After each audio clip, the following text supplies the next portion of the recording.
Oké, és ezzel állítgatom meg, amit hallok. Igen. Jó, tehát ez a két gomb nekem. Igen. Ugye? Hol van? Most Oké. megy? Jó, szuper, köszönöm. Vagy ez, úgyis közel van, ezt tudod tolni. Az is, ez a kettő tetszik? Igen. Akkor lehet, hogy ez még könnyebb, mert nem fogom megtalálni ott gyorsan a... Most is megy egyébként, nem csak most. Jó. Várj, hogy? Akkor addig lesz egy... Akkor lesz egy De amúgy ez nem lesz kontrollon, ma megy ki.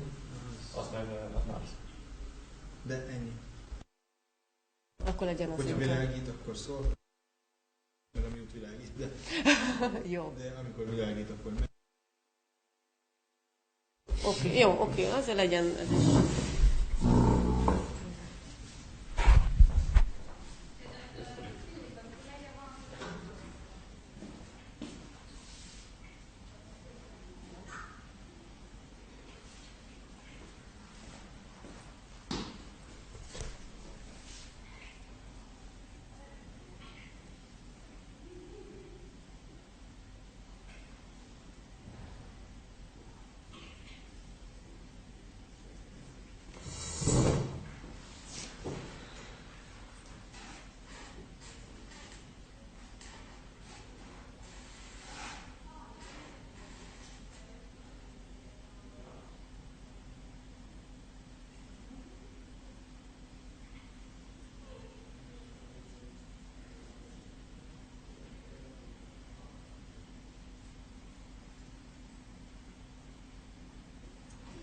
Van nálad teló?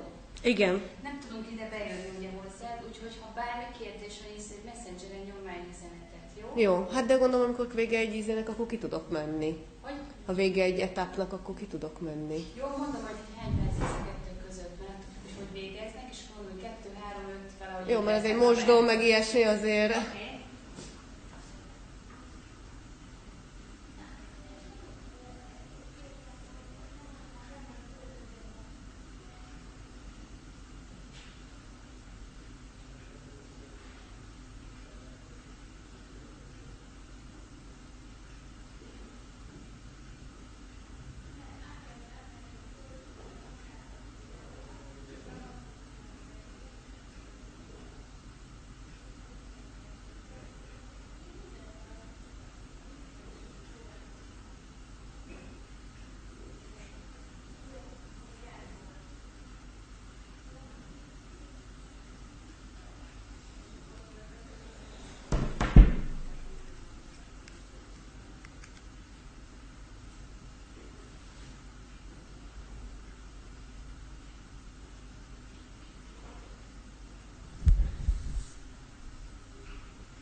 Welcome everyone. We are very excited. This is the first time when we are here online.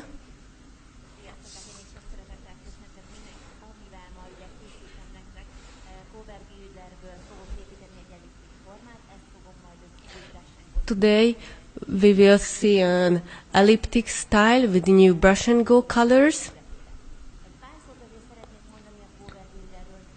We will use Cover Builder. szalonformákkal, szalonkörmekkel készült ünnepek, és ez a cover builder az, amit úgy szoktam jellemezni, hogy a porcelán gyorsaságát. Cover Builder is a product that has it is as fast as the acrylic nails. It is as easy to create. Mégpedig egy 180-as szokra szerével, We already created the nails, the basics, the preparation. We use a soft file, it's 180, so we can be sure that we won't make any damage to the nail of the client. We will use the nail form, the one with the double winged. de mielőtt előkészítem, ugye az előkészítő folyadékokat is fel fogom tenni a körömnek a felületére. Mivel építek, ezért első körben ezt First of all, we have to make the whole preparation. We have to use the preparatory liquids. It's we start with the spray prep, then we will use primer 1. hozzá, én ezt a ceruzás változatot szeretem a legjobban, már ezzel tudom jól adagolni ezt az anyagot. We recommend this version with the pen because in this case you can control better the material. You can be more sure that you don't touch the skin of the client.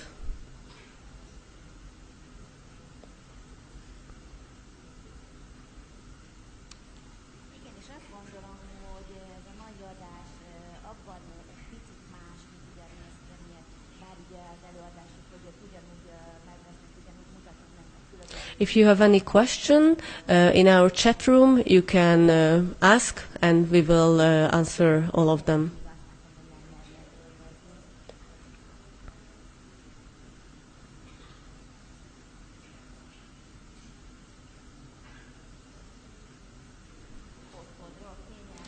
It is a very comfortable way to make your questions, to ask your questions just from your living room.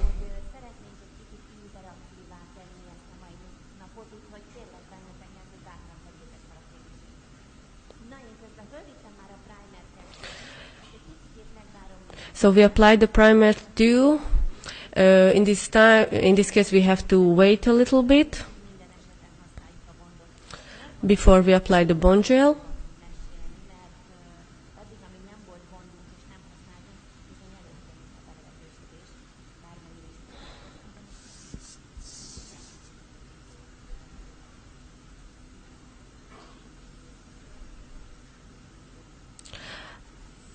There is another version of the bond gel. It has the Hypnotic has its own bond version, but you can use as well. Én is most felvittem a köröm felületére, nagyon vékonyan, lakozásszerűen.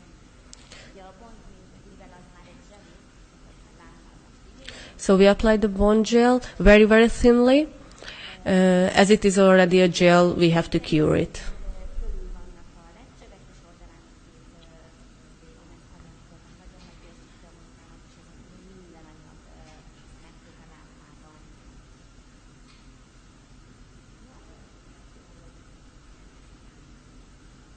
Ó, hát köszönjük szépen.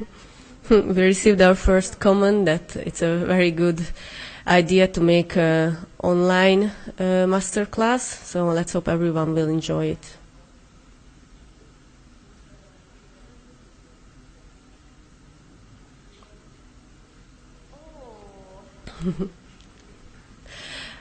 And as this masterclass is an international one, we would like to welcome everyone all over the world. For example, we have some viewers from Australia and some other very far part of the world. So welcome everyone. Azért szoktam már elhalkulni, mert azért én is koncentrálok, hogy ez a sablonfelhelyezés jól legyen. So now we placed the nail form. Szoktam mondani a legtöbb a sablonfelhelyezésen, és lehet, hogy most meglepő lesz számotokra, de a formára reszelésem is. Tehát ha még nem is We think that the two most important part of nail sculpting, the first one is how to place correctly the nail form, and the second is when you file the nail to shape. These are the two main points. felhelyezésem nem jó, akkor bármilyen szépen tudok reszelni, bármilyen szépen tudok anyagot felíteni, és nem is a körülbelül.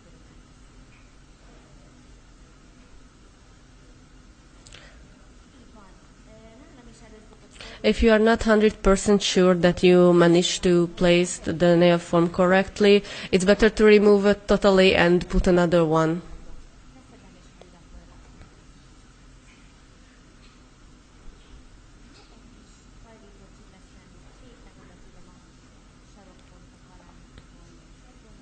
So with the tweezer, we can push it even closer, even better to the corner points.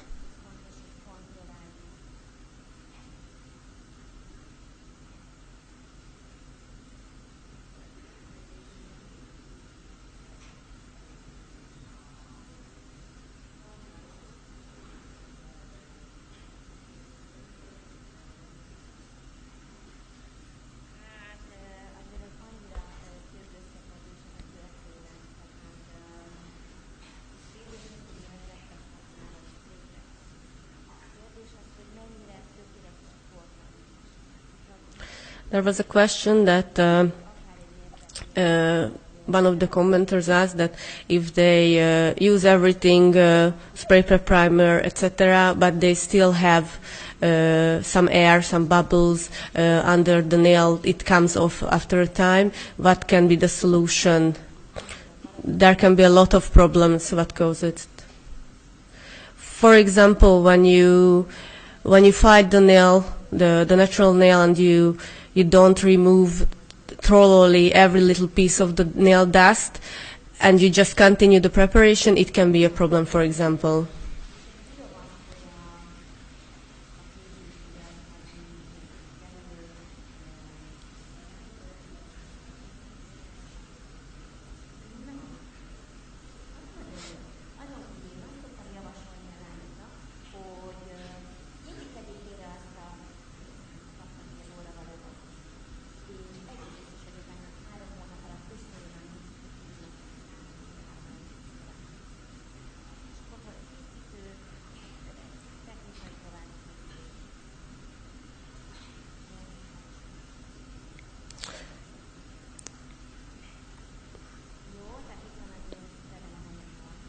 So here is the biggest love of Zsuzsi, this cover builder.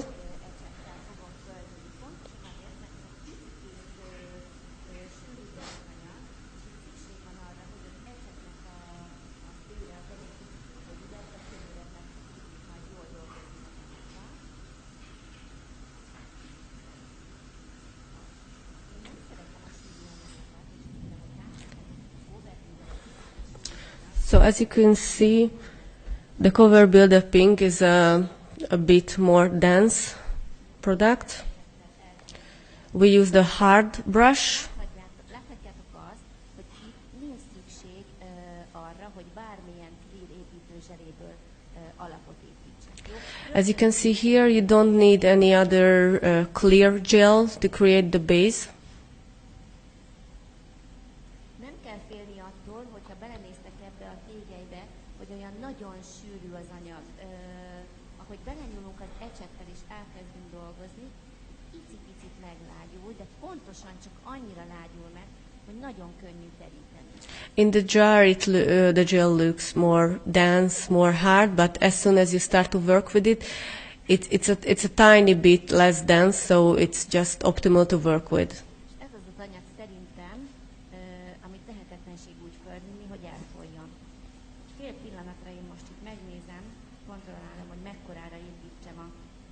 As you can see, it's very easy to work with. It doesn't flow. She just measured the size. It will be around the third line because we want all the nails to have the same length.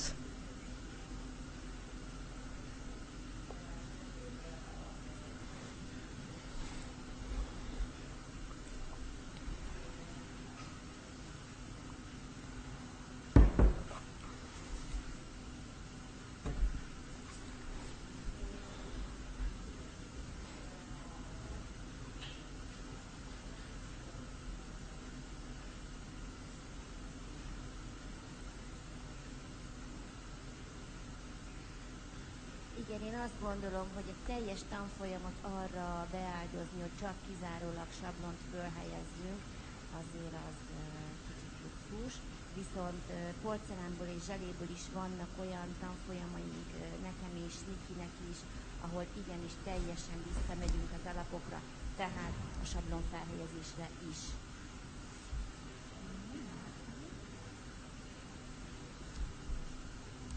Én építésre szoktam csak használni. Hát én másra nem. Színes anyagot meg végképp nem kenek bele, mert akkor meg összemaszatolom az ecsetemet, és nem fogom tudni már utána építésre használni.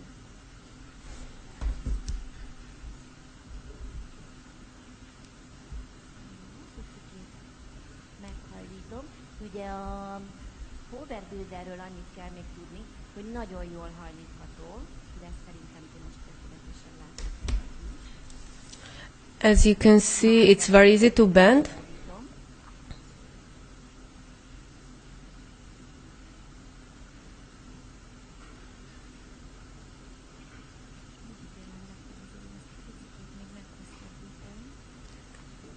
It seems that it's not long enough. So don't worry if you see the same. It's never too late, because even the newly added material and the original one will work perfectly together. Amikor megveszünk egy ecsetet, ugye ilyen nagyon kis kemény a szőre. Azt szépen meg kell törnünk, a kis körmünkkel ki kell belőle szedni a port, ami benne van, és utána egy színtelen építő zselével szépen átítatjuk, hogy az ecset szálai közé is belemenjen a zselé, mert attól fogja úgy szépen összetartani. It's always very important when you buy a new brush, you have to make some certain steps before you start to use it. Like first of all, with your fingers you remove the pieces of glue among the hair of the brush, and then you put it into a clear gel, just to be sure that every little part of the brush can be, the brush will touch the gel, so inside all the pieces, dust, etc. can be removed by the clear gel. Önmagában körömágyhosszabbítóként én nem szoktam javasolni. Főleg azért nem, mert hogyha nagyon pici, rövid szalonkörmöket építünk, ahol ugye nem tudunk fölvinni akkora anyagmennyiséget, elképzelhető, hogy nem fed tökéletesen. Jó? Tehát szalonkörmöknél én azt a technikát szoktam javasolni, hogy coverből megépítjük az alapot, utána akármilyen, és Brillbirdből megépítjük az alapot, utána akármilyen coverből húzunk egy vékony réteget, ami teljes, tökéletes fedést biztosít, és a Brillbirderrel készítjük el egy rétegben a C-ívet. Ezt most meg is szeretném nektek mutatni, hogy az egész pontosan hogy működik. És ezért kihangsúlyozom, hogy ez rövid körmöknél. So we will show you the technique what we apply for the short nails or shorter nails. So we use the cover pink tan very thinly, apply it over the nail.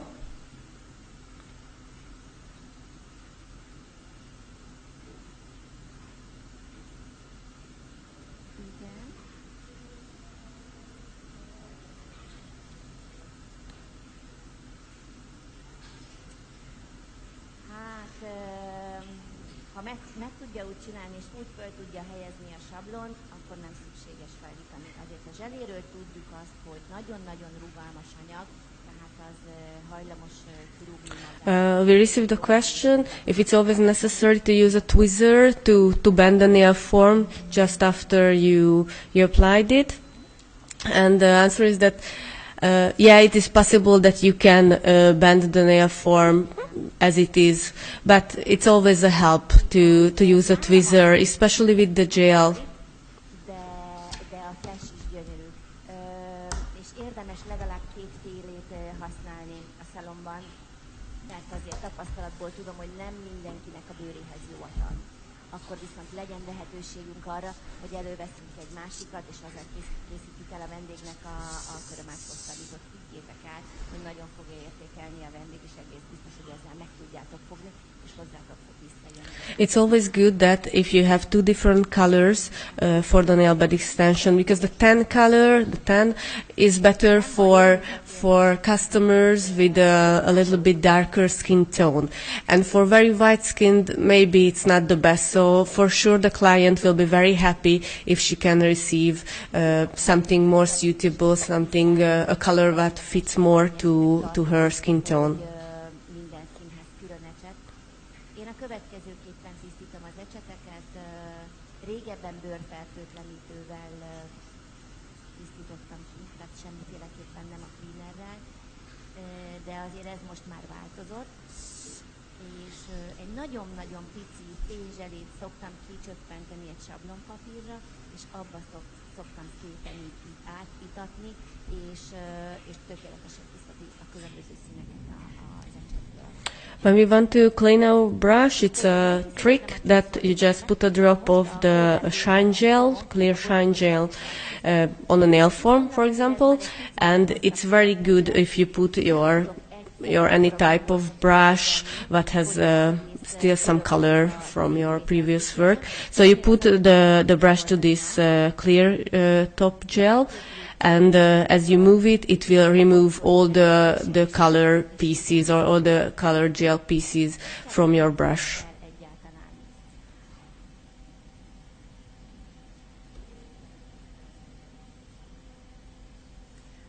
Az anyagterítésnek a sebességére. Bár, ha most belenéznek ebbe a coverbuilderes tégelybe, ugye annyira sűrű az anyagunk, hogy ez nem tud buborékosodni. So what should we do in order to avoid to have bubbles during our sculpting? First of all, it's very important how fast you work, how thoroughly you work. But for example, if you take a look at this cover product, you can see it's such a hard, such dense product that it's quite easy to work with. There is less chance to create bubbles. Láthatják szerintem, hogy mennyire gyönyörűen, tökéletesen kerül ez az anyag. És azt is, hogy egyáltalán nem sietek vele. You can see it's leveling very, very nicely. You can see that we have time to work all the little parts, all the little details what we have to do.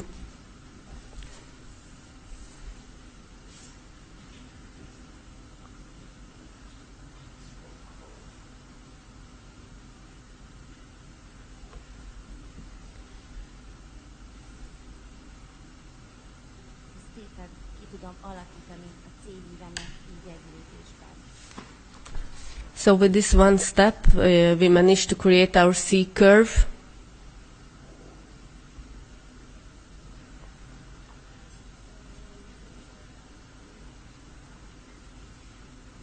Az artist azt úgy szoktam jellemezni, hogy nagy általánosságban töltésnél, építésnél, szalomban tökéletesen alkalmazható. Egy, amit nem lehet a zafírral, nem tudjuk hajlítani. Viszont nagyon sok... For example, we just talk a bit about other gels. For example, Zafir gel. It is perfect for salon work to refill. The only thing that you cannot do with the Zafir gel, it is to bend. You cannot bend the Zafir. És nagyon szép, fényes maradt. Tehát az zafírt erre is lehet használni. A gumizselé pedig egy nagyon-nagyon rugalmas építőzselé. Köszönöm szépen. Vagy azoknak javaslom, akiknek nagyon erős igénybevételnek van kitéve a körme, sokat ütik, vágják, vagy azoknak, akiknek nagyon el van. Or another gel, what we really like, that the gum gel. It is for those who use their hands a lot. They make some hard work, so there would be a big chance to break the nails. It is so flexible that for this kind of client, this can be the best choice. Azoknál is nagyon jól alkalmazható, ugye mondtam az előbb, hogy elvékonyodott körmöknél, de a gumizseléről azt is tudni kell, Even for customers or clients who has quite thin nails, gum gel can be a solution. zselét, tehát készíthetünk francia körmöket is, sőt, boríthatjuk ironnal, vagy hárdal, bármilyen más zselével. Lényeg az, hogy totál kompatibilisek az anyagaink, Egy van, amit nagyon fontos tudni, hogy ha gumizselével építjük meg a teljes körömfelületet, nem tehetünk rá piritobb gélt. Tehát a piritobb gél nagyon kemény leköt, és there is one thing that you always have to remember when you are using the gum gel. You cannot cover it with Brilltop gel because Brilltop gel is a top that cures very, very hard. And if we use under it another type of, a very flexible type of gel like the gum gel, they are not compatible together. Azért, mert a zselé ugye rugalmas, rúgja ki magát a lámpába folyamatosan. Minél nagyobb anyagmennyiséget viszek le, annál jobban. És azáltal, hogy van alul a sablonban tartás, ugye, ami nem mozdul el, mert nagyon jó a sablonjaink, éppen ezért a köröm sem fog így elkezdeni. Ez az oka. Ez is egy ilyen kis trükk, amit ti is azt gondolom, hogy nyugodtan használhattok a szalomban. Utána fogunk ugye fixálni a körömnek a felületét csak és kizárólag cleanerrel, jó, semmi mással. Tehát rettenetesen kreatívak vagyunk mi körmesek, és mindennel tudunk fixálni, de higgyétek el, hogy ez az egyetlen olyan Now we have to use the cleaner to cleanse the nails. Don't forget that always use this cleaner because unfortunately some nail techs try some other solutions to cleanse the nails, but this is the one and ultimate solution that we have to use for the best result.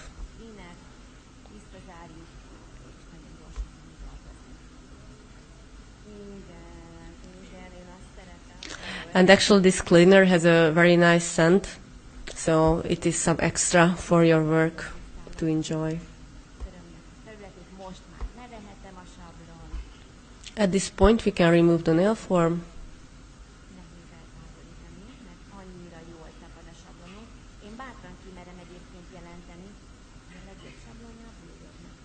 It's, as you could see, it's quite hard, quite difficult to remove the nail form because it's very sticky. That is a good thing because in this case you can be sure that it won't move during the sculpting method.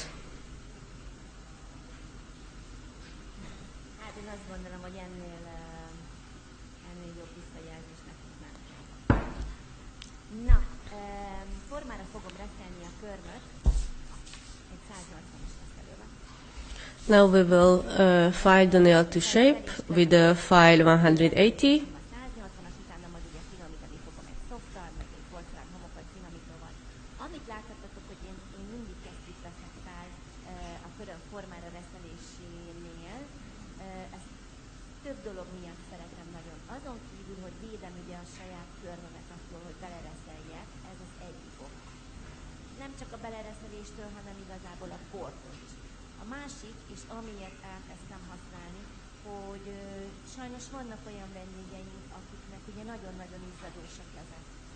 As you can see that Zsuzsi is using gloves for the filing.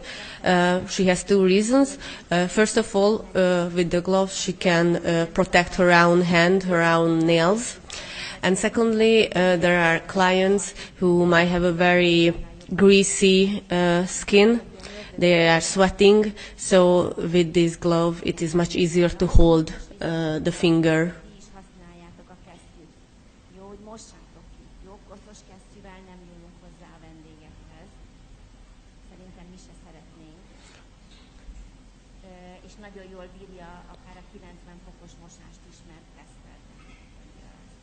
But don't forget that you have to wash the gloves time to time. You can wash it even on 90 Celsius fog. Nothing will happen, nothing bad to the gloves.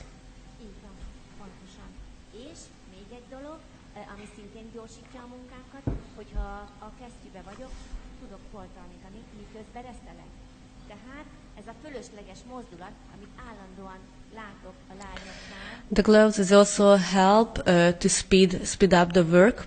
As you can see that with your finger in the gloves you can remove the dust, so you don't need the extra brush to remove the dust. You just do movements with your finger and it's done.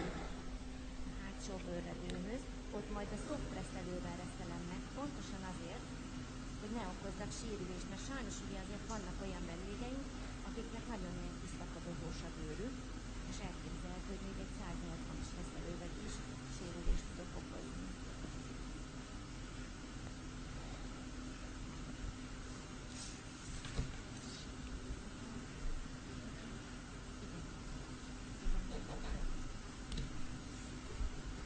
Három anyagunk van, lányok, ami nem kötelező árban. Az egyik az a Glassity, a Zafirgél, és a C3-as pinozseli, azok az összes többi köt. Viszont, akinek kombinált lámpája van, abban minden meg. We have to remember that we have 3 products what you cannot cure in the LED lamp. It's the Glassy Pink, the Zafir gel, and the C3 color gel. But if you have this combined lamp what contains also LED bulbs and UV bulbs, that's okay. In this case you can use any type of product.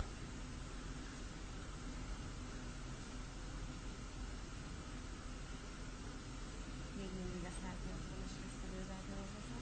We are still using the file 180.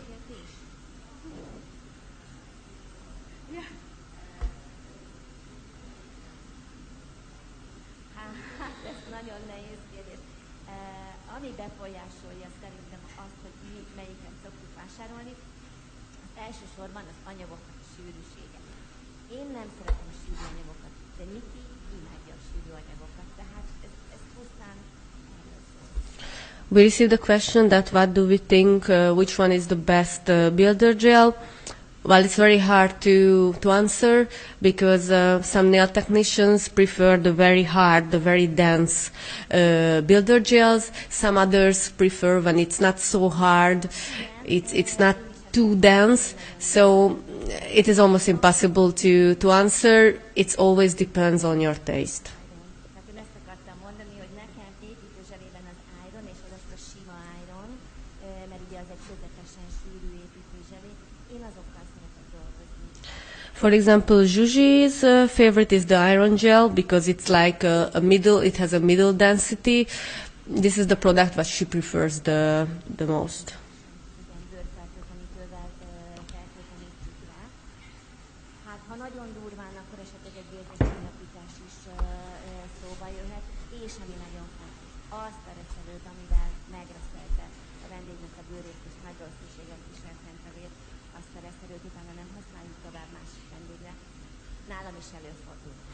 It might happen that the client has a very thin skin, so in this case you might can hurt. Even if you work very carefully, you might can hurt the skin. It might starts to bleed.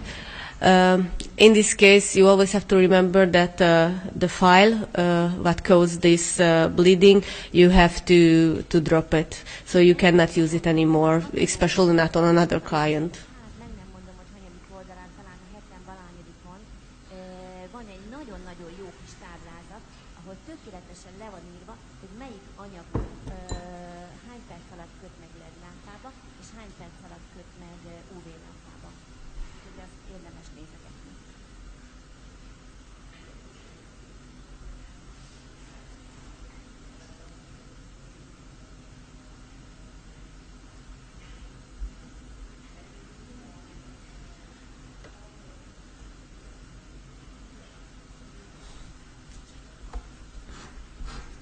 Mindenféleképpen szép lett. Utána egyes primer, kettes primer, és a pontzselében ugyanúgy azokat a lépéseket, amiket most láttak tőlem, ha végigcsinálják és tökéletesen portalanítanak, egész biztos vagyok benne, hogy nem fog belevetősödni a köröm. Sajnos igen, előfordulhat, hogy a terhes nőknél a hormonváltozás miatt picikét nehezebben marad meg az anyag, de azt gondolom, hogy ha használja mind a két előkészítő folyadékunkat, és a There was a question that what should you do when, for example, your client is expecting a baby, she's pregnant, because in this case the nail is a bit different. It's more problematic to work with. It's more hard to create, to sculpt nails that remains there for a long time. In this case, and even in case of normal other problematic nails, you just have to use the same steps as Zsuzsi did. In this video, she started with the spray prep, then you have to use the primer 1 and 2, and then the bone gel, and don't forget that you have to remove the dust completely. egy lila közepű porcelán homokolt finomítóval még átmentem gyorsan a körömnek a felületén. Ugye tökéletesen portalanítok, mielőtt föl fogom vinni a brushing rózsarékát. She used the acrylic refiner file, and then she removed again the dust to be sure that the surface is completely clear. Megbeszéltük, hogy gyönyörű és nagyon jól néz ki. Bár most szerintem azért a pasztelnálakat nem tudjuk überelni. Én azt gondolom, hogy nálam, de igen, ki mit szeret, persze. Ha megnézitek ezeket a színeket, ezek egy picikét lefinomított változatai a pasztelneonnak. Egy kicsit talán úgy tudnám jellemezni, hogy ilyen púderes hatású színek. Nagyon finom, nagyon nőies, és szerintem ezek a színek mindenkinek jól állnak, bármilyen háztálynak. We show you just a taste of the new colors what we will use.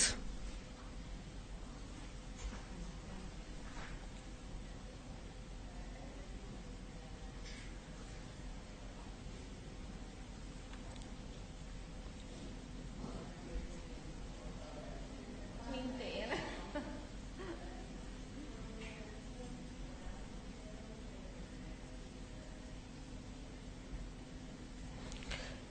So you can see now that on the top of the screen you can see the two new colors.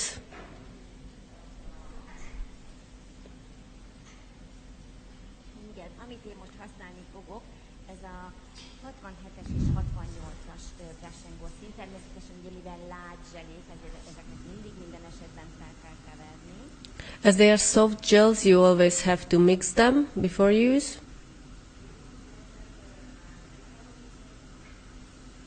Kiszerelésében más. Általában, ha építek, akkor spraytettet használok, viszont ha töltök, akkor pedig mértettet, mert ugye így egy kicsit anyagtakarékosabb. Viszont, hogyha nem 100%-ra biztos a portalanításában, akkor töltésnél is használhatom nyugodtan. There was a question about preparation again. Zsuzsi said that when she is sculpting a nail, from the very beginning, she used the spray prep, but when she just make a refill, she used the nail prep because for that the nail prep is more easier to control, so you need less product. És még színátmenetet is fogok készíteni velük. Azért az artist ecsetet használom, mert egy ilyen nagyon jó kis pontba végződő ecset, és nagyon szépen oda tudom tolni. We are using artist brush.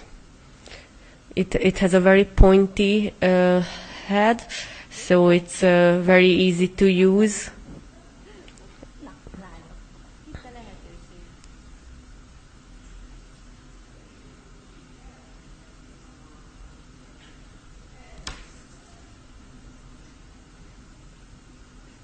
Hát, nem.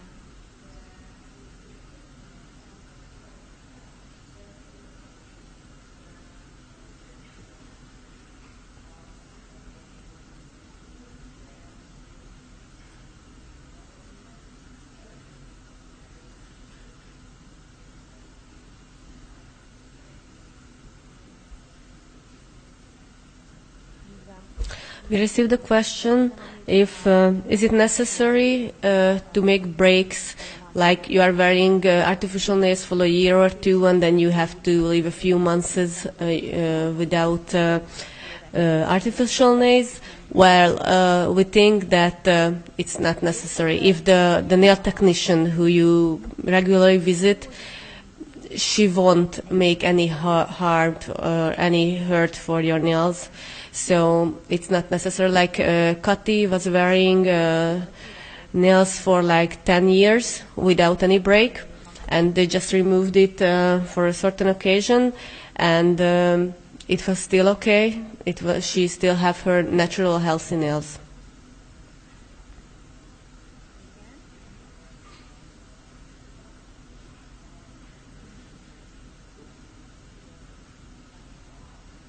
Így van, én nem cseréltem. Ez így nem igaz, hogy nem, nincs hosszú élettartam, hosszú van. És azért én is elég sűrűn használom. We received a question that is it true that the bulbs of the LED bulbs must be replaced very often? But actually it's not true, because like Zsuzsi is using the lamp very often, and she's still it's still okay. She hasn't had to change any. Mivel ki fogom majd egészíteni még a Magic 6-os sellőporral, ugye a brush and go 2 perc alatt totál szárazra kötik, de én szeretném azt, hogy ez a por benne maradjon. Tehát nagyon fontos lesz az, hogy annyit csak egy 2 másodpercet tegye be a lámpába, utána kiveszed, és akkor fogom szépen belerakni ezt a Magic 6-ot. As our gels cure very fast, the model should put the nails to the lamp like only for 2 seconds, not more, because otherwise we cannot put the magic powder, it's number 6, to the nail, because if totally cured, it's too late. Otherwise, if it's already totally cured, the powder cannot cure inside.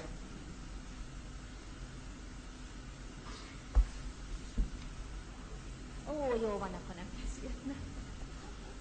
De hogy itt kicsúsztak az időből, mert esetleg annyit beszélek.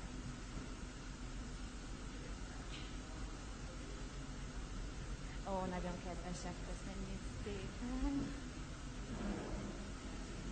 És még mennyi info lesz, rengeteg, mert mindenki szerintem nagyon készült erre a mai napra. Hát ezek ilyen kis kulisszatitkok.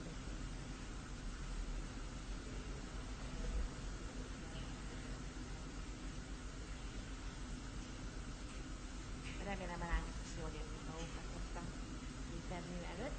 Na, a felesleges port szépen gyakorolom. So we remove the extra magic powder, what we don't need or it couldn't cure. Tökéletesen beletapad a magic porunk. Hogy ne lehetne? Persze, simán. Teljesen más UV-tartománya van egy folicsőrnek, mint a mi csöveinknek, nem fogja besárgítani. We received a question if you can go to the solarium when you are wearing artificial nails. Yeah, the answer is yes, sure, you can go, because the UV in the solarium is totally different from the one what we are using in the lamp, so you don't have to be afraid that it will turn to yellow, for example. Igen, nagyon jó sűrű, nagyon szép fénye van, hetek múlva sem kopik meg a fénye, és tudom vastagon tenni. Ugye a Brillbird is nagyon szeretem, mert nagyon fényesített, ott viszont az a probléma, hogyha valami beépített díszem van, akár egy akrilvirág, akár egy matrica, vagy még például ezek a porok, ott nem tudom vastagon fölvinni a Brilltopot, mert be is állni, sokhat, úgyhogy ez az univerzális. Igen, de még egy ilyen univerzális van, a Brush and Go Gel Laptop. Műkörömre, portára, zselére, géllapra, manigérre, bármire rávihető. És az sem kell ugye természetesen fixálni, tehát meg tudom spórolni egy fixálás. Jó, ezt viszont megvárom még egy picit megköt, mert vissza fogom mattítani a felületet, mert hogy transferfóliát fogunk még belerakni. Hát igen, az a tapasztalat, hogy nagyon féltek a transferfóliától. Én azt gondolom, hogy ha megjegyzitek a szabályt, amit elhozzám.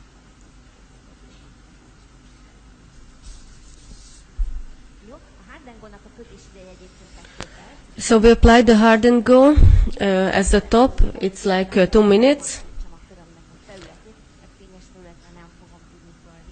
We have to remove the shine.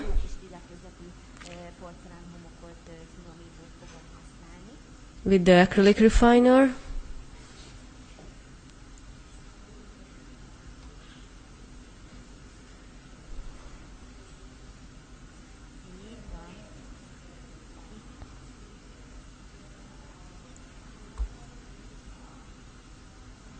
A rózsaszín 67-es a kék.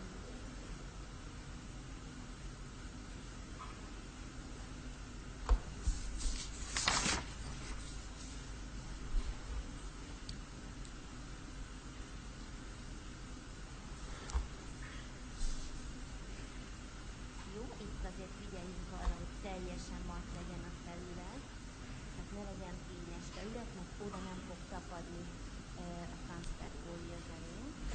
You have to pay attention that the whole nail surface should not be shiny, because if even there are some points where the surface is still shiny, our transfer foil glue or gel won't stick there.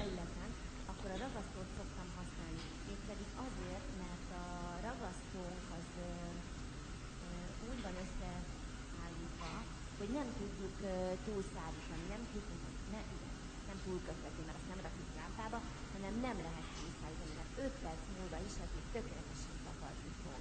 Viszont a ragasztóval nem tudunk ilyen szép kis vékony vonalakat húzni, tehát ha vékony vonalat szeretnék, akkor a transferfólia zselét szoktam használni. When we want to create thin lines under our transfer foil, for that we have to use the transfer foil gel. With the glue, you cannot create such a thin lines. What we need now. Nagyon vékony élelbrás öcseket fogom használni. Ugyanúgy lehet használni a nullás öcseket, az is nagyon jó. Nálam most éppen ez van.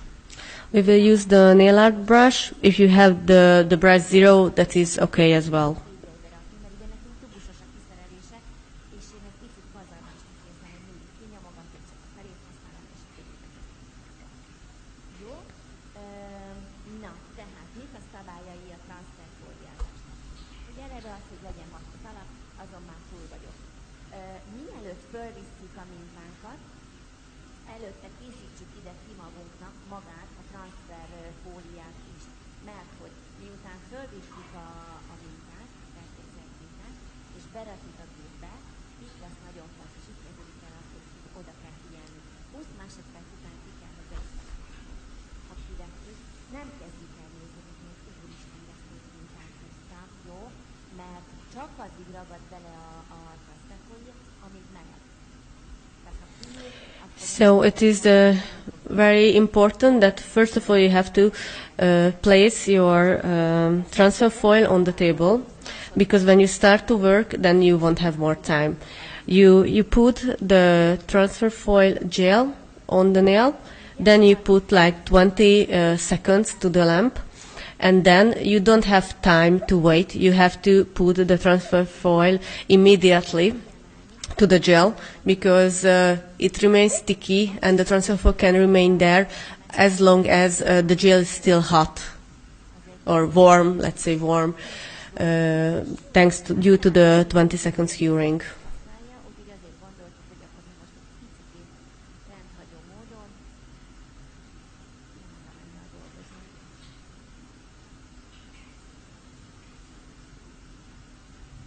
Ami még fontos a transferfólia zselénél, hogy igyekezzünk egyforma vastagságú csíkokat húzni, jó? Tehát, hogy az egyik nagyon vékony, a másik nagyon vastag, nem egyszerre fog megkötni. It's important to pay attention that all the part of this line should be the same thin, because if at certain point we use more product and the other point we use less, they won't cure in the same time. So where we use more, it needs more time to cure, obviously. Akkor én is elhalkulok rá, amikor nagyon koncentrálom.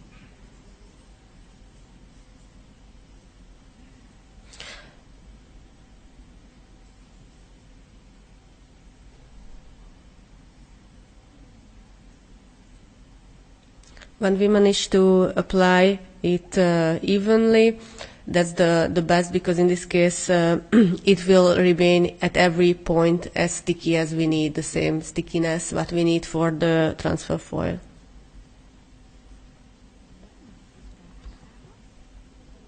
Ugye? Igen?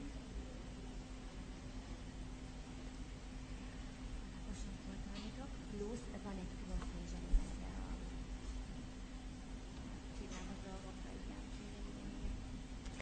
There was a question that how can you avoid that, for example, when you are using like a magic powder as we did, how you can avoid that this goes into your shine gel? First of all, you have to remove the extra dust, extra magic powder as much as you can. And secondly, Zsuzsi is having two top shine gels. One is for these kind of occasions when she's working with glitters and magic powders. Jó, nem tudom, hogy mennyire tudunk közeli képet készíteni.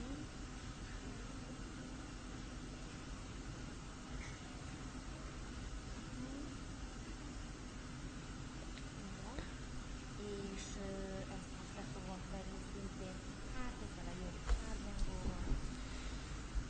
So after we pressed hard the transfer foil, we will cover the nails with hard and go. Így van. Pontosan.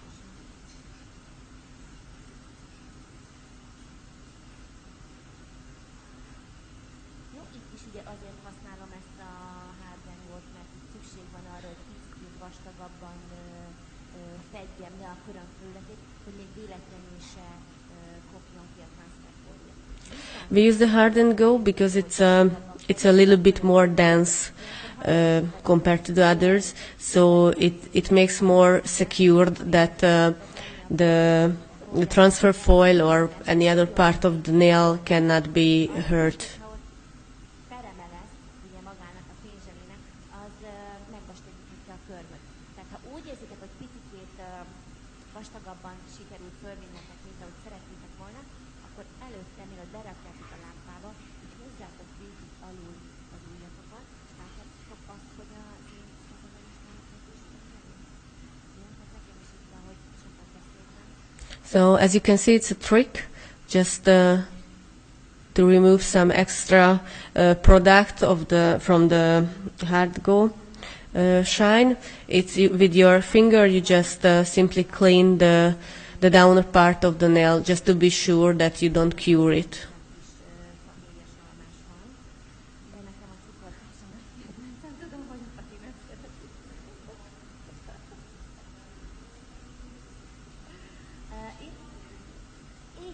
Igen, és épp akartam mondani, hogy érdemes ezeket is mindig váltogatni a szalomba, mert nagyon tetszik a vendégeknek.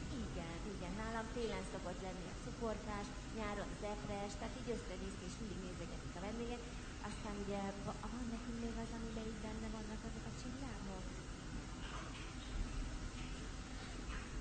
Ebben is benne van. Yeah, just a few words about cuticle oils. This one, what we are using now, it's cinnamon and apple. There are many other types. It's good if you always change it in the salon, because the clients likes this kind of surprises. Like in the summer, you can use the strawberry scent, and in winter time, this cinnamon apple can be a good choice. Fölösleges, azt nem kell ápolni. Tehát inkább a bőrbe masszírozzuk így lefele jó, mint azt, hogy elkezdjük átfelegetni a körmet. Tök fölösleges. When you apply it, pay attention to the cuticles and to the skin, because on the nail itself it is let's say it is useless, because with this you take care of the cuticle, you nurturize the cuticle and the skin.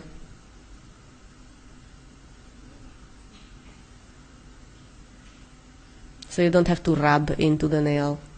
It's useless. And you see that with the movements downwards, Hát igazából ennyi lett volna az, amivel én a mai napra készültem nektek. Bízom benne, hogy sikerült azért egy-két hasznos információt átadnom. Nagyon jó szórakozást kívánok a többi időt. so this was today from Zsuzsi. We hope that you enjoyed it.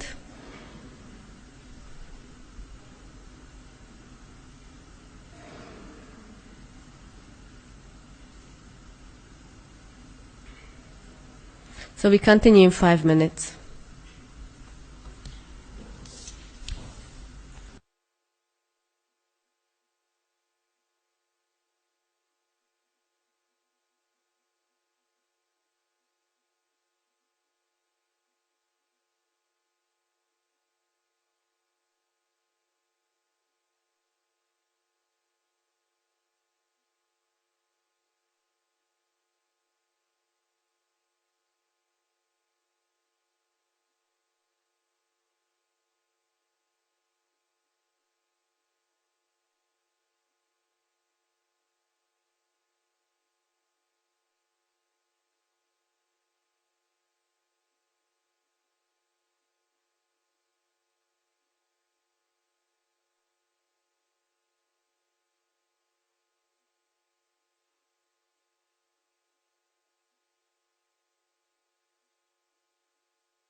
Igen, nagyon sok szeretettel Welcome everyone. We continue with BABETT.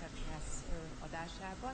Én a mai napra egy szalondíszítést hoztam nektek, egy akvarell technikát, ami igazán csajos díszítés, szalonba gyorsan elkészíthető. She will show you a technique with aquarel. It is a perfect choice for salon work because it's fast. Belehelyezni. Én úgy tapasztalom mostanában, hogy az akvarell egy picit háttérbe szorult, és ezért ezt a díszítést választottam, mert meglátjátok, hogy nagyon gyorsan, nagyon egyszerű, látványos díszítéseket tudunk. Babette thinks that recently aquarel is not the most popular product to nail art, but this time she would like to show you how easy and how fast you can create something really beautiful. Beépíteni ezeket a kis csillámokat és a kagylókat.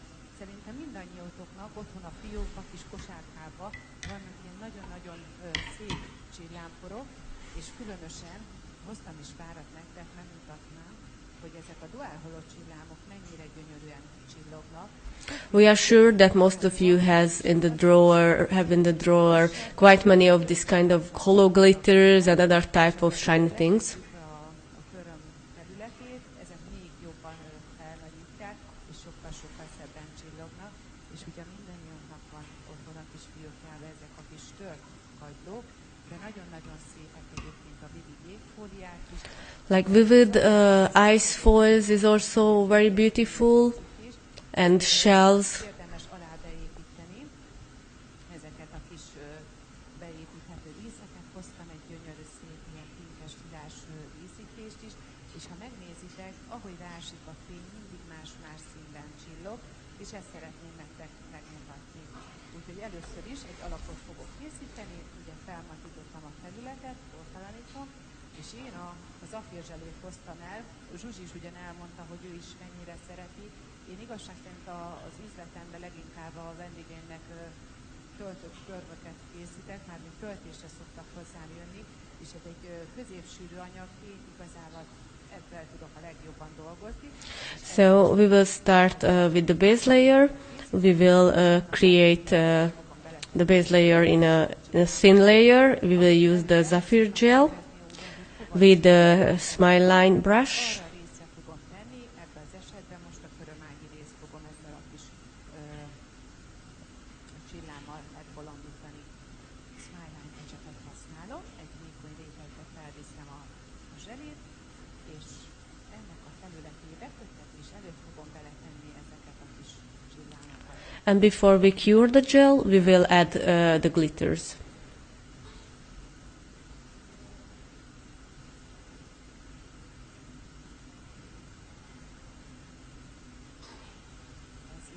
Nagyon-nagyon szeretik a vendégeim a díszes körmöket, talán nem is telik el úgy nap, hogy én esetleg csak egy teli körmöt készítsek, mert mindig valami kis csillogásnak kell benne lenni. Vagy a díszítés, vagy a frost is elég, amik egy nagyon picit most nálam háttérbe szorultak, nagyon-nagyon szépek, de mióta ezek az új pastel neon színek bejöttek, én még télen is ezeket használtam. A türkizeket, a narancs, a pinkeket, közben egy villámkötetéssel betesszük. So we make a fast cure. Nagyon-nagyon szeretik, de azt gondolom, hogy And Babette is talking about that in her salon, the clients are always crazy about to have some shine, some glitter on the nails. That's why in almost every day she's using these glitters, or she need to use some gels that already have glitters inside. szereszeltem, és itt a pöttyökkel eltüntettem a lenövést, és általában 2 körmöt szoktam megdíszíteni, a gyűrűs és a középső ujjat, és a többivel vagy akár csipkemintát, vagy akár pöttyökkel, kövekkel szoktam egy picit feldobni. Úgyhogy nagyon-nagyon szeretik. Nagyon sokféle díszítés van, ugye nekem nagy kedvencem az egymozdulat díszítés, hogyha marad idő, azt is szeretnék egyébként nektek ma bemutatni, és egy pici nyomdatechnikát. Azzal is nagyon szépen ki lehet egészíteni a díszítésünket. Köszönöm szépen, ez már is volt. És tehát az inkább ilyen kiegészítő elemként használom a nyomdát a háttérbe, hogyha egy picit talán a kamera fel tudja venni ezeket, elhoztam ezeket a kis tippeket, amit így oktatás látszik, hogy a háttérben, tehát hogy ne az domináljon, hanem inkább a minta, de nagyon szép kis vékony vonalakkal meg lehet ezt bolondítani. Most ugye a kis vitemnek a felületét be fogom borítani szintén zafírzselével, mert ha megnézitek, ezek a kis kagylólapok egy kicsit azért jobban kiállnak a felületből. Now we will cover the surface with the Zafir gel again, because if you take a closer look, you can see that they are not so even, so they are a bit higher compared to the nail plate. That's why we have to cover them. Picit felmatítom a felületét, és arra fogok elkezdeni dolgozni. Most a skyline ecsetet használom, én egyébként nagyon-nagyon szeretem. Körömépítéshez inkább a Brillbird ecset, ami a kedvencem, de például ehhez, hogy színeket, a brush and go. She's still using the Smileline brush, but for example, nail sculpting, she prefers to use the gel hard brush. Ecset, és ugye az oldalsó hátsó bőredőhöz nagyon jól hozzáfér, és ha akár ombre technikát szeretnétek ezzel, az is nagyon-nagyon jó, nem marad csíkos a felülete, egy lapos ecsettartással nagyon szép. The Smileline is also a good choice if you want to do some ombre on the nails. És természetesen a díszítő ecsetet is. Közben én egy picit előre dolgoztam, és még az kötődik, addig ezt gyorsan elviszem, tehát ez már a kész köröm, és ezt fogom elkezdeni majd díszíteni. Az akvarell technikánál, ami nagyon-nagyon fontos, hogy mindig bortalan, zsírtalan felületet kapjunk, és egy finomabb buffereljük fel a felületét, mert hogyha nagyon érdes, akkor az azért... So now we remove the shine. a festőkéket. Mindig alaposan bortalanítsunk. Igen. Köszönöm szépen. And you always have to remove the dust very thoroughly, otherwise the surface won't be even.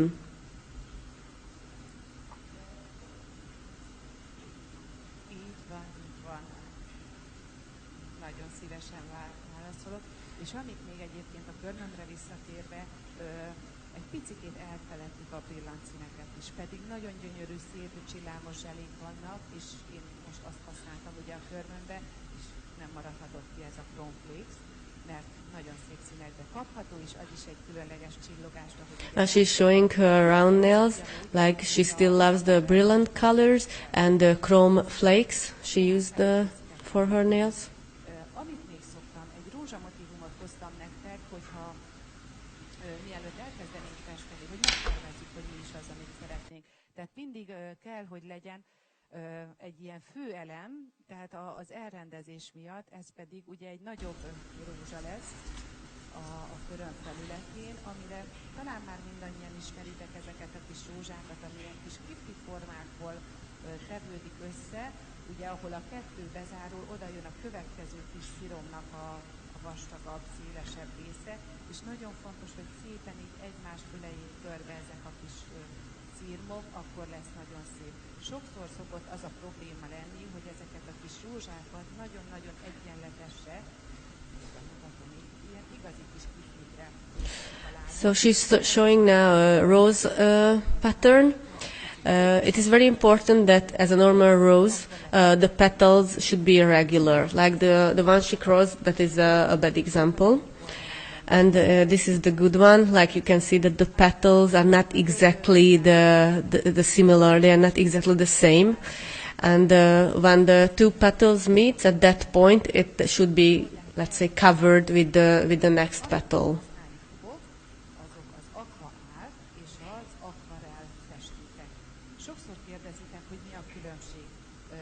Mind a kettő ugye vízzel oldható, mind a kettő akvarell festék. Annyit kell tudni róla, hogy az aqua art festékek sokkal pigmentáltabbak, nagyon szép színeket lehet belőle kihozni. She will use aquarelle and aqua art paints as well. It's a common question that what is the difference between aquarelle and aqua art? Well, the aqua art contains more pigment. Szépen kell kialakítani. Jó? Amiket használni fogok, a 3-as lila, az 1-es rózsaszín, picit élénkebb ez a 12-es, a zöldből a 11-es, barnán ez pedig a 10-es, Hogyha szeretnétek, akár az oldalra, vagy valahova kiírjuk, mert itt különbség van ugye az akvát és az akvarell színek között, tehát a számok mind a kettőnél ugyanazok megtalálhatóak, de szeretnétek ezek a filmkártyákat írni, hogy megtudjátok. A másik, ami nagyon fontos, hogy ezeket a festékeket minden használat előtt, ugyanén mivel egyre többet használom, és alaposan én már felráztam ezeket, tehát mindig nagyon fontos, hogy jól rázzuk fel, és a másik, hogy soha ne a tubusnak a közepénél nyomjátok ki a festéket, hanem It's important that before you use these paints, you always have to shake well the tube. And the other important thing that when you press it, don't press in the middle. És nagyon anyagtakarékosak ezek a festéket, mert hogy a száradás után vízzel bármikor elővehetjük, és vízzel visszahűthető. So these are the colors that we will use. Tehát elő van készítve a képünk, kinyomjuk a festéket. Az ecsetet használni fogok, az az Aqua Art ecset, ami ma akciós helyen. We will use the Aqua Art brush.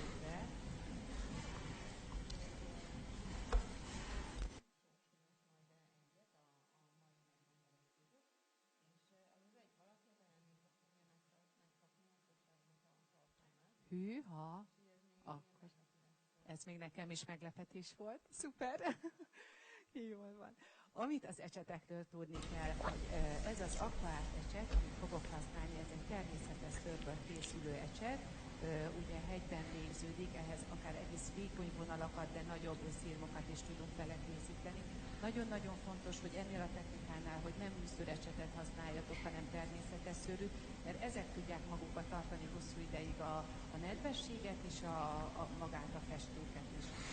We are using the Aqua Art brush because it has a natural hair.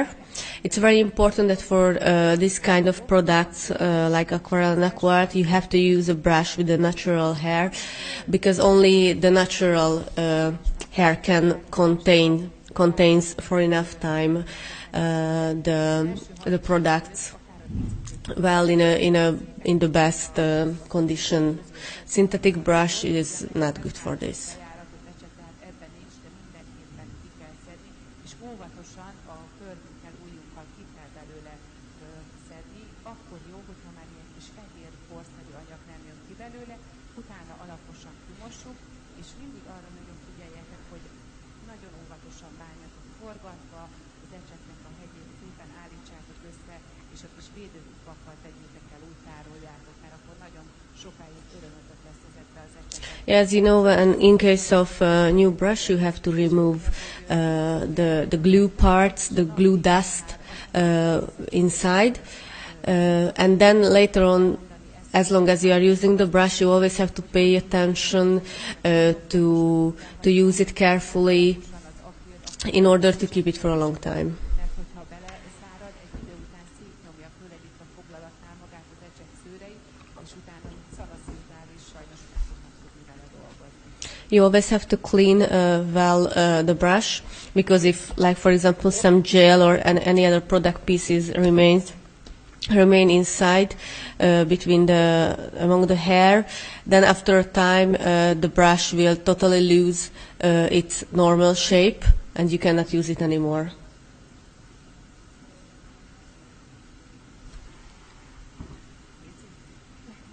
Közben én is elkezdtem felhívni a festékeket. Látjátok, hogy minél több vizet adok hozzá, annál világosabb színeket tudok. She started to dilute the paint. As you can see, the more water you add, the color is more light.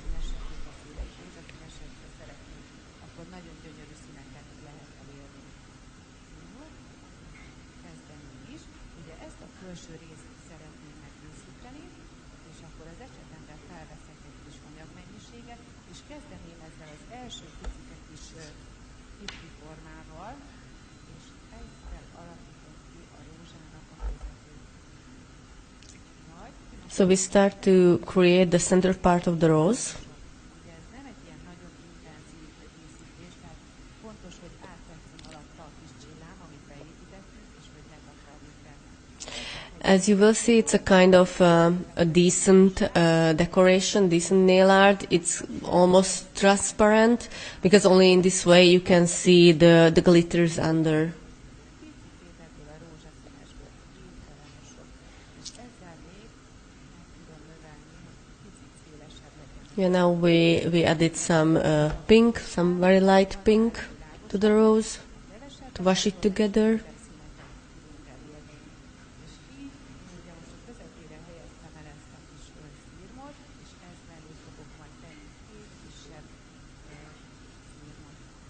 Szélen mosok, hogy áttetsző legyen, fontos, hogy így elmerőlegesen tartsuk a becsekéket a felületre.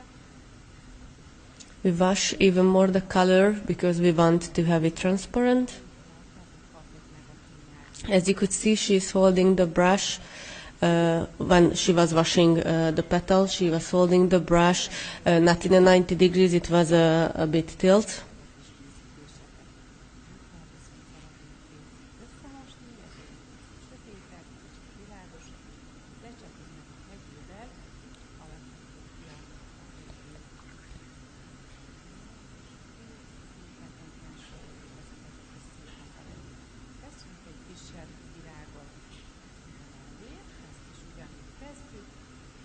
We add a smaller rose just next to the big one.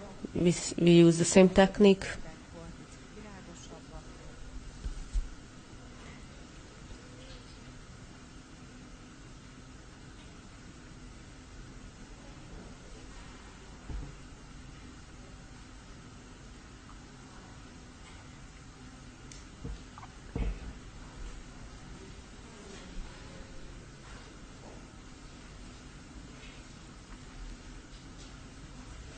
Március 24-én, ha jól emlékszem, Pesten egy ilyen képzésre, várok mindenkit egyszer. Jól látjátok, hogy milyen gyorsan ezeket a kis szírmokat, hogy lehet kialakítani. You can see it's how fast and how easy to create these petals. It's not very detailed, but it's a fast technique and it looks very good.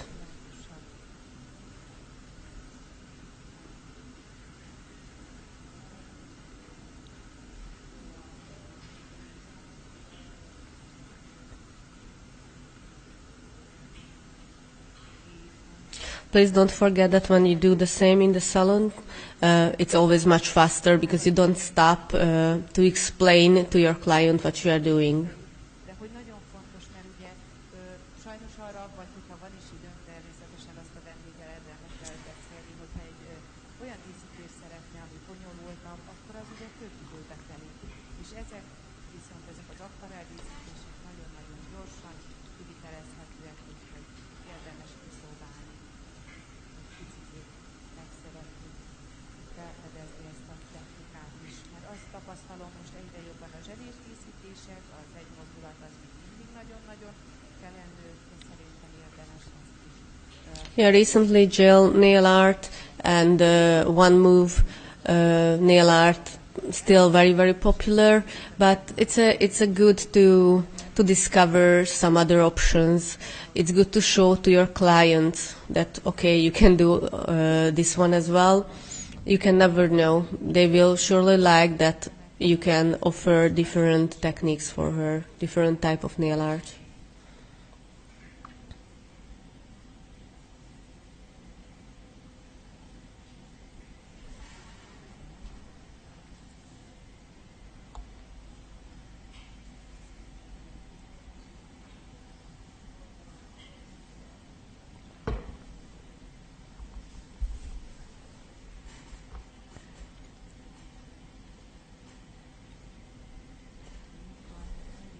Felé az országba,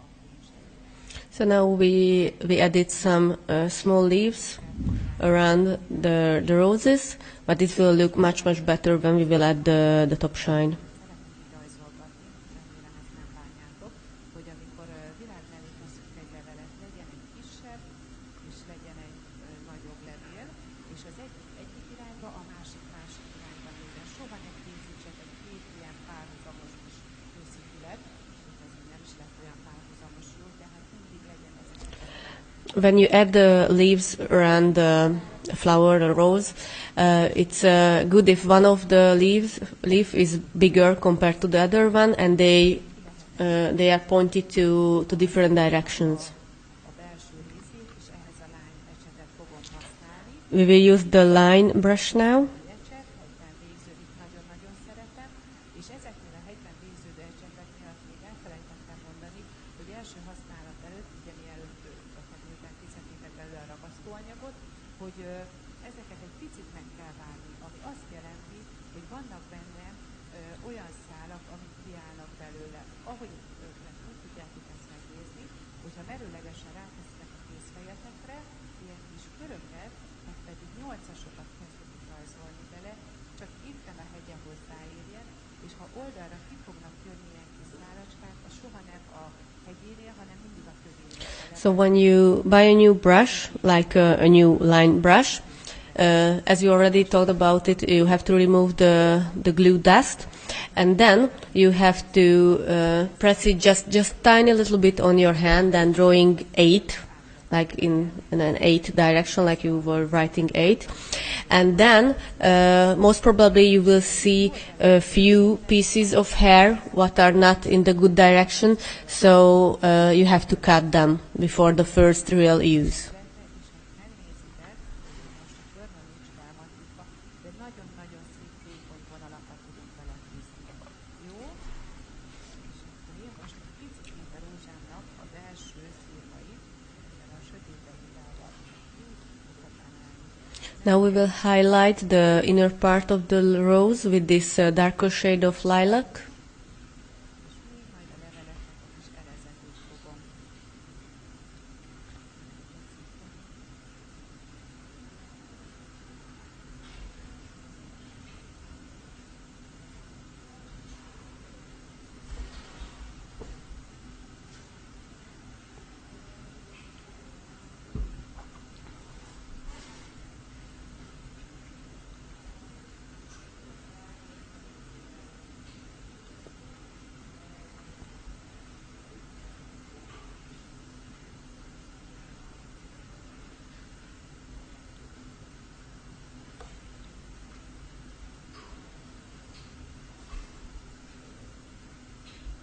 Jövő hét szombatra megyek orra, úgyhogy sok szeretettel várok mindenkit. Now we will highlight certain parts of the leaves. Természetesen mindent a honlapon megtaláltak, vagy pedig a Like contouring. oldalán. Egy picit most a leveleknek ilyen kis középvonalat fogok rajzolni. Ehhez összekevertem a sötétzöldet, a lilát és egy pici barnát. Ne féljetek a színek keveréséből, nagyon szép természetes színeket fogtok úgy kapni, hogyha keveritek őket. Nagyon-nagyon ritkán szoktam egyébként csak tiszta színek. She's now drawing the middle line of the leaves. She mixed the dark green, the lilac, and a tiny little bit of brown. Tehát, ami akár táskákba, bútorokba nagyon nagy divat, ezeket a kis rompusokat. Ezt kétféleképpen is el lehet készíteni. Vagy a fényzselű alá elkészítem magát a fehér alapot, vagy pedig a fényzselű fölé. Nagyon fontos, hogyha én most megmutatom talán azt a verziót most, hogy először is most a fényzselű alá a fehér elsősorban egyeset fogom használni, és vagy a nullás ecsettel, vagy pedig ezzel a nail art brush ecsettel tudjátok felvinni, hogyha mondjuk szabadszert készítek, és Zsuzsi is mondta, hogy nagyon nagy kedvence a Brillbird bél, akkor annak a felületére nagyon könnyedén ugye szabadszert ki tudjátok alakítani. Most ez Now she's using the nail art brush, but also the brush zero would do to create the smile line.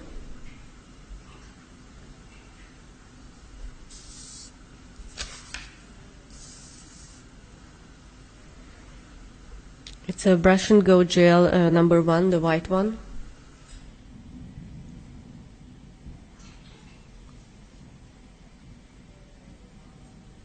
Én is az minden kihagyhatatlan, minden körmösnek a kellékárába ott kell, hogy legyen, és azért is jó, mert akár beépítésnél, akár felületi díszítésnél, akár zselés díszítésnél, akár csak kis indákat, jön hamarosan az esküvő szezon, akár a cukorka hatásnál nagyon-nagyon jól ki lehet használni. Nézzük, ugye rullásecsettel elkészítettem a kis mosolyvonalat, és most pedig a smileline ecsettel szépen kitöltöm a szabad szélű részt. Now with the Smileline brush, we cover the free edge part with the same brush and go white gel. Igen. Mert pont egyébként a tépen ott a felületén van elkészítve. Egyébként, ha a felületére tesszük a fehéret, akkor intenzívebb a színe. Ugye most majd fog rákerülni egy mézet fény, és azon fogom kialakítani. Ennek elég egy ilyen 20 másodperces köttetés, nem is kell teljesen kiköttetni, hogy legyen egy picit ragacsos réteg rajta. We cure for 20 seconds, not more, in order to still have some stickiness. Nem a birtokot húzzuk, mert az egy keményebb anyag, hanem én most a versenykóbéla ott az 21-es fogok használni. Lehetőséget, köszönöm szépen. És ezzel fogom fedni. Amit még tudni kell az akvarell díszítésekről, ha nagyobb felületen használjátok, akkor érdemes akár egy építő zselét is ráhúzni, és annak a felületét megkötni, és arra kerüljön a It's your choice if you want to create the free edge with the brush and go white gel before or after the shine. Now we applied it before the shine, so in this case the white part is not so shiny, not so very white. But if you prefer something to attract more attention, let's say, in this case you apply first the shine and then you use the white brush and go gel for the free edge. ez nem egy ilyen nagyon-nagyon sűrű, de viszont a brásentúnál sűrűbb anyag.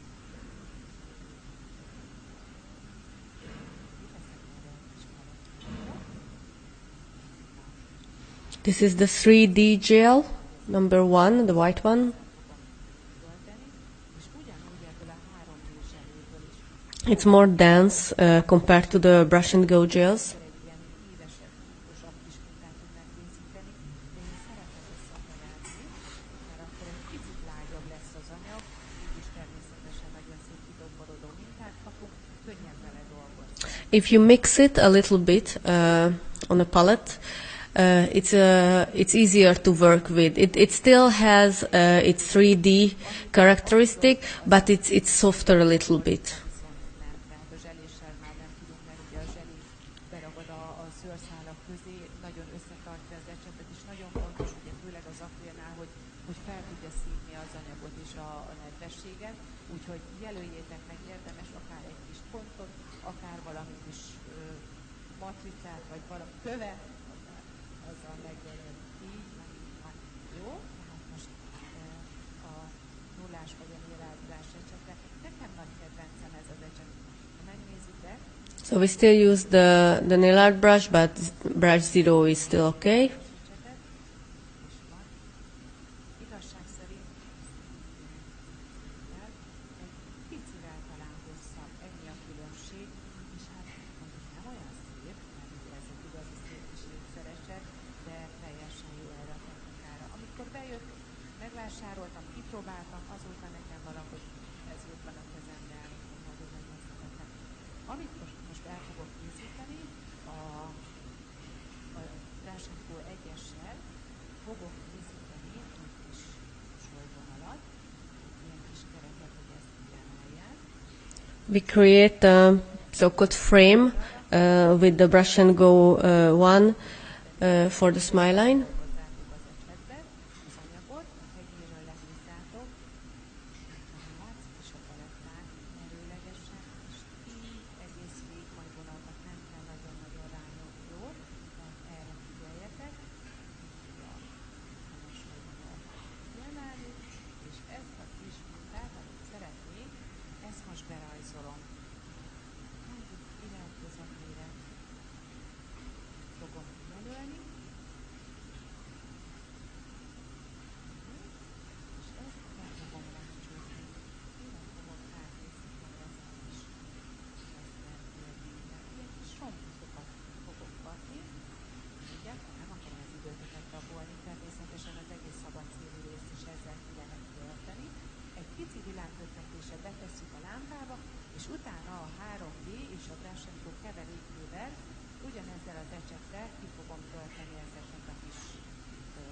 So as you could see, she drew some lines, and then as soon as it cured, she will fill the middle parts with the mix of the brush and go one and the 3D white gel.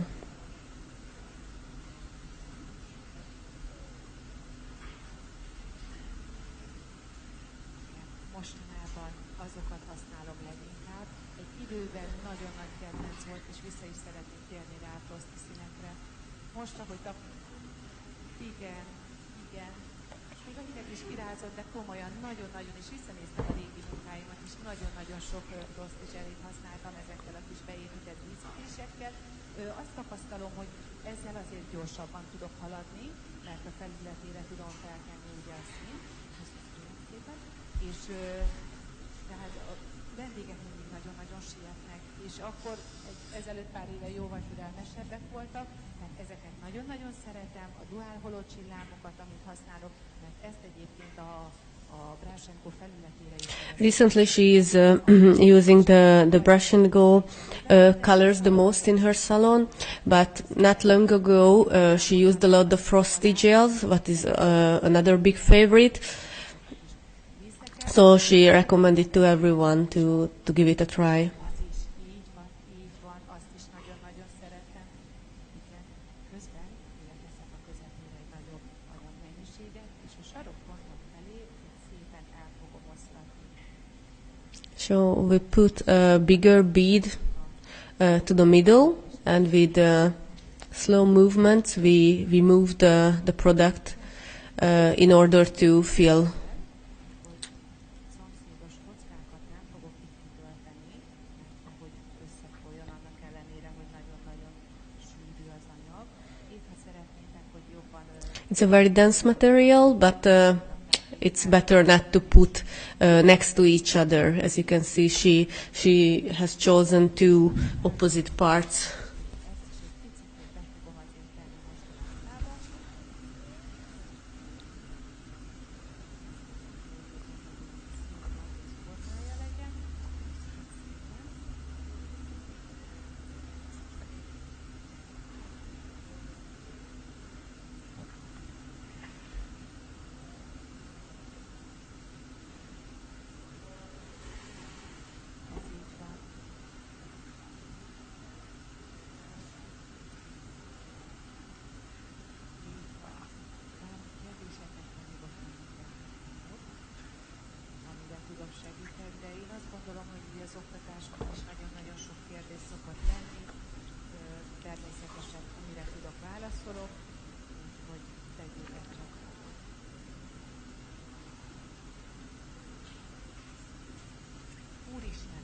vendég szabad kezet ad, mindig vagy rózsaszín, vagy lila, vagy türkiszkék, vagy barack. Ez így van, és ami nekem a leggyorsabban megy, ez az egy mozdulatdíszítés, de nagyon sok vendégen az aktuális virágokat éppen, most például hóvirágot festettem a héten. The question was, but if the client has no idea what she wants to wear and gives a free hand to Babette to choose instead of her, what would be the design what she creates on the client's nail? And she said that okay, for sure it will be some pink or peach or turquoise, because these are the absolute, or purple, these are the absolute favorite colors of her, and she would create some flowers, most probably one move technique, and it would be a flower what is quite typical for the season, like recently, like in the end of the winter, there are some certain typical flowers what we can see soon in the gardens. During the summer it can be roses and so on. Nagyon nagy sikere volt, és lehet, hogy ránézésre úgy tűnik, hogy ez milyen bonyolult, de abszolút nem. Zselével készítettem, nagyon gyorsan elkészíthető, ugye azért annyira nincsen kidolgozva ez a díszítés, de mondták, hogy megmondom őszintén, Valentin napra ezek a szívecskék nem nagyon színében inkább, és nálam nem a piros, hanem a pink és a rózsaszín árnyalat én nem lett.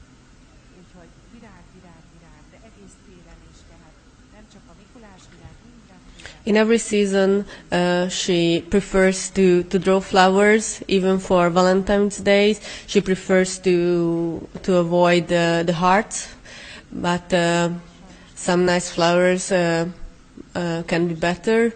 And not red, she prefers the pink.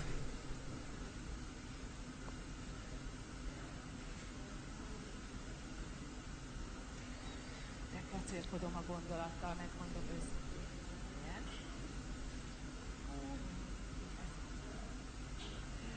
Ez az én színem, igen, ezért érdemes elkezdeni porcelánozni rá. Gyönyörű szép színek vannak, egy picit ez is egy kis hókristályos apró csillámszemcség.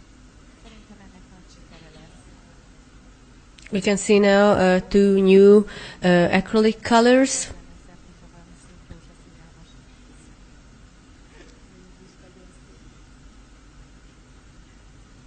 They will debut soon.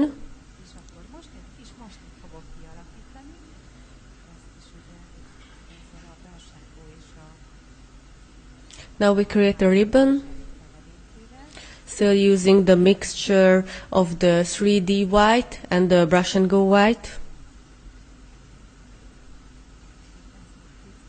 Megemelem, két kis fülecskét veszek ide, és akkor egy kis szalagrész.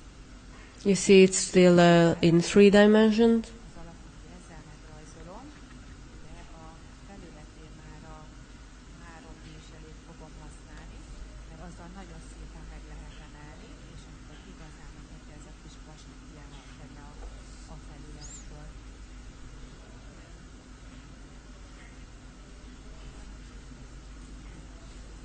Abszolút, igen.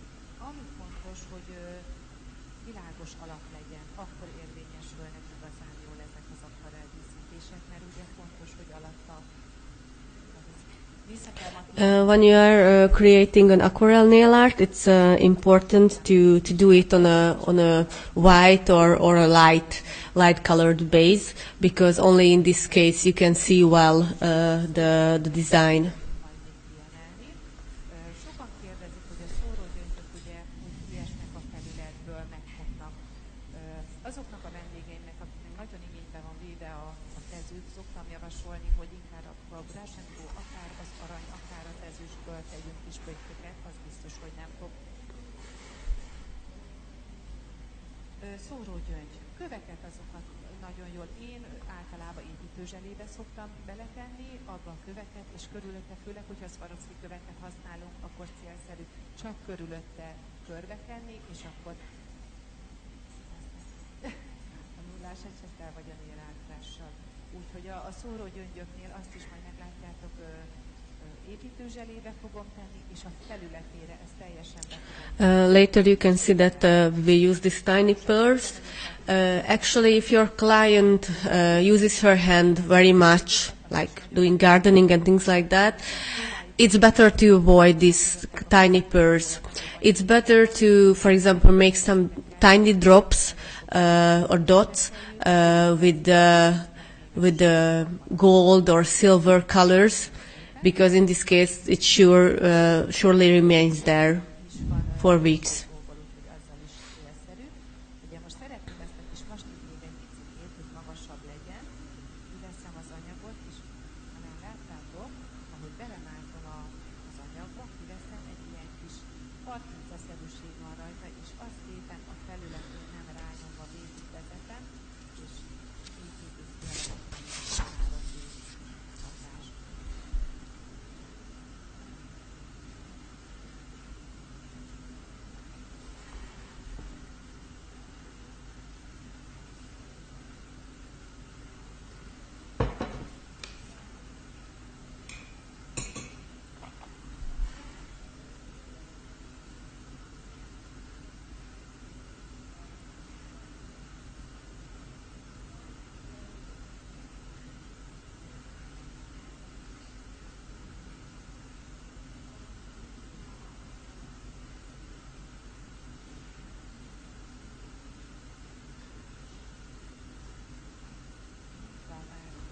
Sok szeretettel, és az akrilfesték az, amit több oktatáson tapasztaltam, hogy jönnek a lányok más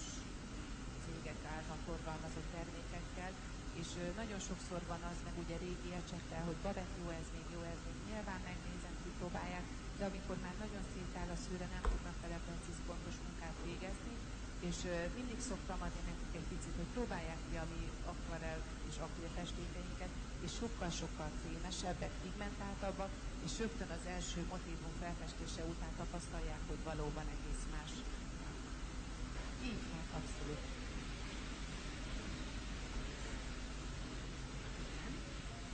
Egyes, 3B, egyes, igen, egyes fehér, igen. És lányok, hogyha szeretnétek, akár ehhez a 3D-s fehér zseléhez bármilyen brásengó színt hozzákevertek, nagyon szép pasztelszíneket kaptok, tehát nem csak fehérre lehet megoldani ezt a Chesterfield. As now, as you remember, we used the mixture of the 3D white gel and the white brush and go. Actually, if you want, you can use any other colors of the brush and go gel mixed with the 3D white. In this case, you will receive some very soft, very light pastel colors. Hozzákeveritek, nagyon szép pasztelszíneket kaptok, és azzal el lehet készíteni. Természetesen más formába is, akár a körömnek csak az egyik felületére, akár teljesen a szabad célkit tölteni, úgyhogy nagyon-nagyon jó pofa kis mintáját. Sőt, hogyha nem magát ezt a Chesterfield mintát, hanem akkor ilyen kis foltokat, kisebb, nagyobb szabálytalan foltokkal is nagyon szépen ki tudjátok tölteni a szabad célú részt. Köszönöm szépen. Én ezt a kis mastit szerintem most már nem fogom itt tovább emelni, hanem készítem a kis gyöngyöcskéket, mégpedig szafír zselében. So we will use now the Zafir gel.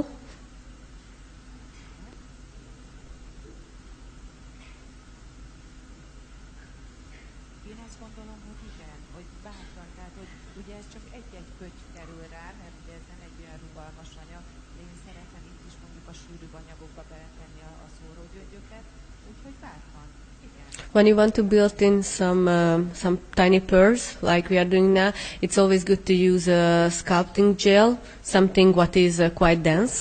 Pontokat. Itt ugyanakkor, ugye most meglátjátok, teszek ide egészen a szélére is, de ezt vendégnél nem feltétlenül tenném meg, mert ugye itt nagyon sérülékeny. As you can see that we will add some pearls on the very edge of the nail. On the tip it looks good, but on a real hand, on a real nail, it's better to avoid it because it's very on the edge and it's very easy to hurt it, or it will just fall out if the client's doing something with the hand. Mással ugye sokszor, hát hogy a gyerekekkel mi lesz, meg nem készül az ebéd. Én azt gondolom, most már lehet, hogy túl vagytok az ebéd főzésen, de azért egy-egy pillanatra, vagy egy kis időre, hogyha bekapcsolódtok, nagyon sok. Egyszer, többször is. Jó az a pizza, mondom tőle. Úgyhogy így ezeket a kis gyöngyöcskéket beletettem, szintén meg a lámpába köttetése és a felületét. Now we cure it.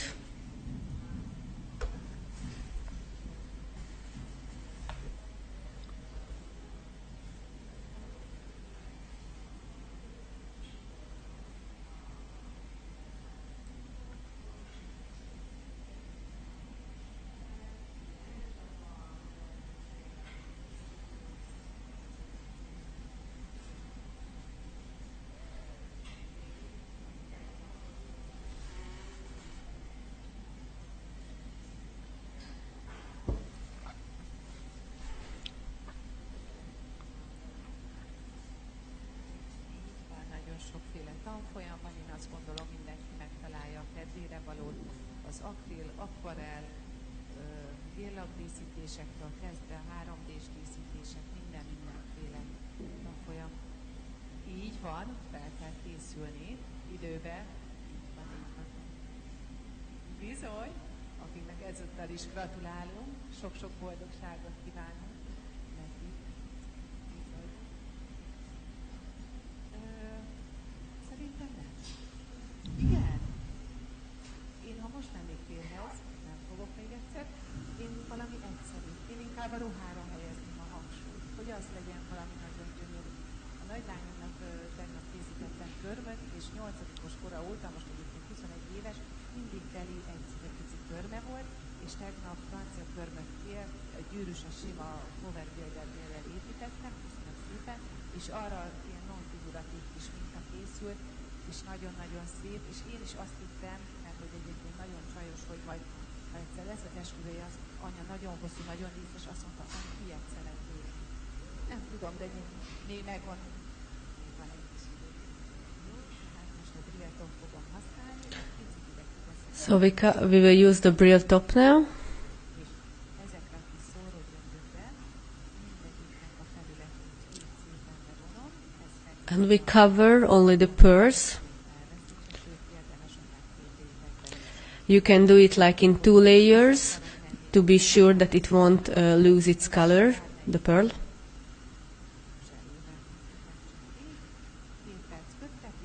We cure it for 2 minutes. Gondolom, hogy bátran próbáljátok ki az akvarellt, látjátok, igazság szerint így a kezdéshez nem is gondolnám, hogy olyan sok szín kell hozzá, mert akár egy színnel is nagyon szép színálszemetet lehet készíteni, kell hozzá 2 nagyon jó ecset, az egyik ugye az akvárt ecset, és azt gondolom minden körmösen kell, hogy legyen, aki aktívozik, ez a lány ecset nagyon-nagyon szuper. So we recommend you to try this kind of aquarelle or aquart nail art.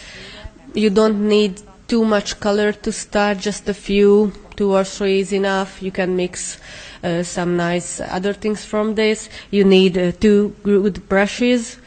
One of them should be the aquart.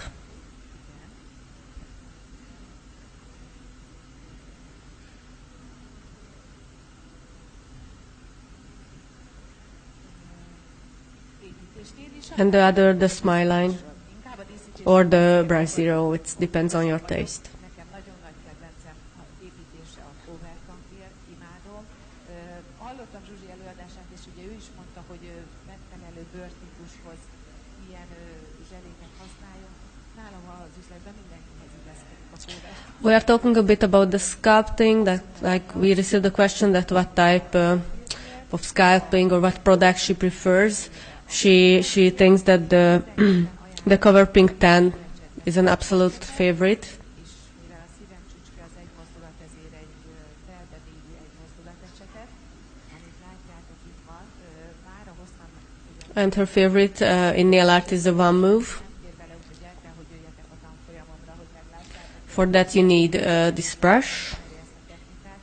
Nagyon precízen vágott, élben végződő ecsetek ezek, amit szintén ugye be kell avatni, és ennél még azért azt elmondom, hogy nagyon figyeljetek arra, amikor használjátok, hogy ne merőlegesen tartsátok, mert a tanfolyam végére nagyon sokszor tapasztalom azt, hogy szétnyomják a szőröket, tehát mindig For the one movement technique, you should use the one movement brush.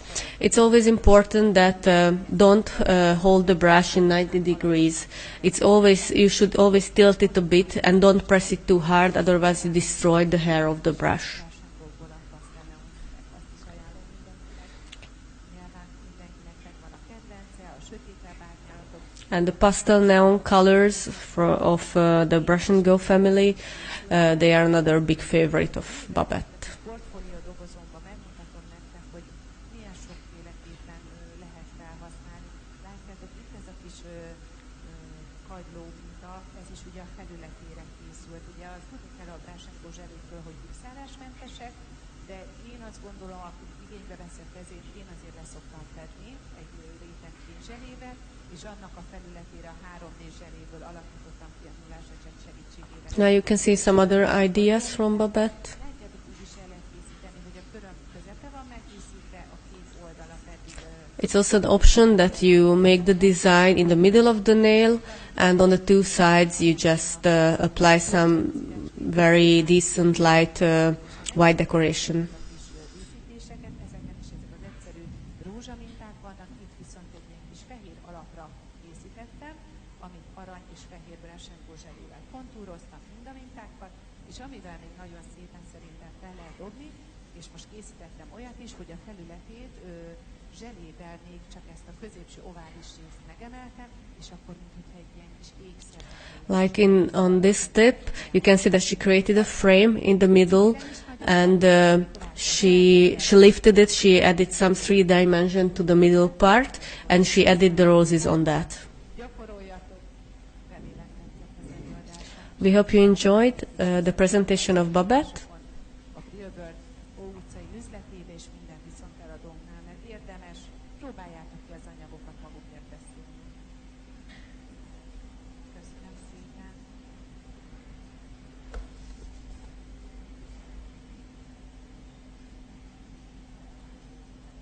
So now we continue with like 5 minutes, 6 minutes break.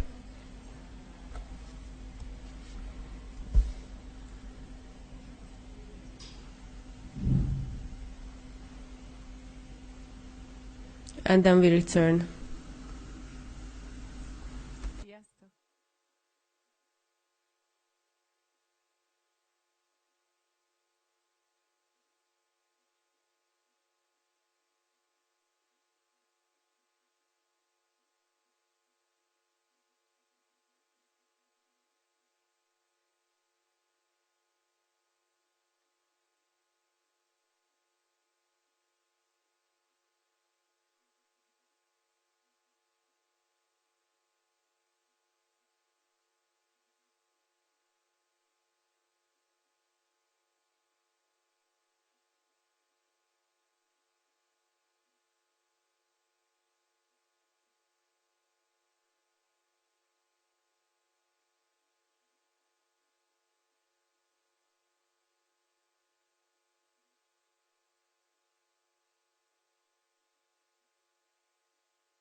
So welcome back. We will continue with Era. She will tell you what you will see soon.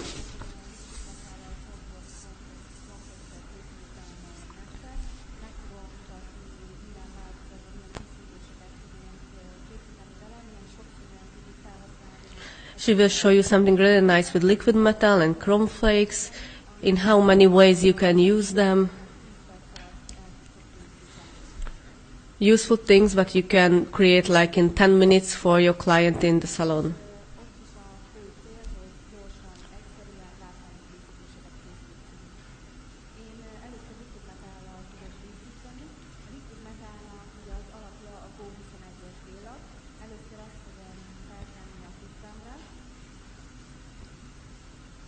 So we start to create a base with the Go 21 gel and lac.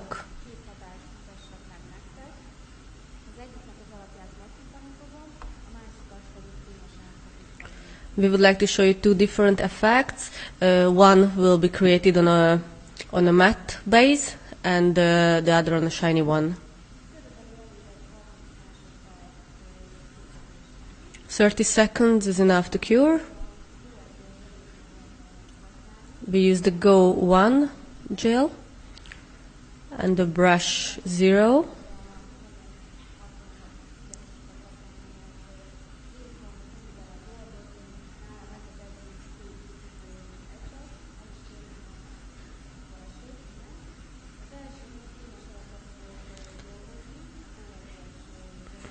So we will apply the Go 1 gel on a shiny base.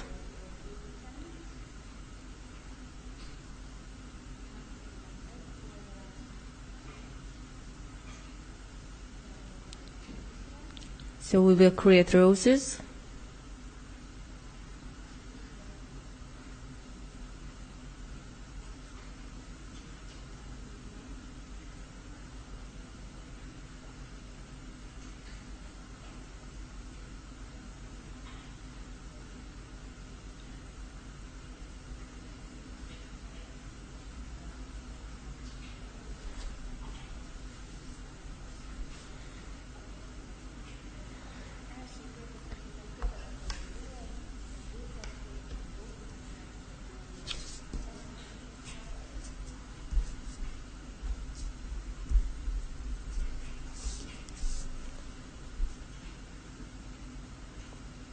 If you just start to get to know the brush and go colors, the four colors that you will absolutely need to start is the 1, the 2, the 19, and the number 20.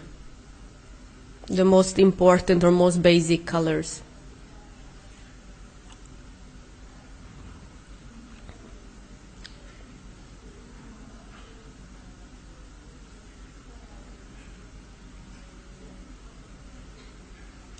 As you can see, with the Go 1, it's easy to work. It doesn't flow at all, you can see. And you can control very well, for example, in case of thin lines, that how thin it should be.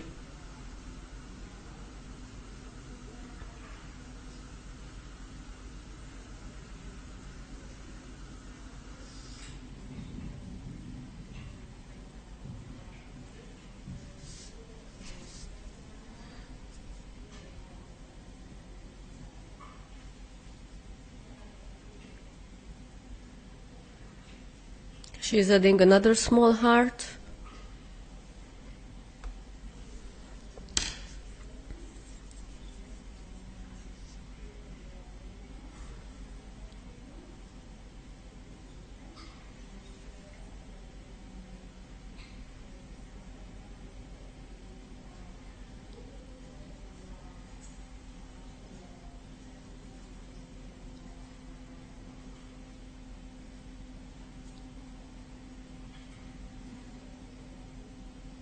So now we continue on another tip.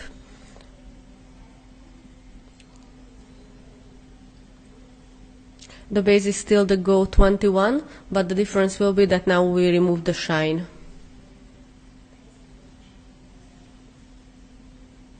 Pay attention to remove the shine everywhere.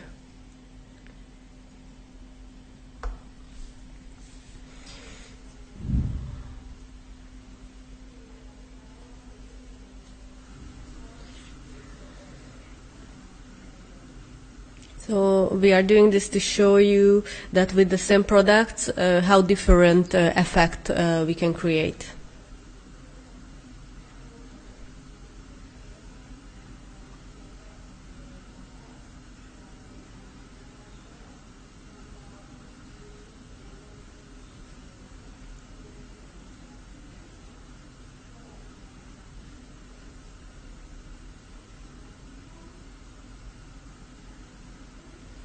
So we remove the dust, and now we have to paint the pattern. We still use the Go 1 gel.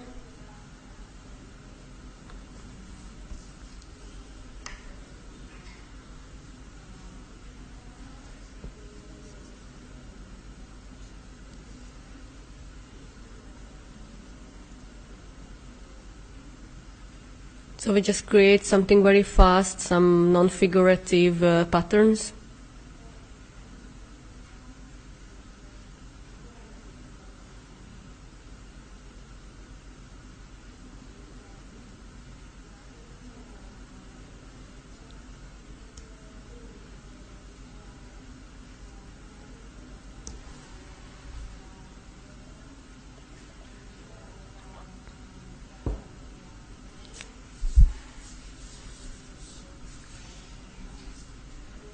Erika usually works with acrylic.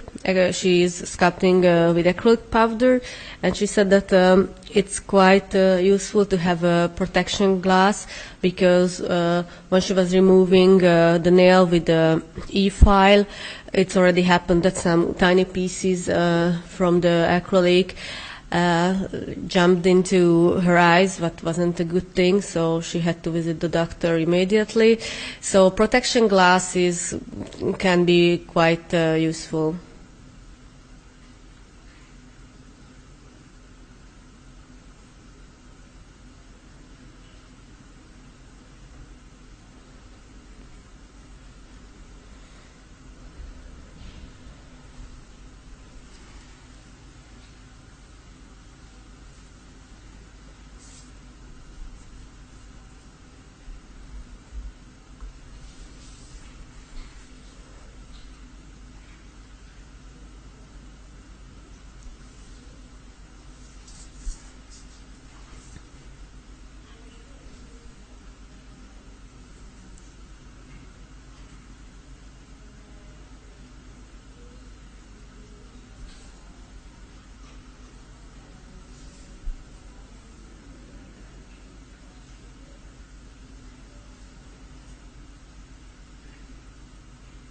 Now we cure it, and we continue with the other one, with the heart. We apply the number 2 liquid metal gel polish. It contains a lot of pigment. There's a small metal ball inside, and you have to shake it very, very well before you use. It cures very fast, so as soon as you applied it, you have to put back the cap immediately.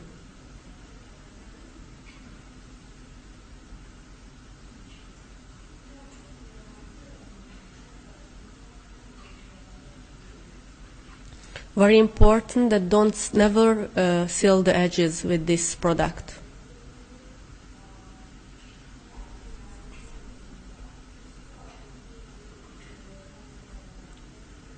It is a key fact to have the nails for 4 weeks.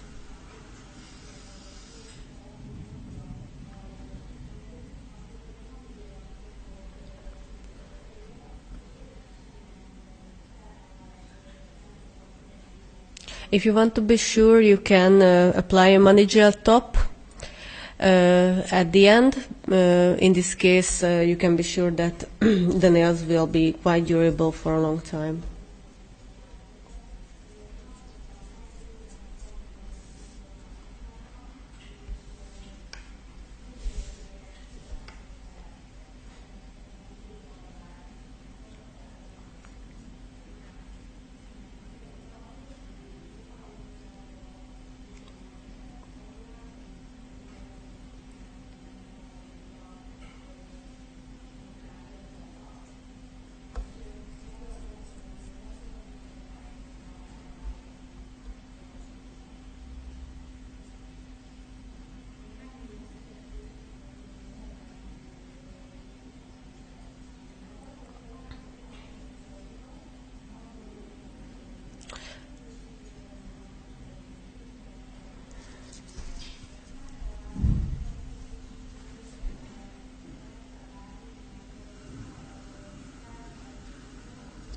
As you could see, the first layer wasn't enough because there were some lighter parts on the nail, so we need a second layer.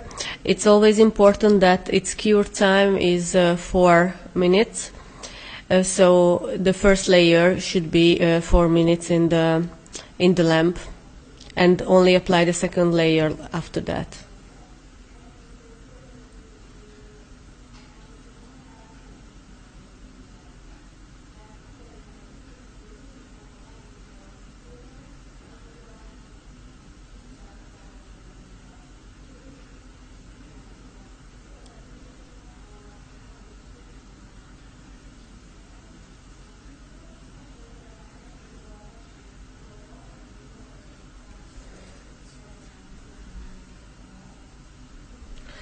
And now we return to the tip where we worked on the matte surface. Now we covered it with the liquid metal gel and lac number 8. It's the Russian gold.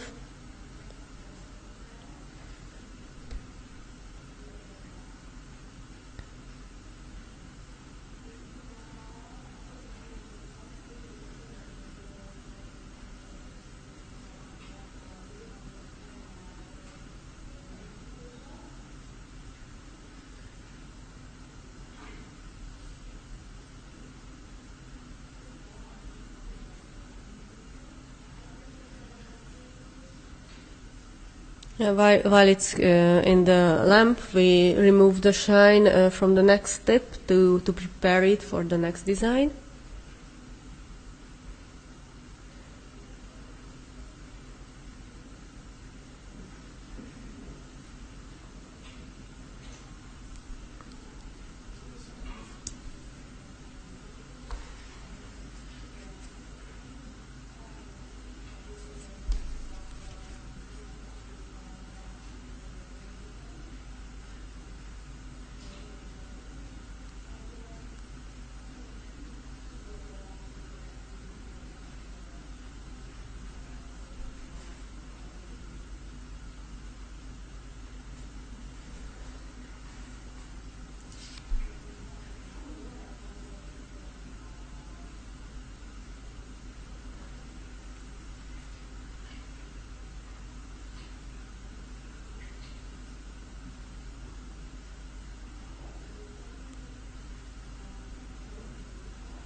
Now we continue with the chrome flakes technique.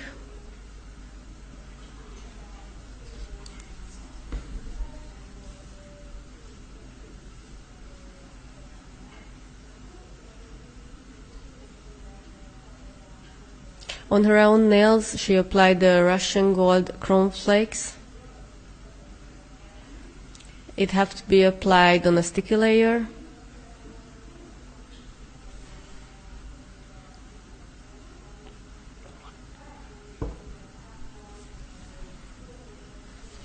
Many of you uses the chrome flakes only on a black base, but actually on any type of darker shade, it looks very good.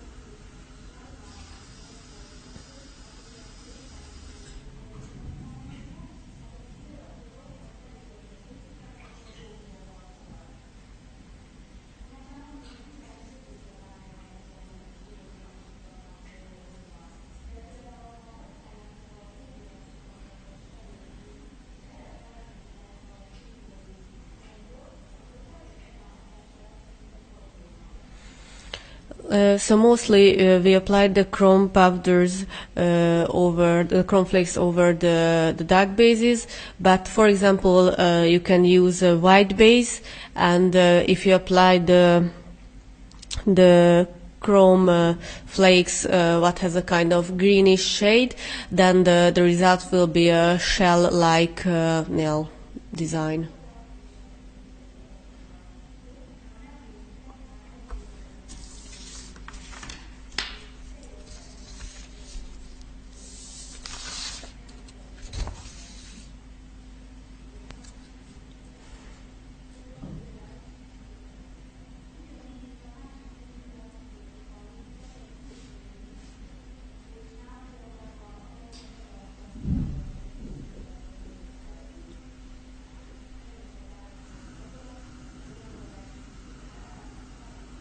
Now we apply the Go Gel 21 as a nude base.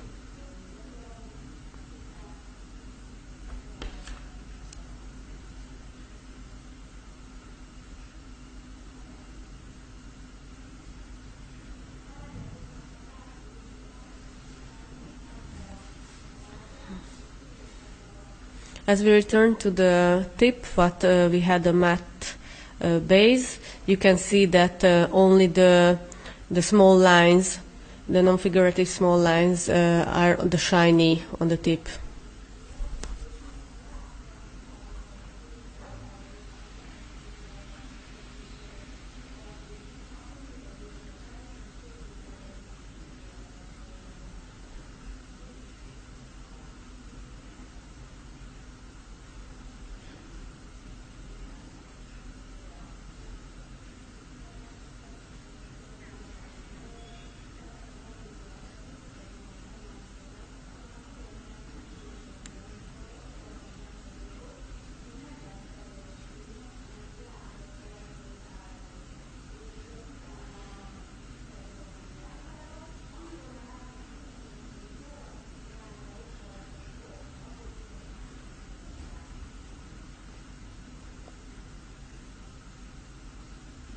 If you are quite experienced with the chrome metals, in this case you don't have to always wait. If you apply 2 layers, you don't always have to wait to cure for 4 minutes the first layer. You check it after 2 minutes and you can see if it's getting shiny and if it's totally or almost cured. You just have to put it back for another minute,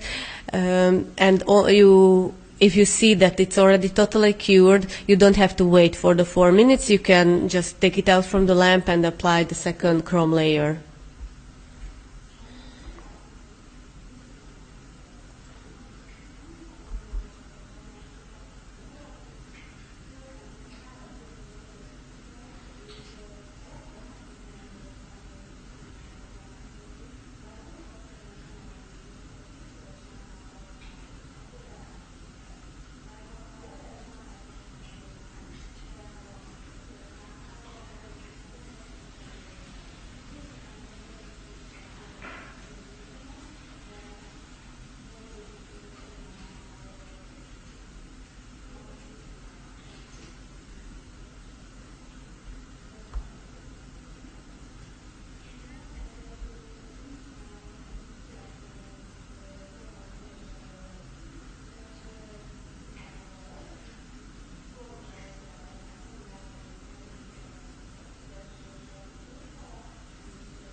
So we cure the brush and go number 2, the black base, for 2 minutes.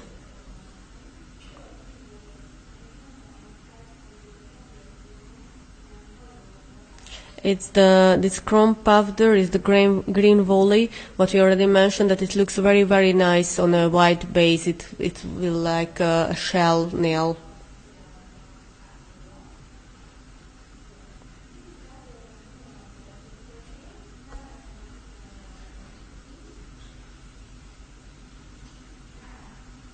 So we removed a little bit some grease from our finger on the paper towel, and then we pick up some powder and rub it.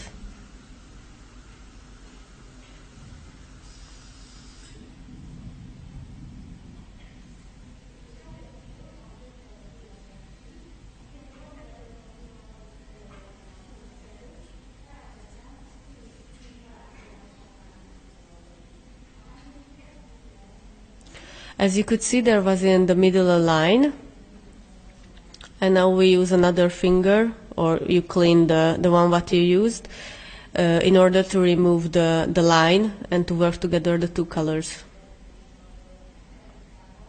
It's the fastest way to create an ombre from the metals.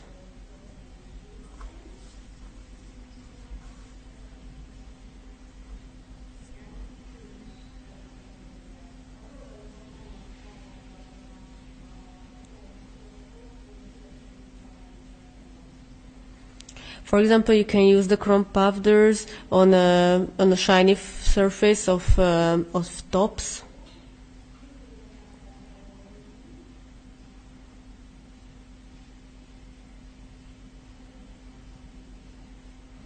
Now we apply the matte finish in 2 layers.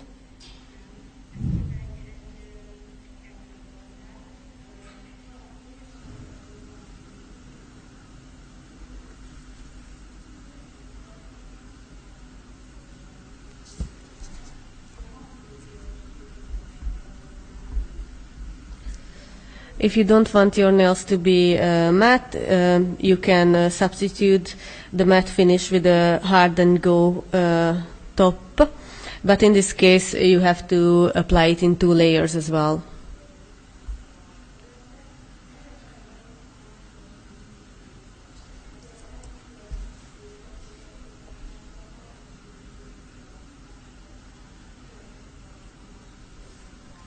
You have to cure it for 10 seconds and then you can apply the second layer.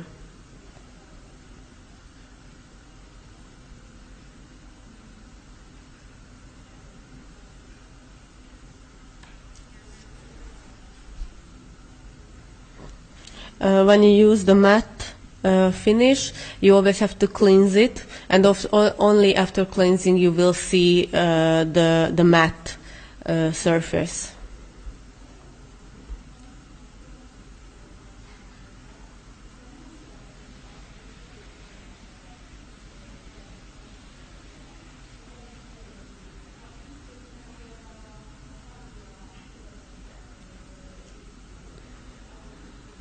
Now we remove the shine.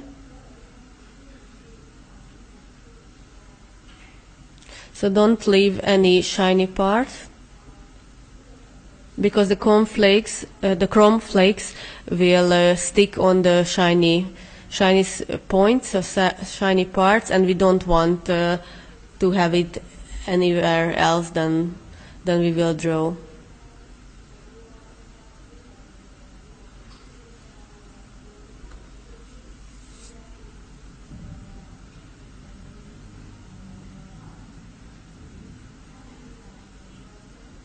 We use the brush 0 again.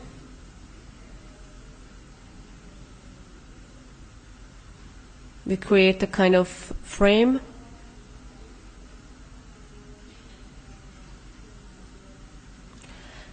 Even in the salon, when you are working on a client, it's good to use this brush because it's easier to avoid the skin.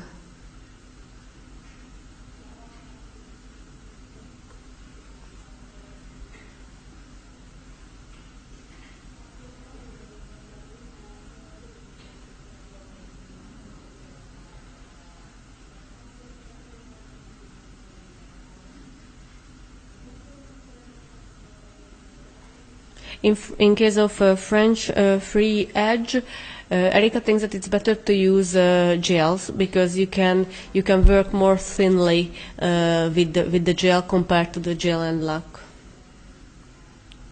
If you want to cover the whole nail to one color, the gel polish is a perfect choice.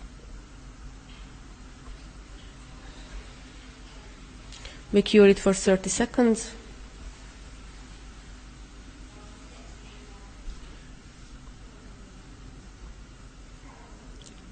Here are the chrome flakes colors.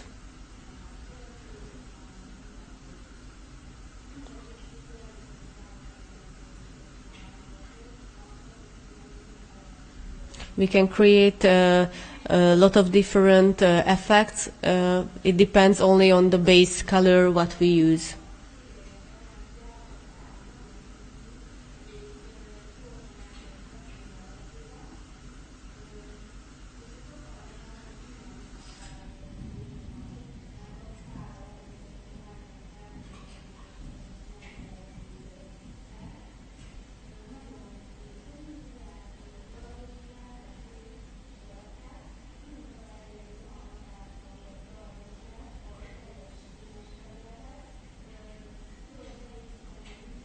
They are very light, so it's good if you use some mask while you are working with them in order to avoid that you breathe these small flakes.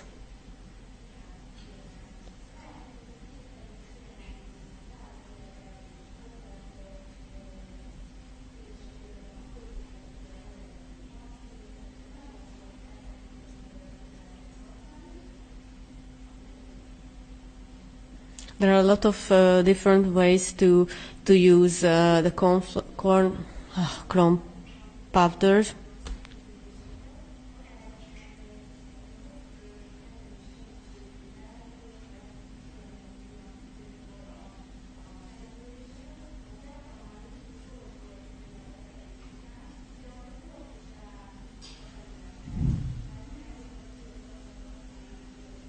Before you use it, you have to clean your finger on the paper towel, because you don't want grease or some other powder or dust to get into the nail.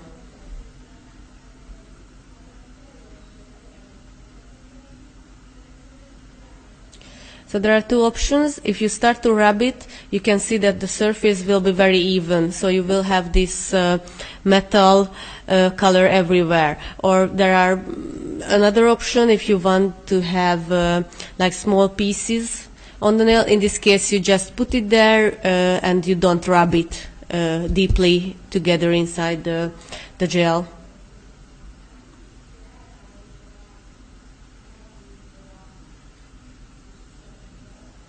We remove the extra part of the chrome from the matte part where we don't need it.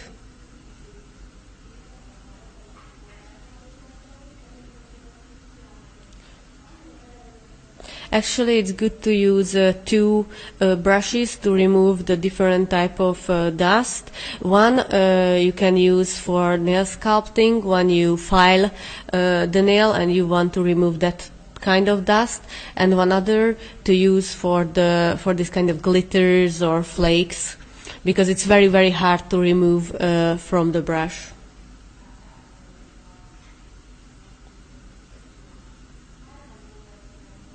We cover it with Harden Go. You don't need to cleanse it. It's flexible.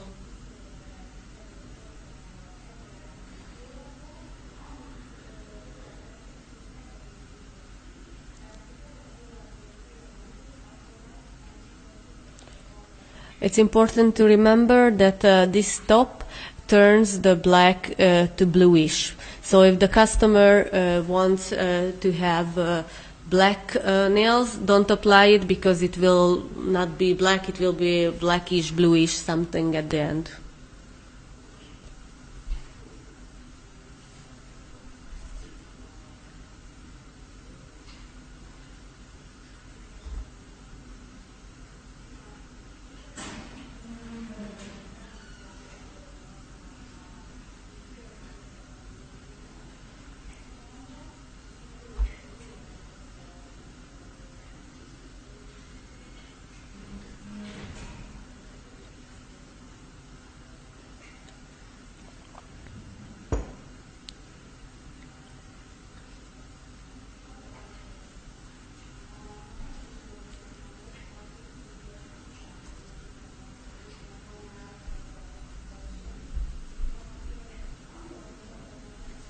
There was a question that when you remove the extra part of the chrome flakes with the brush, you cannot hurt the surface. And as we experience, it won't. But for example, when you use a magic powder, what we could see earlier, it's better to use a brush that is more soft to remove the dust.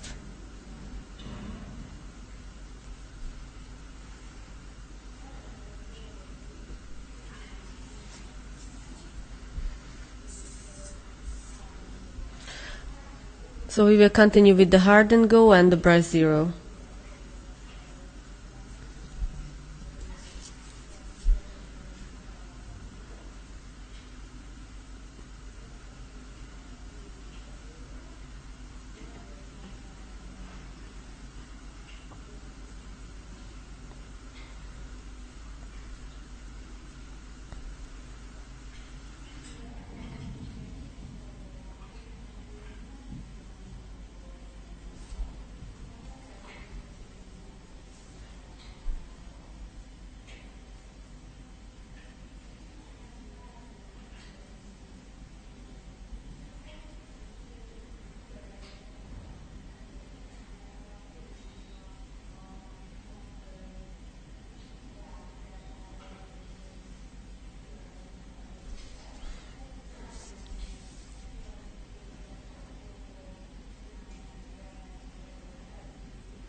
as you will see that with this technique we can reach some very special effect. There will be a play of the shiny surface and the matte surface. No matter what kind of pattern you draw there, you have to cure it time to time and then continue.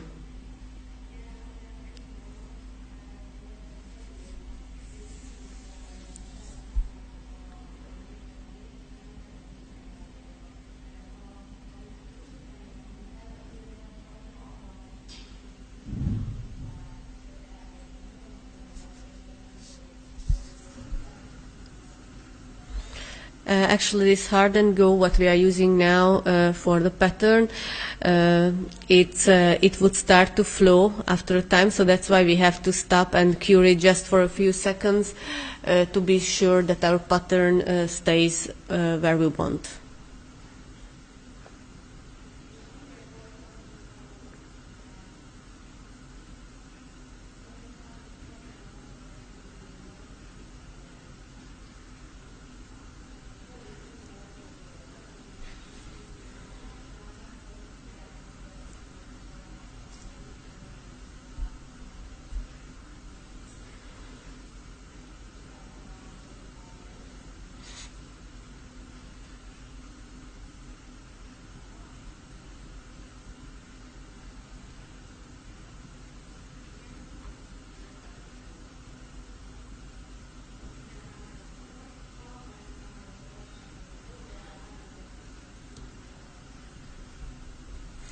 Actually, if you don't want to use the hard and go, you can use the brush and go top, but hard and go is a bit better because it's a harder one, it's easier to draw.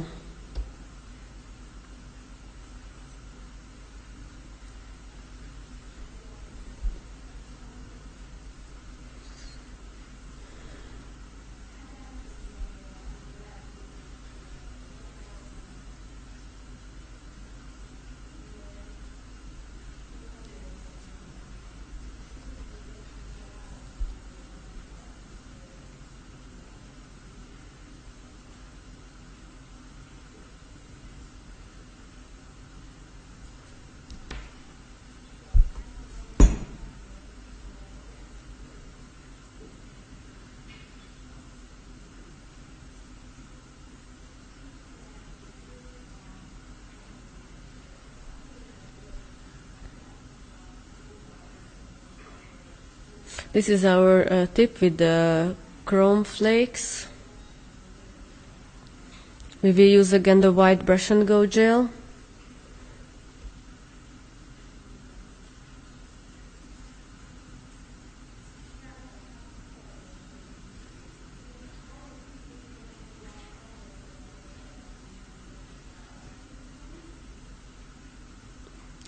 For example, if you want to create the free edge, this is the same way how you would do it with the chrome flakes.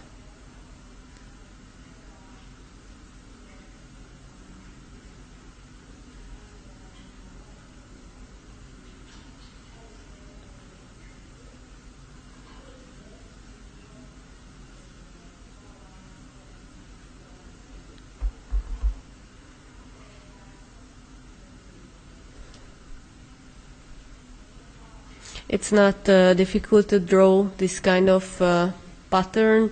You just put there kind of drop, and then you pull the product. You continue to draw as a thinner line.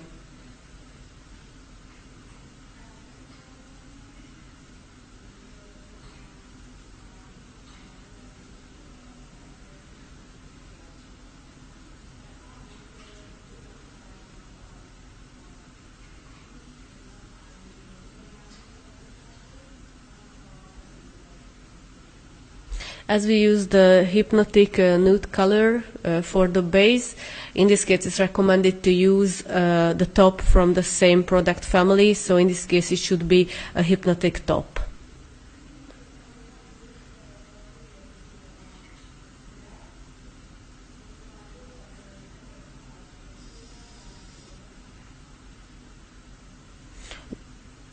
In the saloon, you can ask the client to put the finger over the jar, and you just spread the powder over the nail.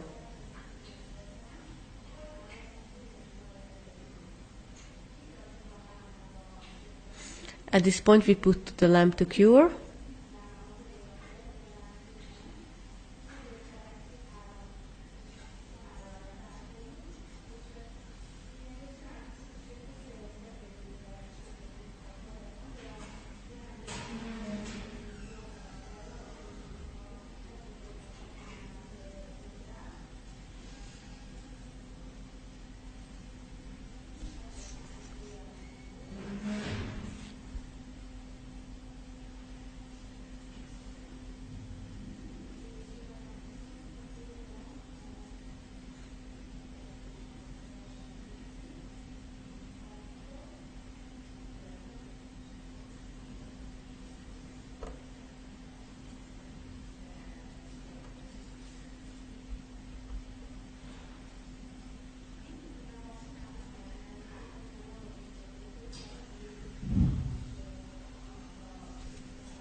Now we cover it with the liquid metal top.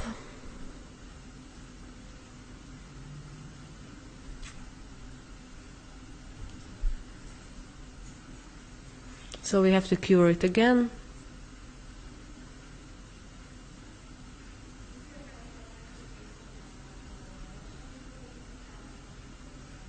The brush and go cures in half a minute in this combined lamp, so we just have to remove the dust.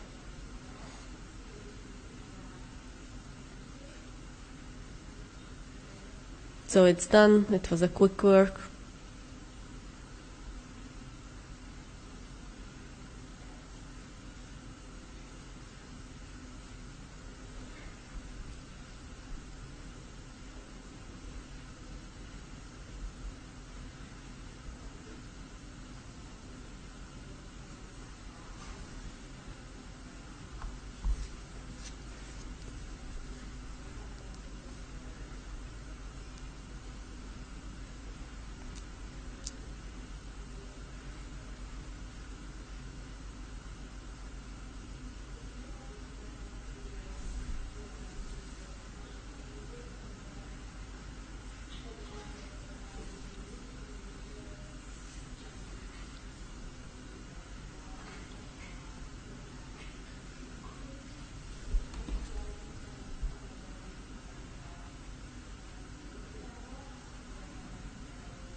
Yeah, Brush Zero is also one of the favorites of Erika. You always have to pay attention that when you put back the cap, don't push it too hard because you can damage the hair of the brush.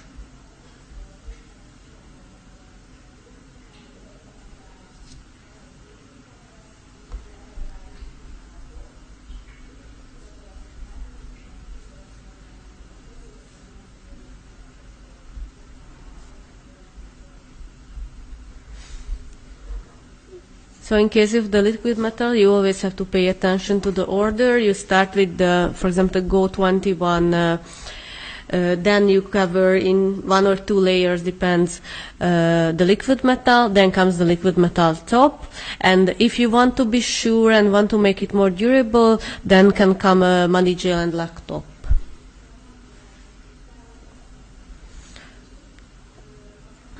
And then you have to cleanse it because the money gel lac top needs to be cleansed. It's not a shiny one.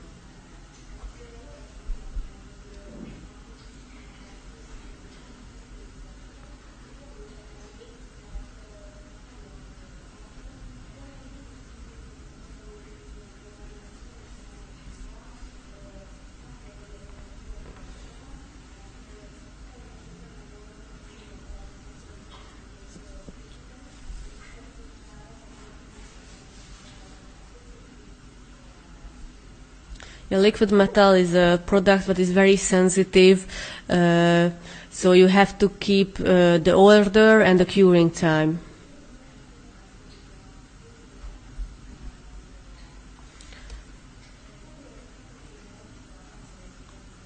Designer gel is available in 5 colors. White is something Jolly Joker, absolute favorite.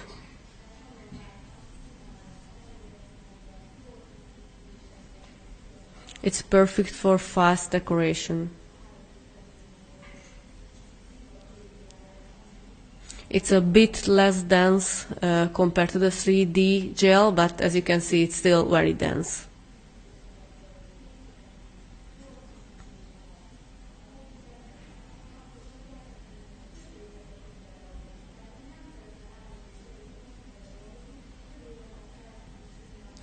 It's very good because you can apply it in multiple layers. So if you don't like the 3D gel because it's too difficult to work in one layer with it, with this it's much easier because you can apply a second layer if you feel like, or a third.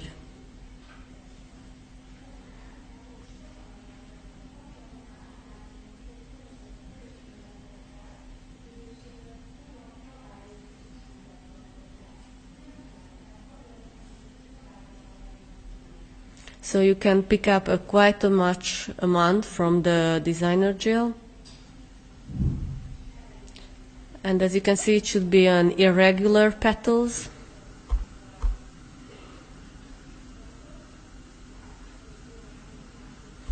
We just had a fast cure, just a few seconds.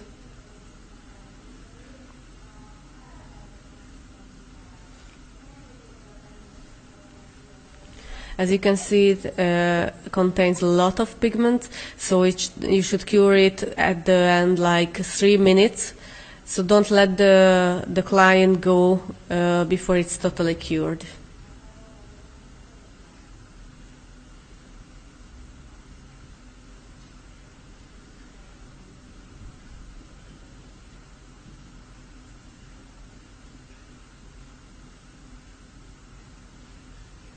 So we continue with bigger and still irregular petals.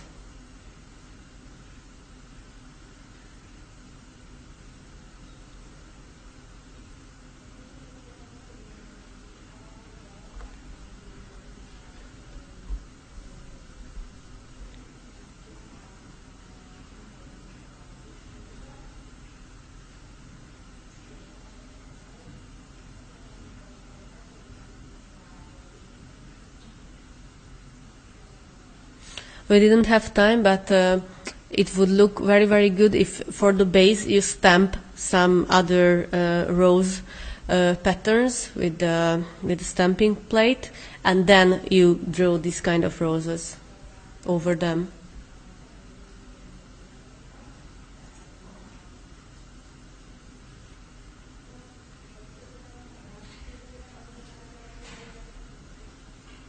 Actually, just a few words about the lamps. In the salon work, it's the best if you have 2 lamps because it can speed up the work quite much. While one hand is in the lamp and it cures, then until that you can make some other layers or decoration on the other hand, and then change.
liner gel, we will apply again the metal. It will be a Russian gold, the liquid metal.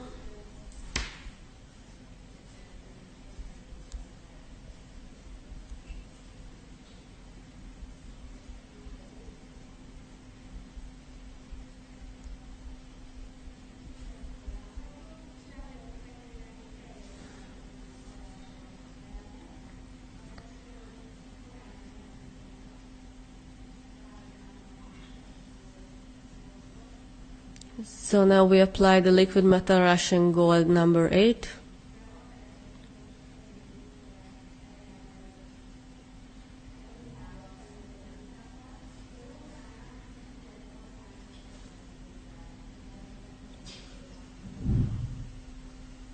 As it's a bigger surface, you can use the brush.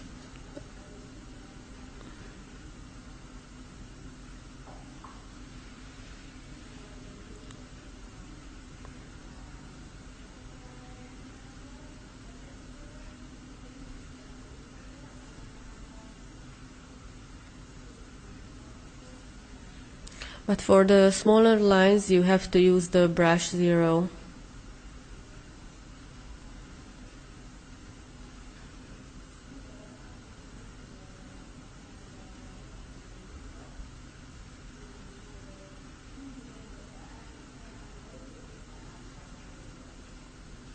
There was a question that how does she clean the stamping plate, and she said she's using the remover after and before she cleans.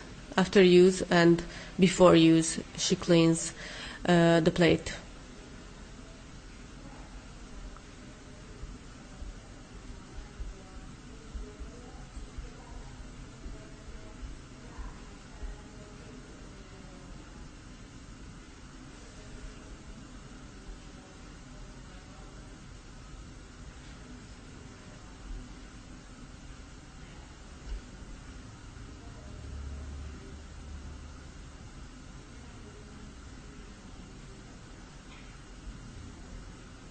As soon as you finish to use the liquid metal, with cleaner you have to clean the brush, the 0 brush, what we were using. Otherwise the liquid metal would cure inside the brush.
As you can see, it shows a very different effect compared to the white one where we started. It's not totally cured, so we cannot apply the liquid metal top yet.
Now we will have some minutes of break and then we will continue.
We will continue with a special baby boomer.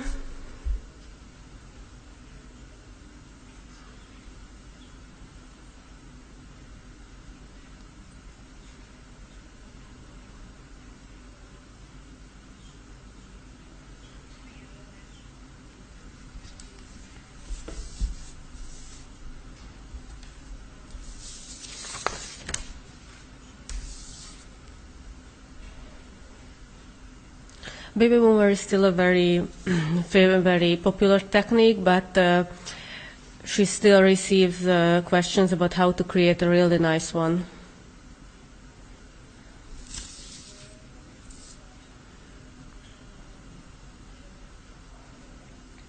We will use something special that will glow in the dark.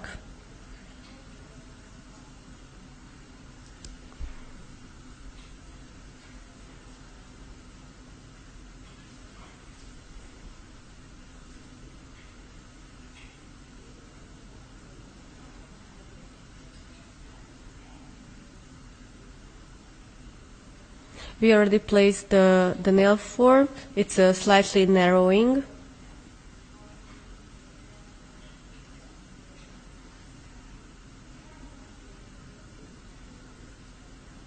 It's the shape that we will create is a mix of the pipe and the Russian almond.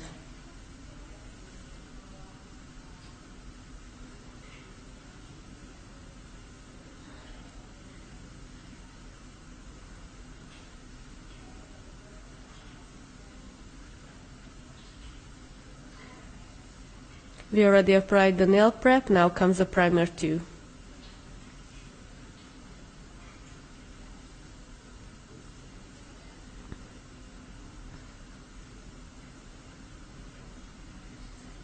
It's a necessary product to increase the adhesion.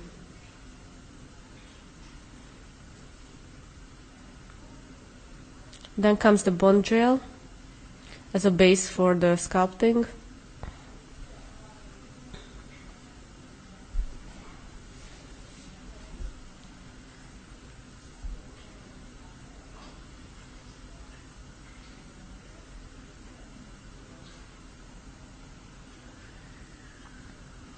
Pay attention that not to let the bond gel to flow into the cuticles, because it can be a problem later, because the nail can comes off easier. Cure it for 1.5 minutes.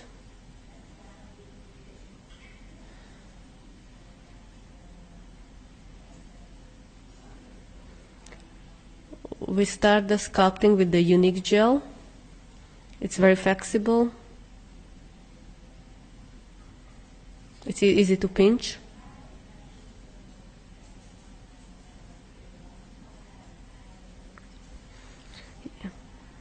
You can use the iron gel or the hard gel.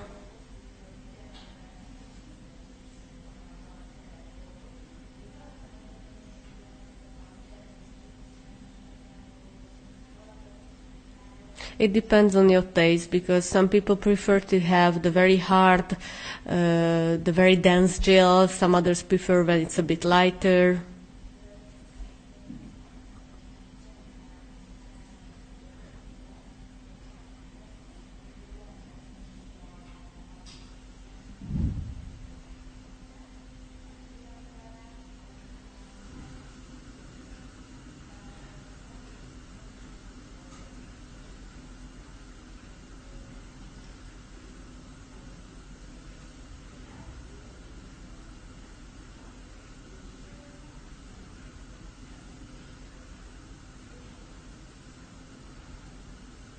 Just a few words about the icy gel. That's also an option to use for sculpting.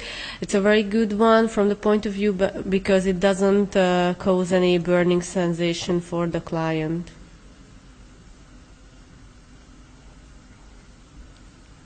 We use the Smileline brush to create the form of the nail.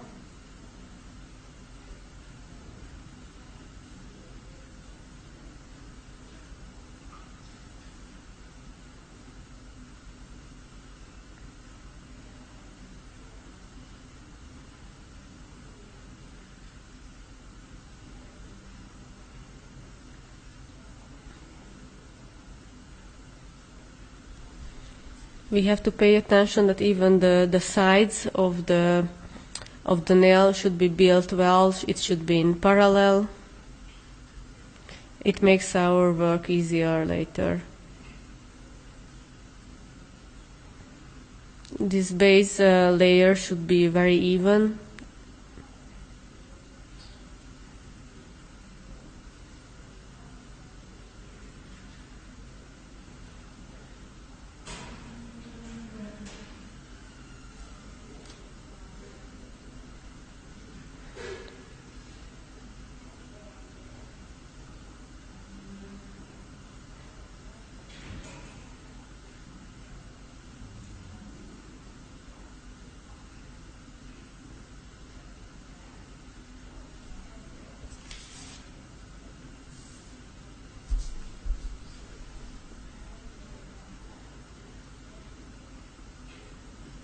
We have only one gel that you cannot pinch, and that's the Zafir gel.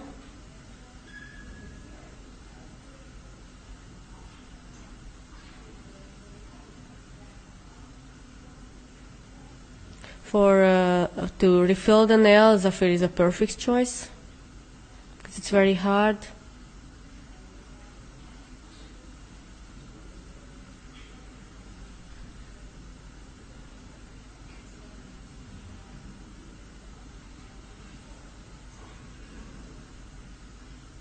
This gel, when it's cured, it is like as strong, as hard as a cured acrylic.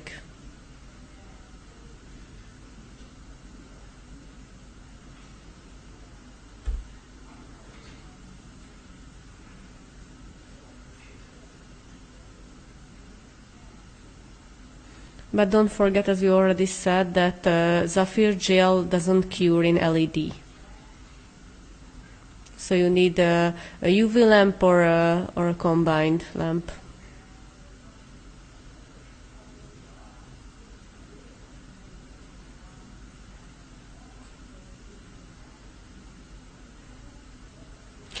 And another gel what you cannot pinch is the gum gel, because it's so flexible that you cannot pinch it.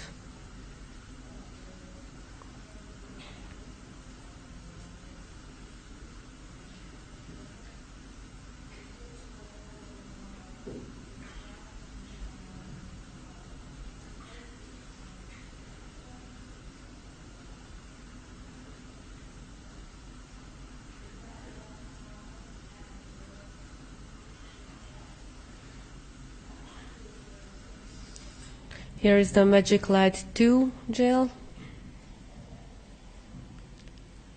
We will cover the free edge with it.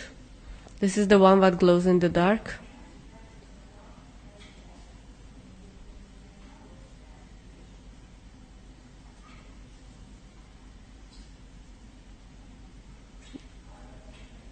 That's the other one with the number 1. You can see that it has bigger glitters in it.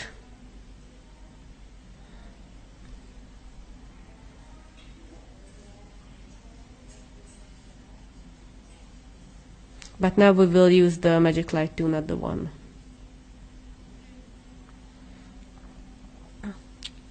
But even if when we are not in the dark, you can see it has a kind of pearlescent, pearly effect, so it's even in the daylight, it's quite nice.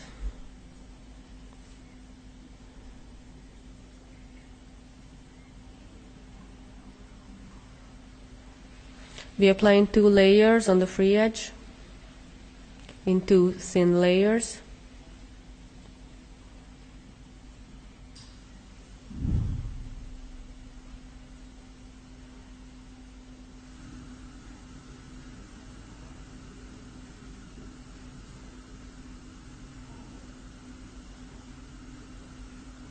As you can see, when we cover the free edge, we work a little bit of the product towards the nail bed.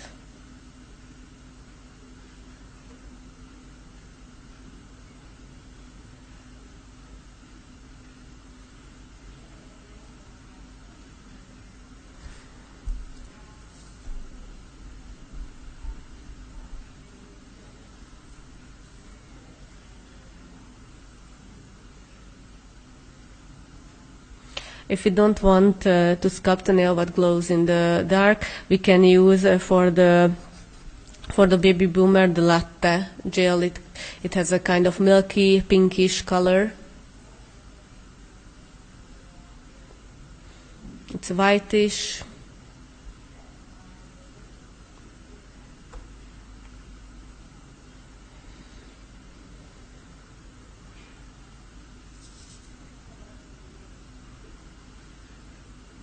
Now we pinch it a little bit. Then comes the second layer, what will cover better.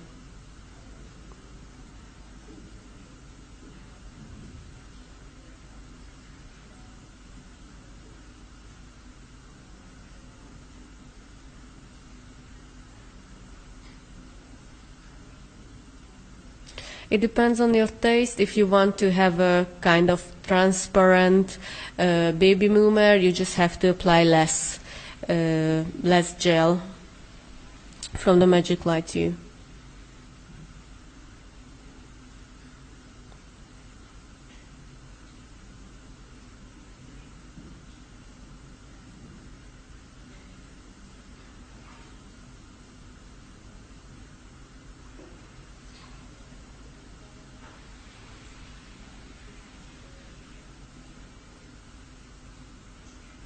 Okay. Now we cure the Magic Light 2.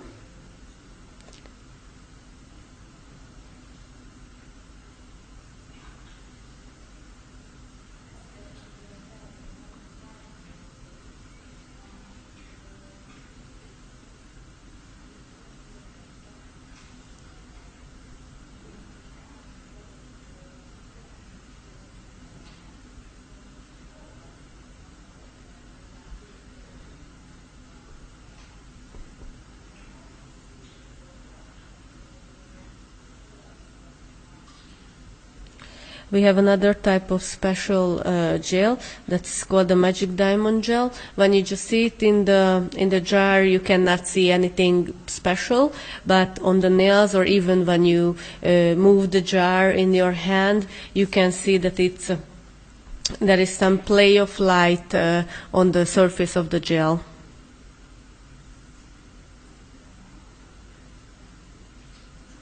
Now we pinch the second layer too.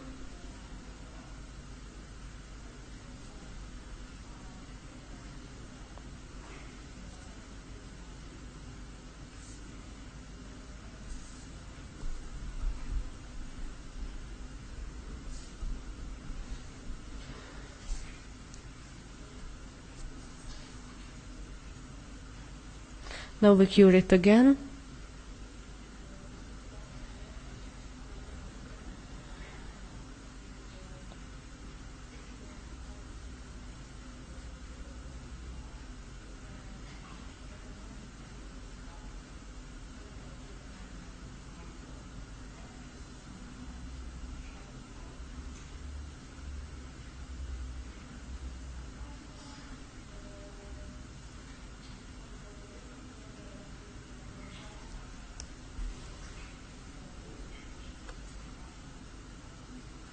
When we are creating short nails, especially for beginners, it's a help because you don't have to pinch in every case.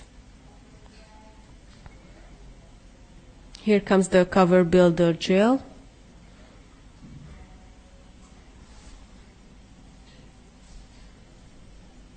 This is what we will use for the nail bed part, and we will wash together the two parts.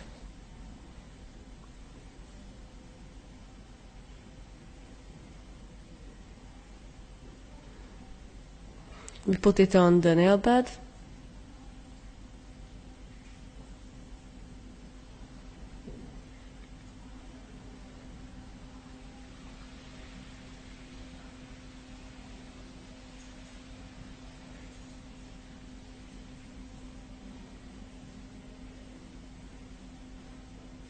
It's quite easy to handle the Cover Builder gel, as you can see. It doesn't flow.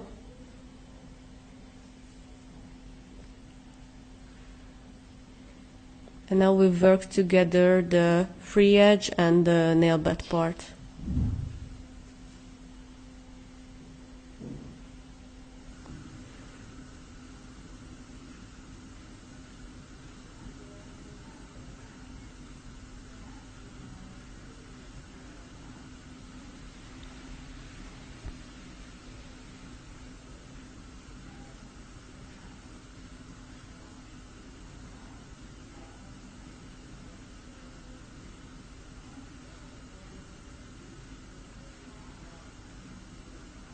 Another option to use is the nude builder gel. It has a slightly different color compared to the cover builder gel, and we can say it's a little bit lighter.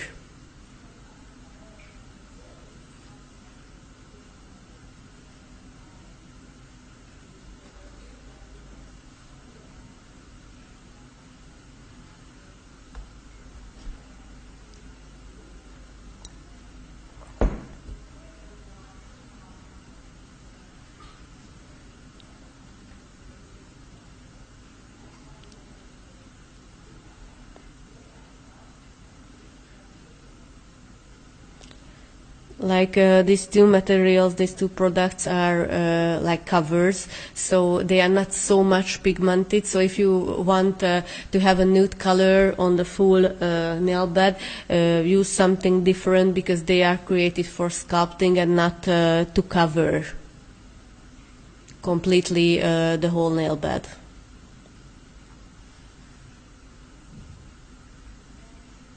For nail enhancement, it is okay as well to use.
There was a question if it's easier to work with softer, less dense sculpting gels, or it's better to work with sculpting gels like this, like more dense. Well, it's up to you. Everyone has the favorite, what is better for her hand. Actually, we can say that even our dense sculpting gels, you still can work with it, because as you could see earlier, you cannot see the lines. You cannot make scratches with the brush.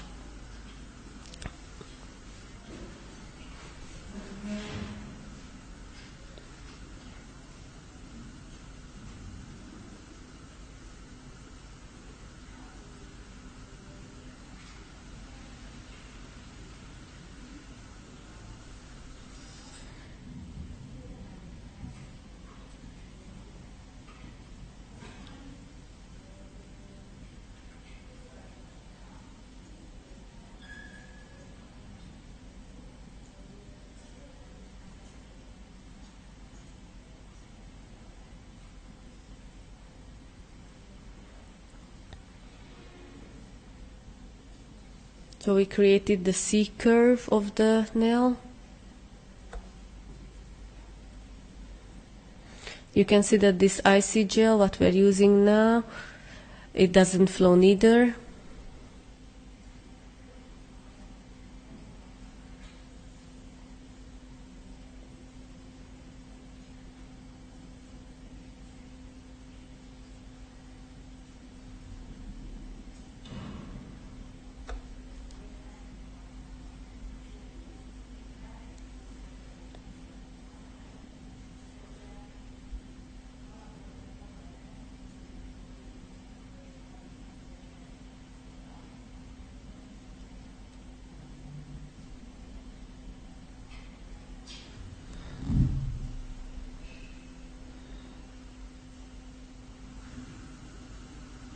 So now we pinch again in order to reach a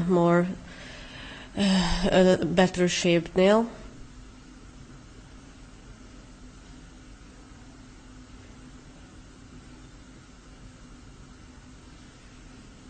Just press a little bit even the free edge. And now we cure it totally.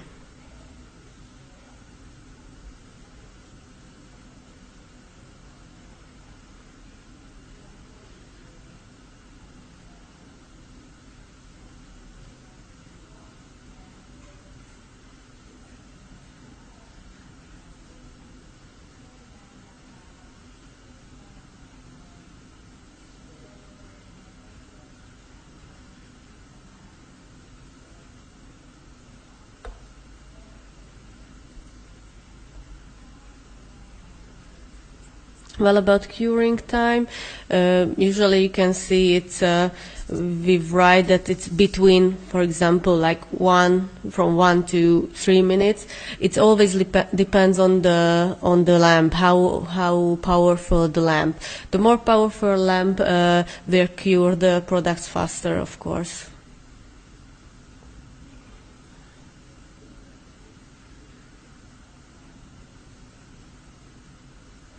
Now we use cleaner to cleanse the nails.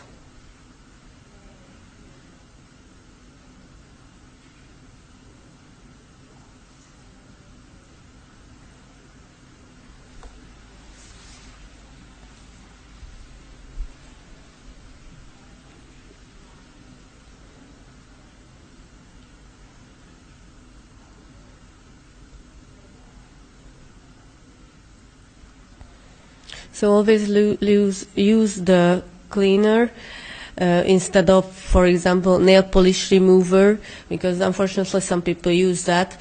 Even if you cannot see any difference at the first sight, inside deeply in the nail structure, it could cause harm, and the client most probably will return soon and complain about the nail.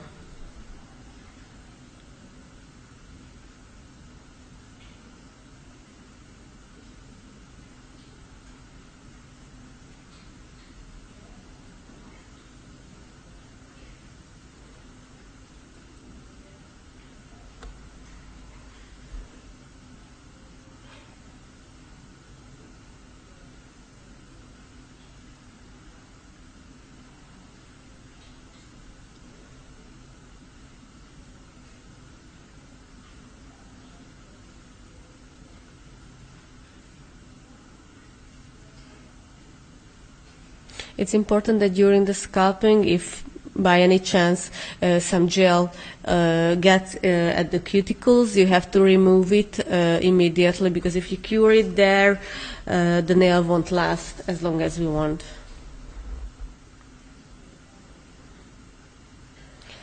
Now we file it with a 180 file.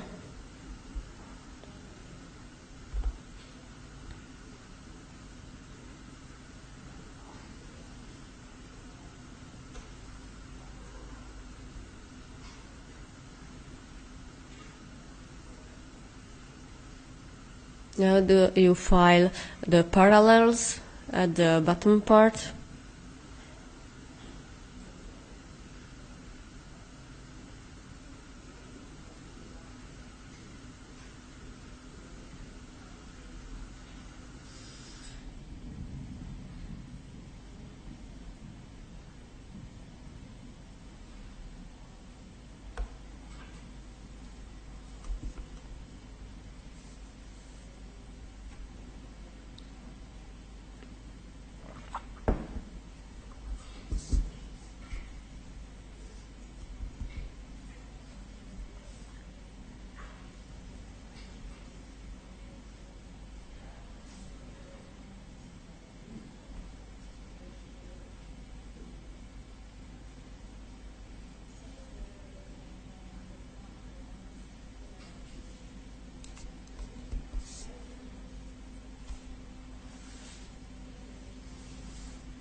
We always recommend you that always participate different classes, because you can never stop educate yourself. You can always learn some new tricks, even if a few ones at every at every class, what will be a big help for you during your work.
Just a few words about pinching.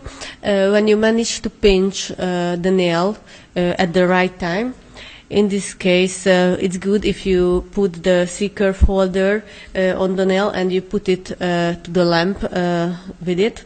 You put the nail into the lamp with it, because as we know that after time, gels can gets back to its original shape, losing the curve what we want.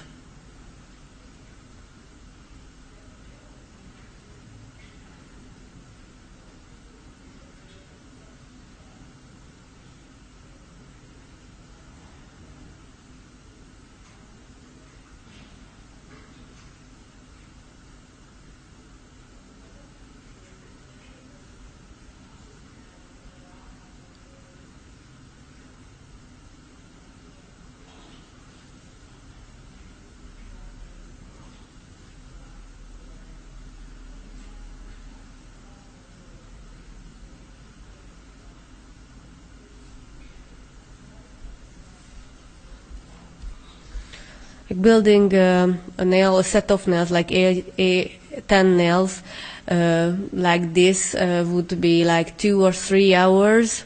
Okay, depends on the length, but it's approximately between 2 and 3 hours.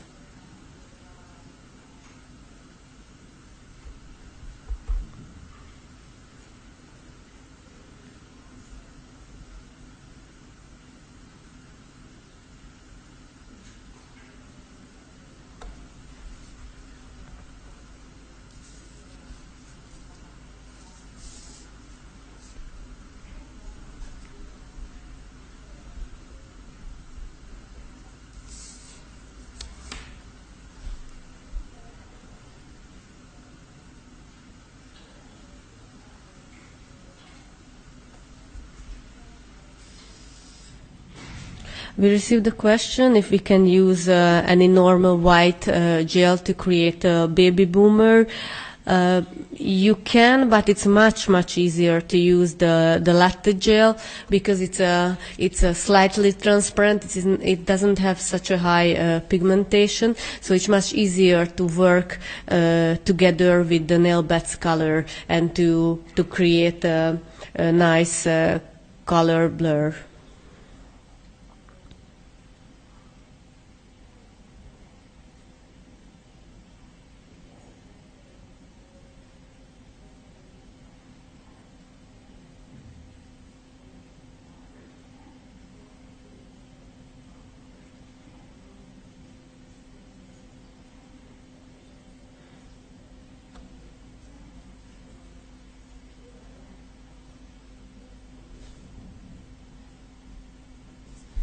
It's very important to file thoroughly the nail surface. You cannot use too hard file because it can scratch the surface.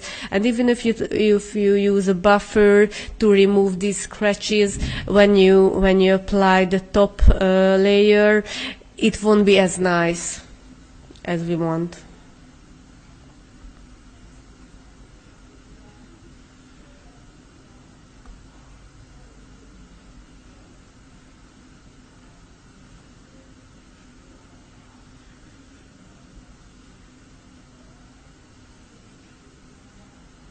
It's also a problem when we want to add some nail art on the nail. If there are scratches, even if it's very little and you cannot see it well, the material, the product what we use for the nail art, it can flow inside these scratches, and it won't be too nice at the end.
Especially when you are working with gel nails, you have to file a lot. So in this case, it's very useful, and let's say it's an essential thing to have a good nail dust extractor.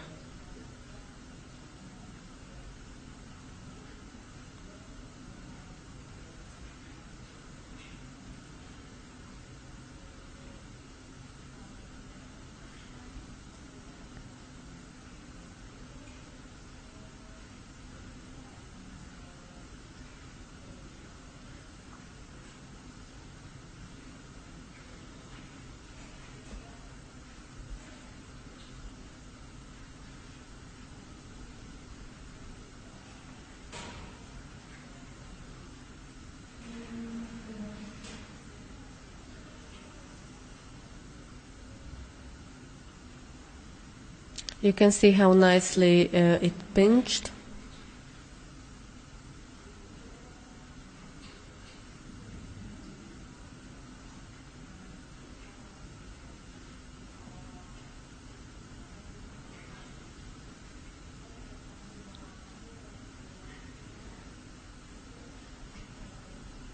As you remember that we pinched every layer, we pinched the cover builder, we pinched the magic light too, we pinched the unique base layer.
Yeah, the question was that what we will do when we want to make a refill for such nails.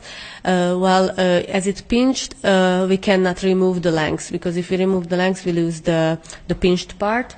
It's also a good idea to use like one or two colors, like it makes easier the refill.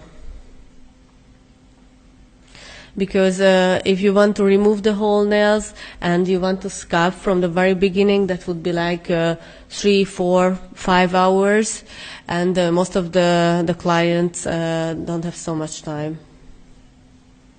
So refill is a good solution in these cases.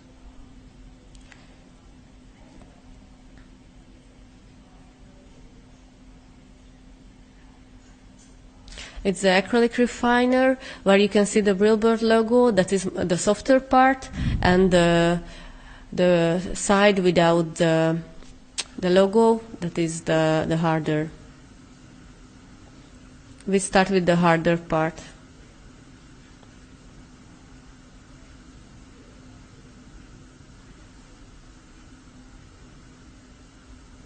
Due to its shape, it's quite easy to use even at the cuticle parts.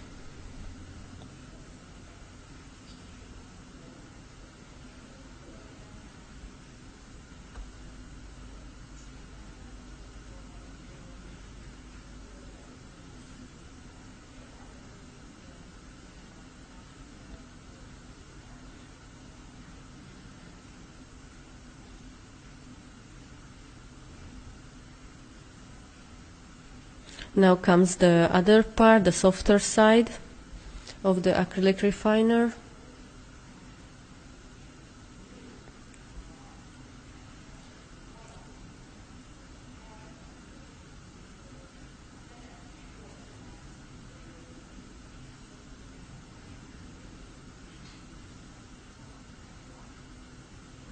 Actually, we have another version of this acrylic refiner that has a pink core that is even more soft than this one.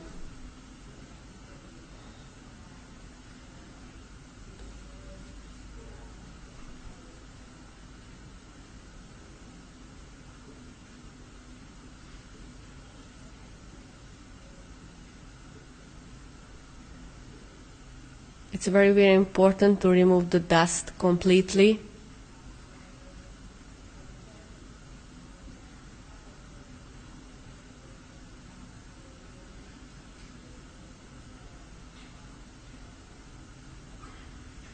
Without removing completely the dust, it might happen that you cover it with the shine gel, and the dust under it will cause bubbles.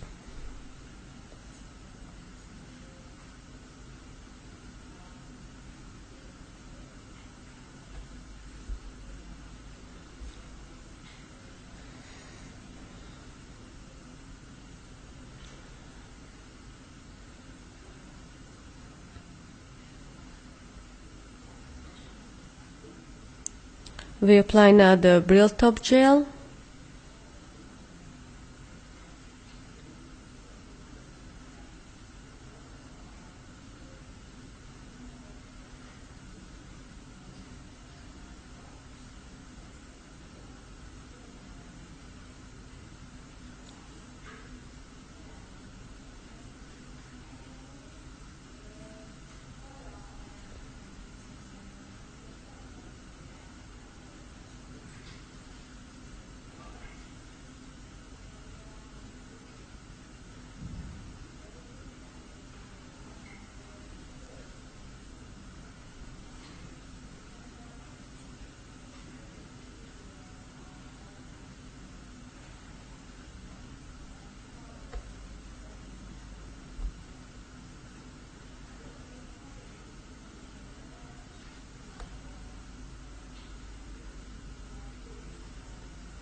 So over gel we can use almost any top.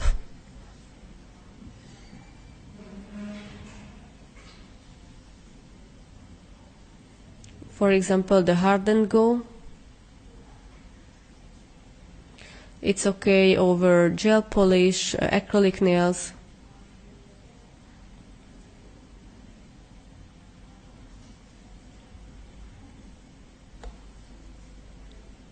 It contains nail creatine, what is a good thing for the natural nail. It nurturizes it.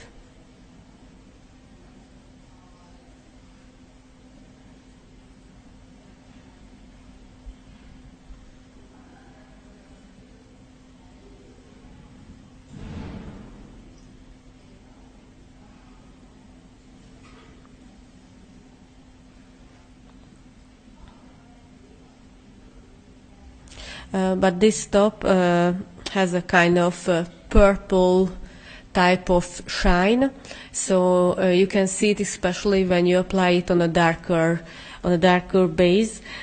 It depends on the client's taste. If she likes this kind of effect or this kind of slightly purplish shade, it can be okay, but you have to take it into consideration.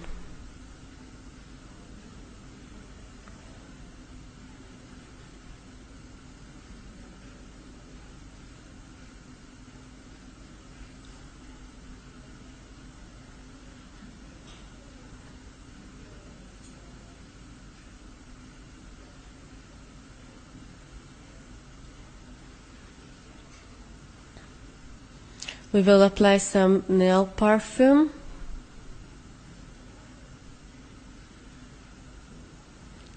You put a drop at the cuticles and you massage it into the skin.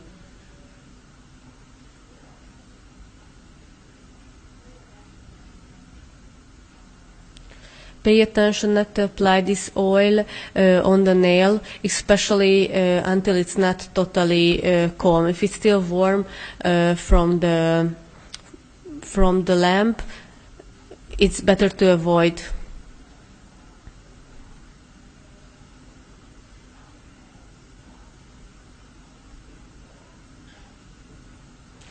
Because if the nail is still warm and you apply the oil, it will make the nail more matte. It will lose from its shine.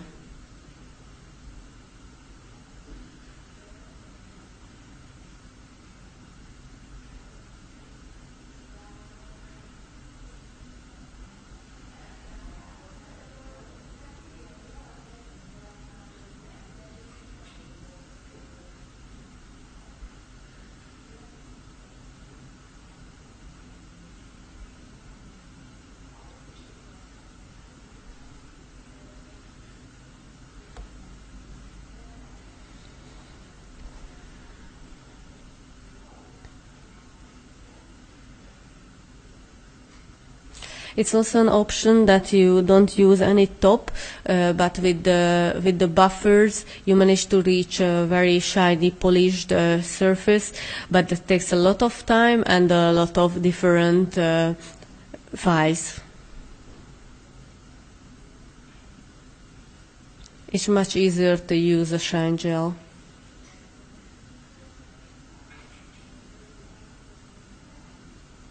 We will try to show you how it looks in the dark.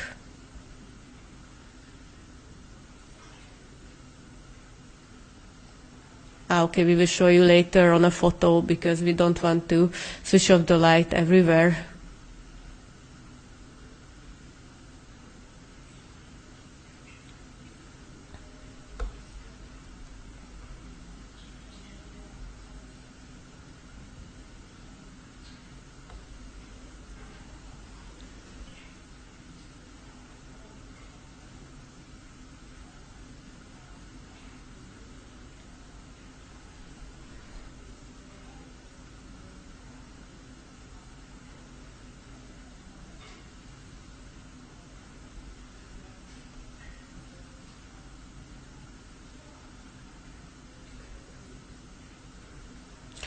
In case of weak nails, you can prepare it with a very soft buffer. Then you add some nail scrub to remove the grease, and then you apply a layer of hardened gold to give extra strength.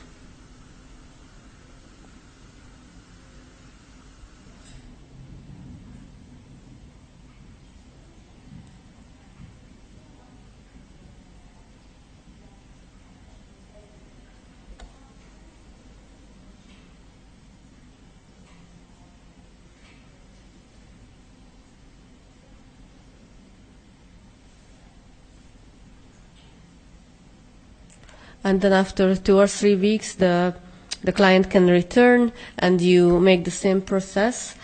And after time, hopefully the client will have stronger nails.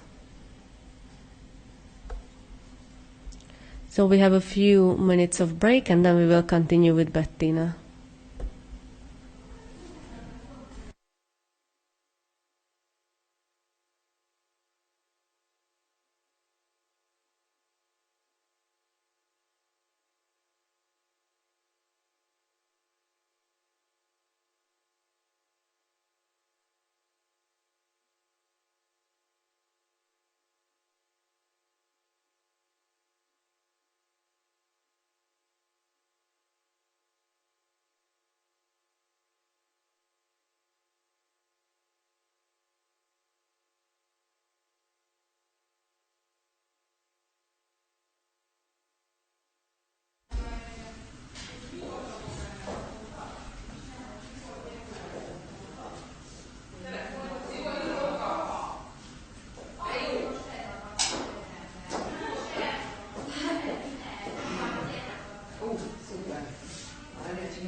Köszönöm.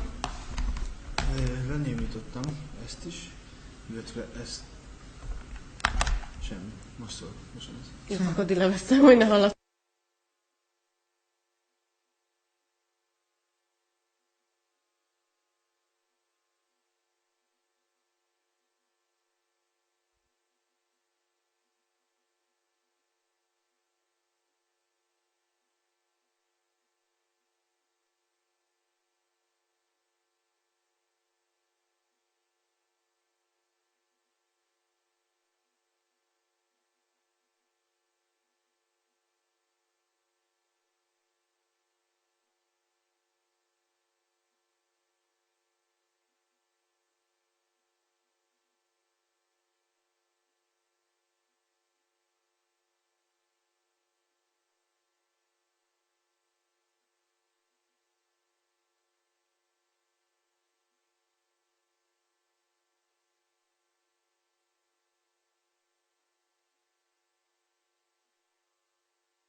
So here's a photo what we promised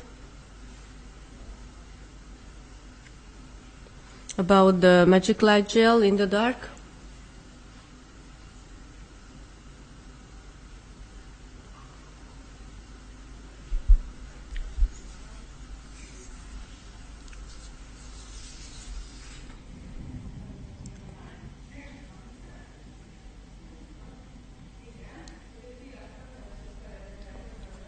So we continue with the wedding nails with the BETTINA.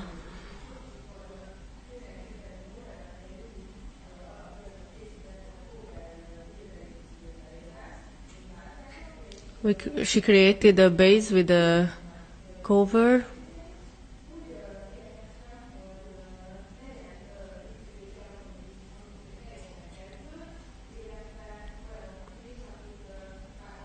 She will show you a nail art for those who are beginners and for something more difficult for the more professional nail techs.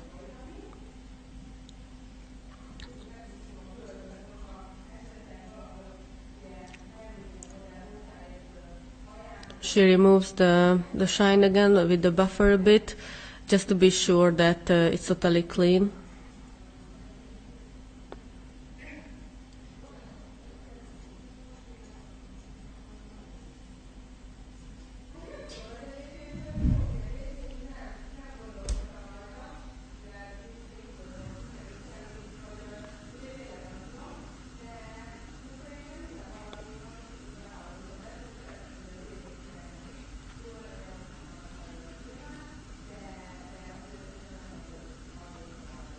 She will create something extra.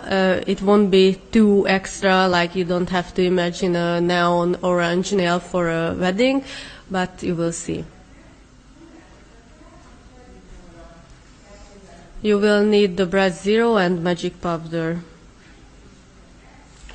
and crystals.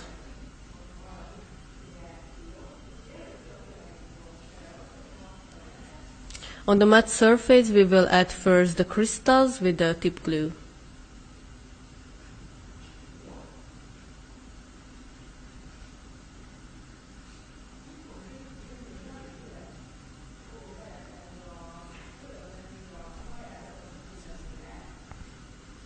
We start with a bigger crystal.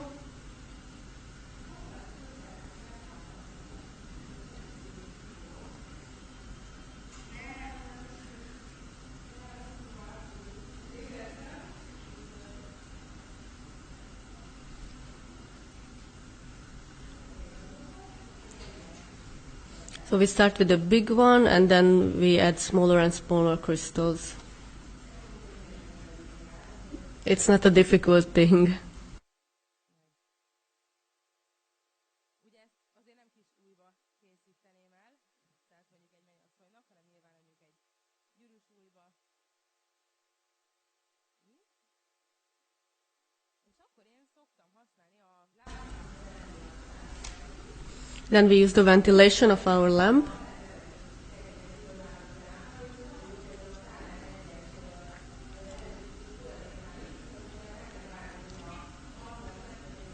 It's also a good solution when you use a primer one, because the ventilator helps a lot to dry it faster.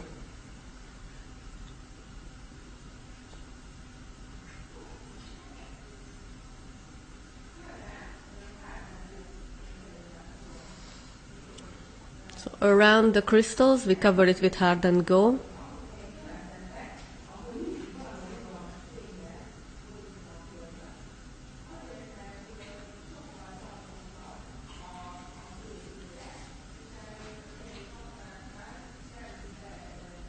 We apply some shine, but is flexible.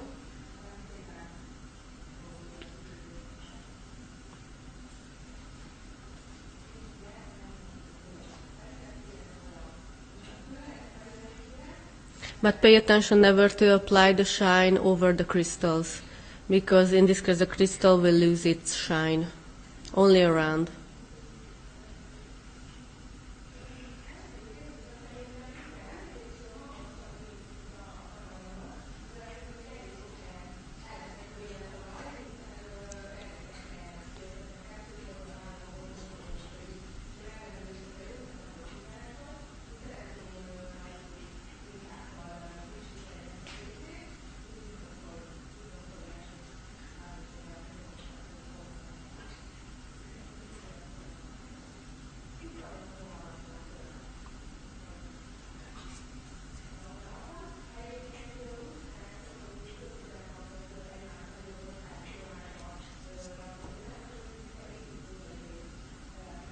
This time we use the glue, but if you want, you can apply also builder gels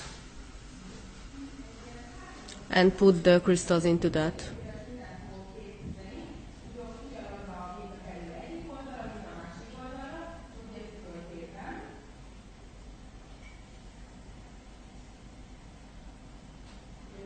So we will create a design. It will be the same on both sides of the crystals.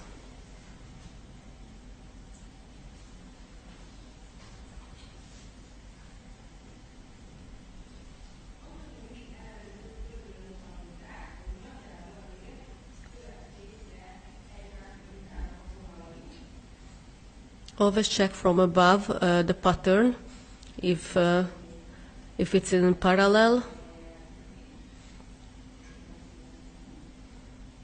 because we want it to be symmetric.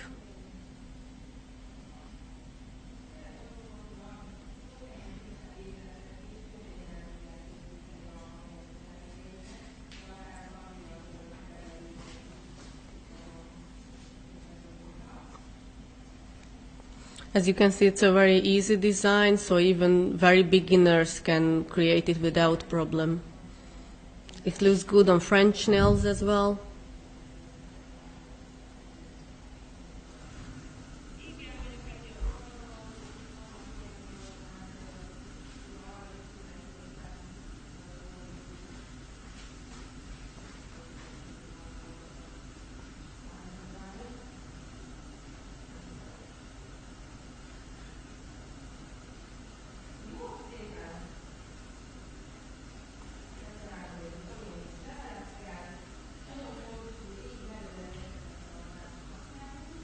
As you can see, you have to hold the brush in 90 degrees.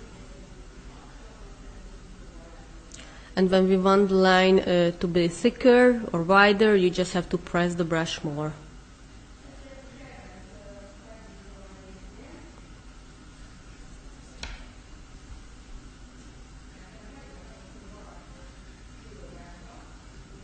We will use the magic powder number 8. It has a kind of peach shine.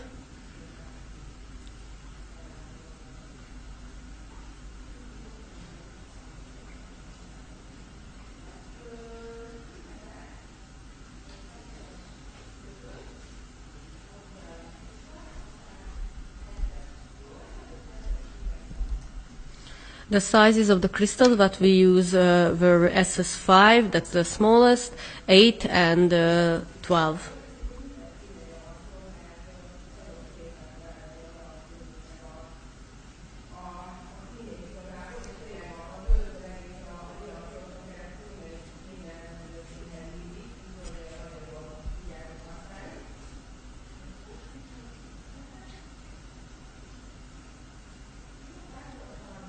We remove the dust, the magic, what we don't need. So one is done. It's a very fast one.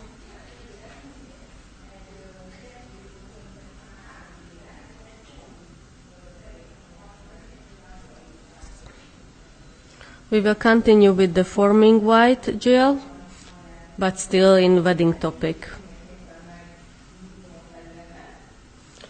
We remove the shine with the buffer.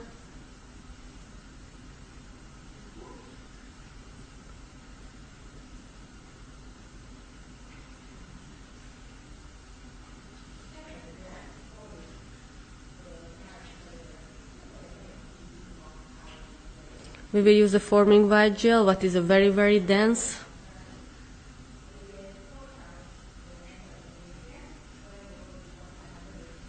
And we will use the acrylic art brush. And we will need also the cleaner.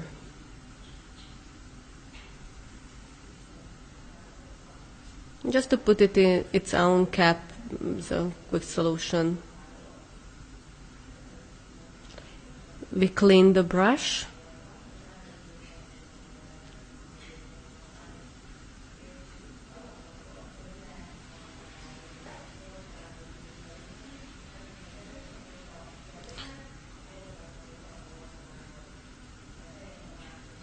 So this acrylic art brush is okay in this case with gel, but be careful because you can, this brush, if you use it with only acrylic or only gel, so it's okay if you have two because you cannot mix. If once you used with a gel, you cannot use it anymore with acrylic powder.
So we are creating now petal with the nail art tool, a needle.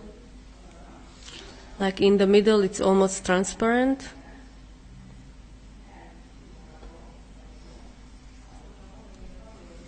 And with the brush, you make it more flat.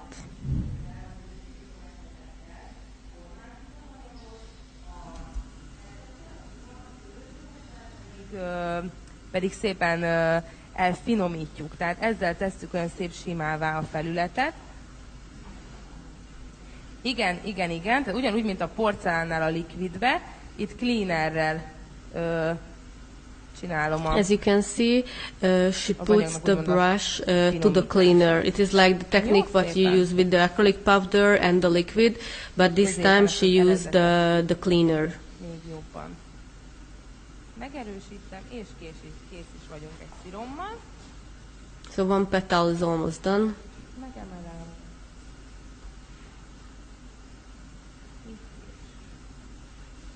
Jó. És akkor jön a következő szirom. Nem köttetem meg, de hogyha féltek attól, hogy esetleg belenyúltok, és úgy látjátok, hogy tökéletesen sikerült, akkor nyugodtan köttessétek meg, és akkor biztos, hogy az már nem fog At this point we won't cure it. If you want, you can. It depends on you. If you are afraid that you might touch it while you are creating the second petal, it's better to cure.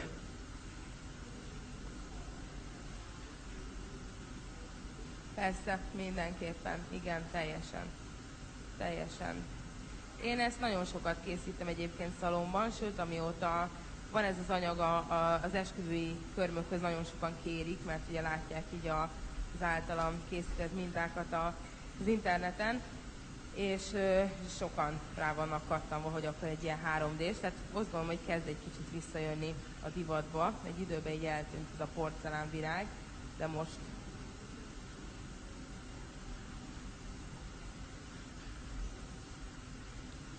így van, és ennek a zselének ugye ez nagyon nagy előnye, hogy tényleg addig lehet simogatni, alakítani, ameddig csak szeretnénk.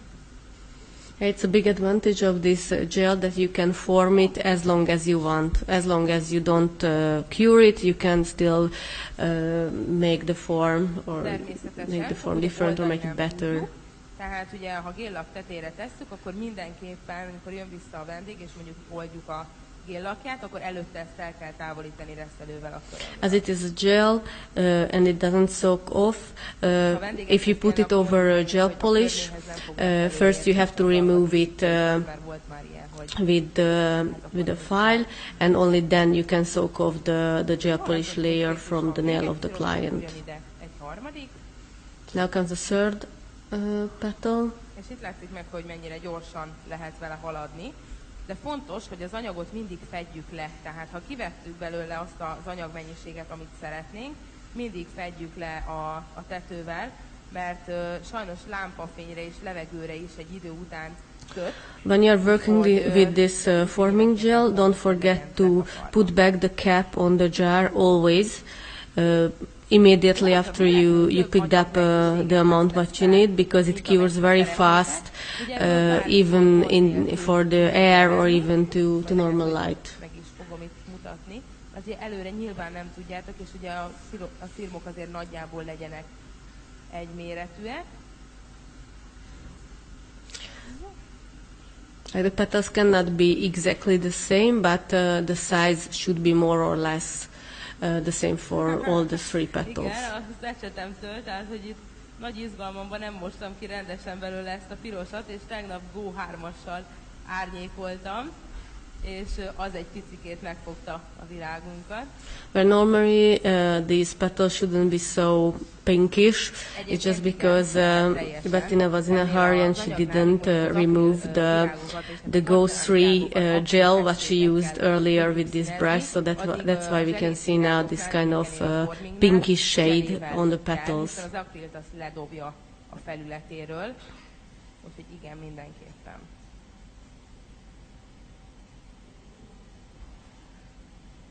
Bármit. Tehát tényleg bármit, ami 3D, teljesen simán. Masni, csipke, ilyen függöny effekt. So this forming gel is perfect for anything what you would do for in 3 dimension, like ribbons, roses, petals.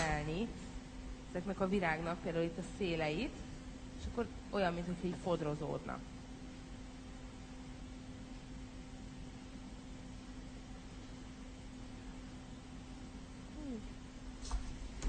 Másik oldalon is.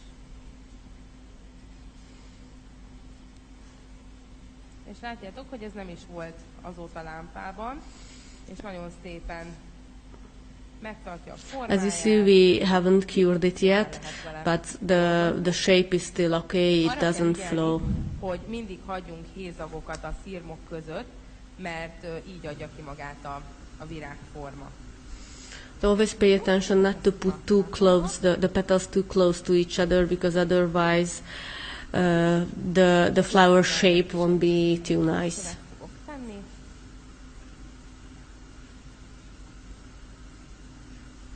Látjátok, hogy 20 perc alatt már 2 mintán vagyunk túl, úgyhogy ugye végigbeszéltem, tehát itt látszik meg, hogy nagyon-nagyon gyorsak ezek a... As you can see, these techniques are very, very fast. Teljesen We are doing the nails for 20 minutes, and we already finished 2, and it was already with the explanation, so in the salon it's faster. Látok fönt a Facebookon, szinte mindegyik 90%-ba a szalonomba készül, ahol 1, 1,5-2 órára vannak vendégek beírva, tehát tényleg a maximum a 2 óra, és mindegyiknek bele kell férni. Úgyhogy az egész egyszerűtől ugye a bonyolultabbig.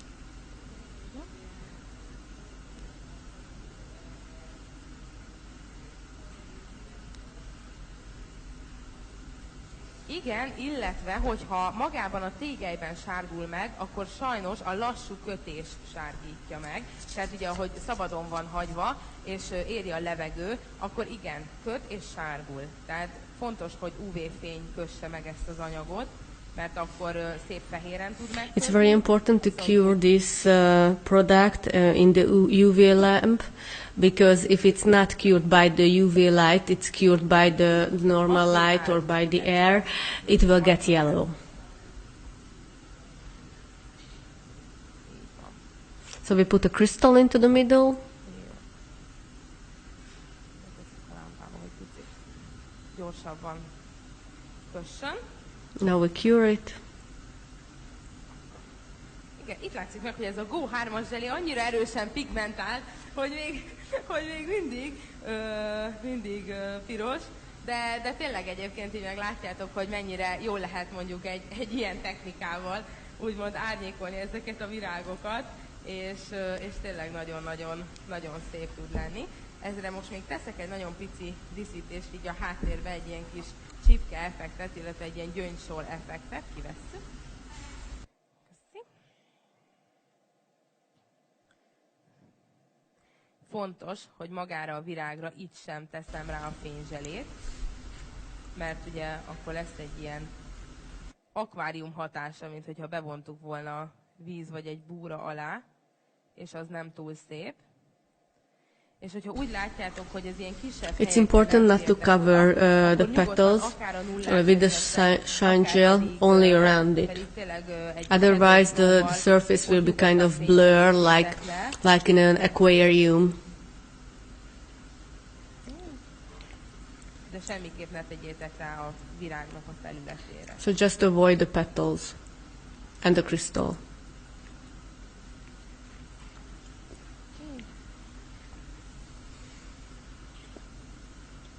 Jó, picit villámködtetjük.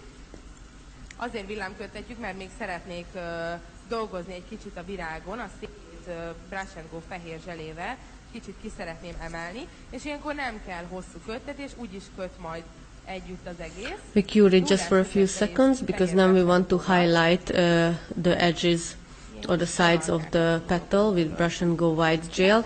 So when we will cure this, we can cure everything together.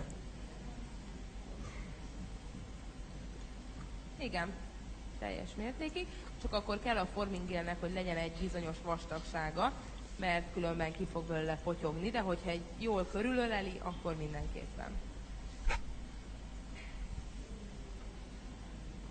Igen.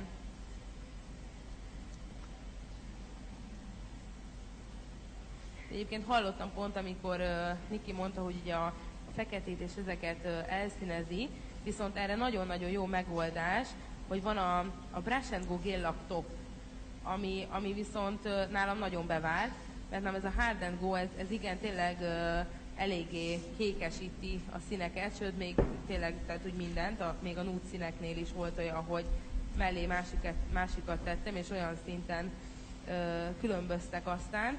Úgyhogy én a Brush and Go Gel Topot nagyon szeretem még, ami mondjuk géllakok felületén is teljesen jó. Like another option to cover is the brush and go gel lock top, what will not change the color under. Hát ezt mindenképpen mondom előre, hogy mik ugye a hátulütői, mert sajnos vannak dolgok, amikkel nem tudunk mit kezdeni. Tehát, hogyha valaki például fodrász és mondjuk hajat fest kesztyű nélkül, vagy éppen otthon fodrászkodik és saját magának festi kesztyű nélkül, akkor sajnos ezzel nem lehet mit kezdeni. Tehát vannak olyan dolgok, ilyen külső behatások, amik mindenképpen rontják a virágunkat. Befesztük. Matt finish, azt nem javaslom sem erre, sem pedig semmilyen 3D-s mintára, mert a matt finish ugye szintén zselé, ami kitölti ezeket a szép kis árnyékokat, amitől pont ilyen nagyon életű lesz a mintánk. Úgyhogy mindenképpen vagy ragasztóval menjünk át a felületén, ami ad neki egy ilyen sejmes csillogás, de mégis kicsit matt lesz, vagy pedig a matt lakkal, ami körömlak, sima körömlak, és nem pedig a matt finish. Yeah, matte finish gel is not a good choice because if you apply it, this 3D thing will lose its special effect. It will lose the flower, its 3D characteristics.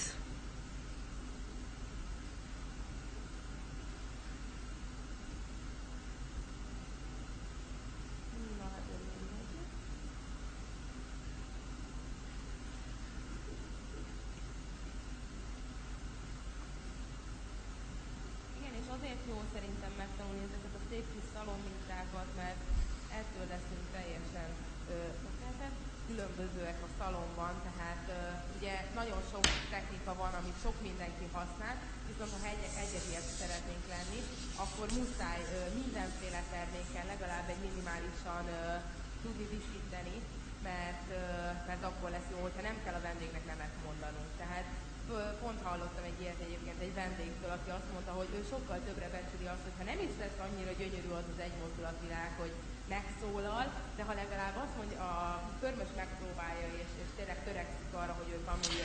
It's always important as a nail technician to know, to use all of the products, because even if you are not very professional with the one movement designs, but like less difficult one you still can create, that is always a very positive thing in the eyes of your clients.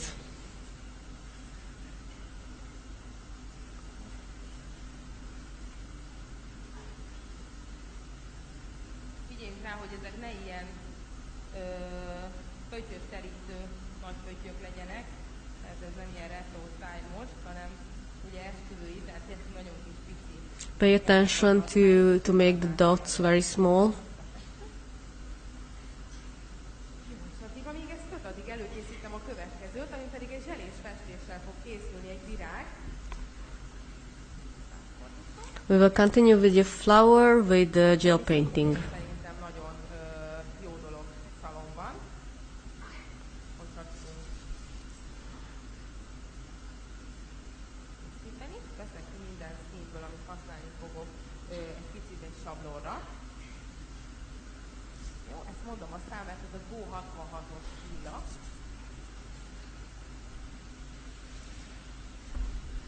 Jó, igazából 3 szín használatával fogok készíteni szerintem egy nagyon szép kis virágot. A fehér, a fekete és a lila, ugye a fekete a Go 2-es. So we will put all the 3 colors on a nail form that we will use. We use the brush and go 1 and 2, the black and the white, and the 66, what is the lilac. Jó, ezt erre a középső körömbe készítem el. Először mindig felrajzolom a vázlatát a virágnak.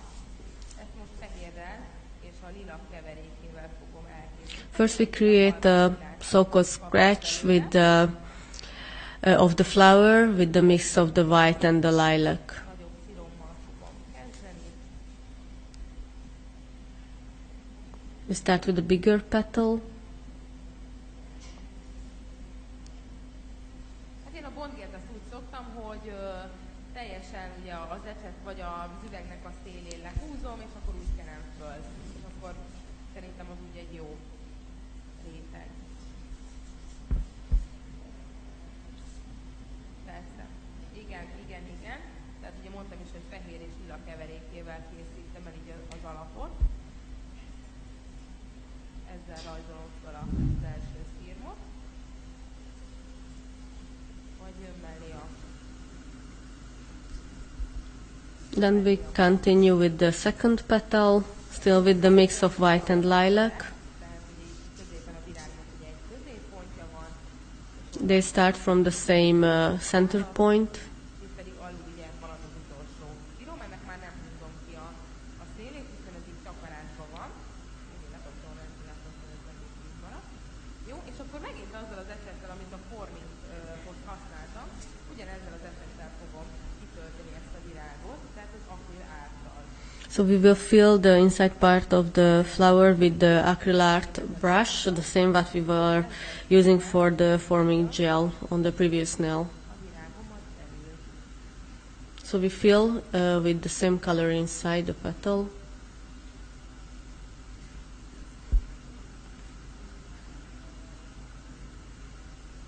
Pontozót ugyanúgy szoktam, hogy egy elhasznált reszelővel kicsikét megreszelem a hegyét.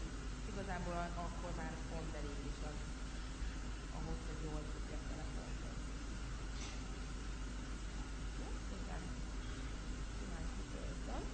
Ilyenkor, mikor egy színnel töltök ki egy egész virágot, akkor arra szoktam figyelni, hogy egy ilyen nagyon vékony vonalban kihagyom a szírmok közti átfedést, és ezáltal tudom, hogy melyik szírom hova tart. When we apply only one color for flower at the beginning, we always have to leave a kind of gap between among the petals in order to see when the first petal ends and where the next one starts. Ha látjátok, hogy mondjuk egy kevésbé pigmentált színnel készítitek el, tehát mondjuk akár egy pasztel sárgával, akkor érdemes két rétegben átmenni rajta, vagy pedig, hogyha egy intenzívebb virágot szeretnétek elérni, akkor is, mert látjátok, hogy itt is bármilyen erős ez a lila és szép intenzív a színe, egy kicsikét ilyen áttetszőbb, úgyhogy érdemes átmenni rajta kézzel. In case of pastel colors, it's a good solution to apply two layers, like we are doing now. We are applying a second one in order to have a color that is more visible.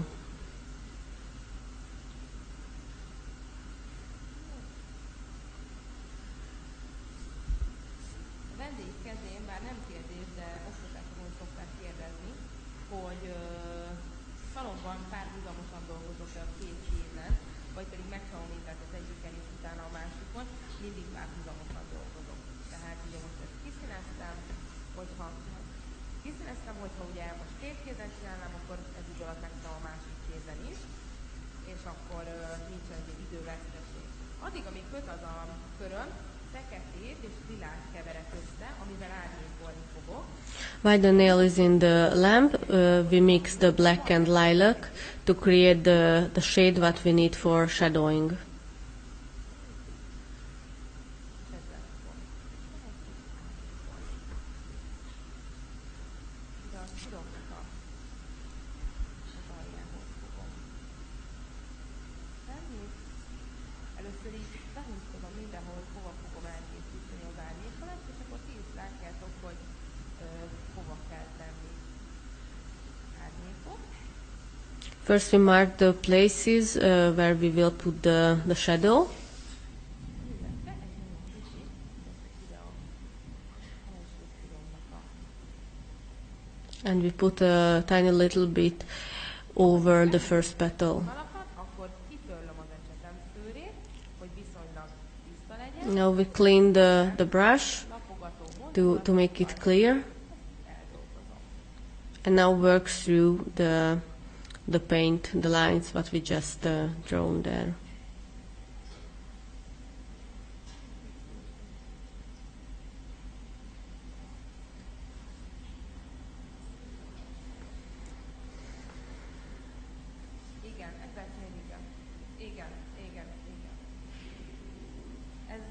ez sokszor megkapom egyébként, mert ilyen tipikus szalonkörmös lévén nagyon keveset váltogatom az eseteket egyébként.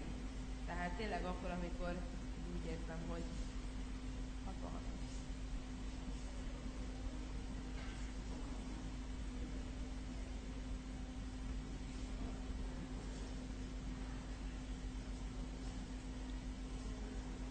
Nem, semmiképpen. Simán cleanerrel is lehet, tehát nyugodtan ki lehet öblíteni cleanerre az ecsetet, és azzal szépen át lehet akár húzni még egyszer, vagy pedig, hogyha már megkötöttük, és akkor látjuk, hogy egy-egy vonal mondjuk nem kellett volna oda, akkor nyugodtan színezzük át az alapszínnel, és akkor... Yeah, as a correction, if it's not cured yet, you just have to clean the brush and try to remove the line or the part of the pattern what you don't want. Or if it's already cured, well, you just have to pick up again the base color and draw over it. Ha megárnyékoltam ugye ezeket a kis átfedéseket, akkor még a virág közepét is fogom árnyékolni, hiszen ugye minden virágnak, legalábbis tényleg többségben, minden virágnak ugye a belseje az a legmélyebb pontja magának a virágfejnek, úgyhogy ott is mindenképpen van árnyék. We have to put some extra shadow to the center part because every flower, the deepest part of every flower is in the center. Át fogom fordítani a vendégnek a kezét, és akkor szépen beárnyékolom arra is. Ennyi az egész. Just ask the client to turn her hand to make your work easier. Árnyékolom erre az irányba is. Úgyhogy ezt is lehet, csak persze az ember nincsen hozzászokva, de érdemes, mert saját munkánkat is megkönnyítjük vele. Jó, betesszük a lámpába.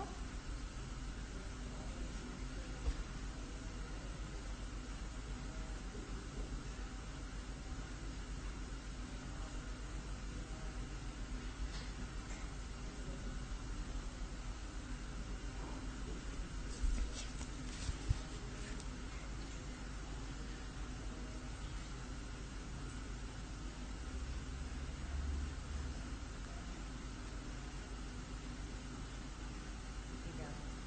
Na, hát kivesszük a lámpából, és már csak az van, hogy ugye az árnyékolással kész vagyok. Most designer fehérrel fogom a fényeket, a fényjátékot elkészíteni. We will use now the designer white gel. Jobb, mint a gózselé ehhez a text, vagy a világításhoz, mert sokkal erősebben pigmentáltabb, sűrűbb, és ezáltal könnyebb vele. It's a dense product. It has a lot of pigments inside, so it's very good to highlight the certain parts of the flower. Szívoknak a széléhez, és ugyanúgy, mint az árnyékolásnál, itt is lapogató mozdulatokkal eldolgozom. We will make the same movements with the white as we did with the black one.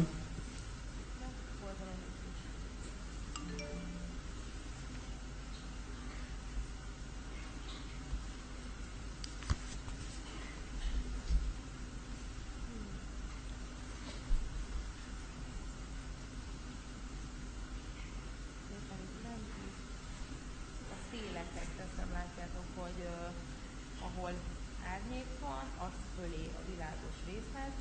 As you can see, we will put this white color on the edges, always over or above the shadowed parts. Látjátok? Ezeket kell eldolgozni. Tehát ilyenkor nyugodtan behúzhatjátok ti is otthon a virágra, és utána már csak tényleg a legszélét el kell lapogatni, és sokkal könnyebben lehet vele dolgozni.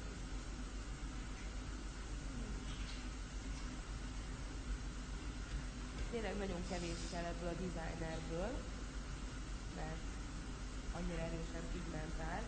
We just need a tiny little bit of amount of this designer white gel because it has such a high pigmentation that you don't need almost just a tiny little bit. Ami mindig nagy kérdés szokott lenni, hogy mivel lehet helyettesíteni a levélszínt, mert ugye nagyon sok olyan minta van, ahol mondjuk nem nem szívesen használjuk a zöld színt, mondjuk egy esküvői körömnél sem, hiába van mondjuk zöld levele egy rózsának, sokan inkább hajlanának a rózsaszínes lilás árnyalatok felé. Én úgy szoktam ezt elkészíteni, hogy bármilyen színt keverni kell, a lila és vagyis hát az alapszín és a fekete kombinációjába, tehát hogy ugye lila a virág, akkor egy lila, fekete, és mondjuk legyen ez a Go 10-es barna, keverünk bele egy ilyet. Ezzel már is készítettünk egy harmadik színt, ami teljesen új, viszont mivel minden szín megtalálható benne, mint ami a virágban is van, ezért teljesen jól harmonizál a virágunkkal, és ezekkel fogok levelet készíteni. Now comes the leaves. There's always a question that what if you don't want to use a green color? For example, for a wedding nails, it's not the nicest to use green. So what we can do, it's a good solution if you use your base color. At this case, it's the purple. You add some black, and you add a third color.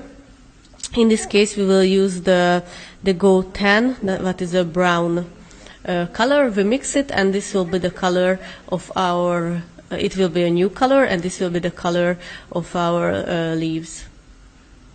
Értem. Jó, tehát látjátok, hogy ilyen kis leveleket készítek a háttérbe ezzel a színnel, és ehhez is még mindig ugyanezt az ecsetet használom, mert nagyon jó hegye van, és a levélnek a hegyét is szépen meg tudom vele húzni, utána lenyomom az ecsetemet, és szépen elvékonyítom. Itt is beteszem, lenyomom. As you can see, first you put down the very tip of the brush. That will be the point, the first point of the leaf. And then you have to press the brush a bit harder, and that will give the main part of the brush, of the leaf.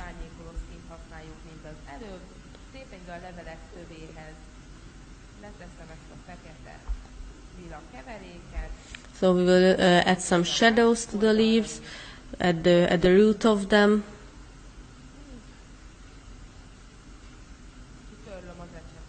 Still the mix of the purple and black. Then we clean the brush, and now we work this color to make it lighter, to make the shadowing.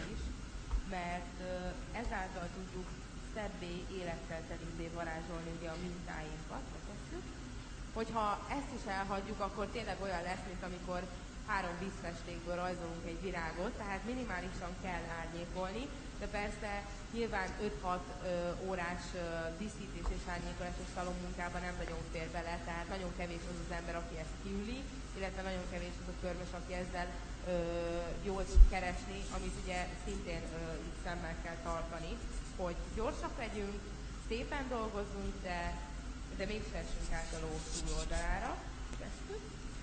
És akkor ezeken a leveleken is a designer zselével egy picit fényesítjük. So with the designer white gel, we will add some extra light on the leaves as well, in the same way as we did with the petals. Mindenképpen a brush and go zseléket.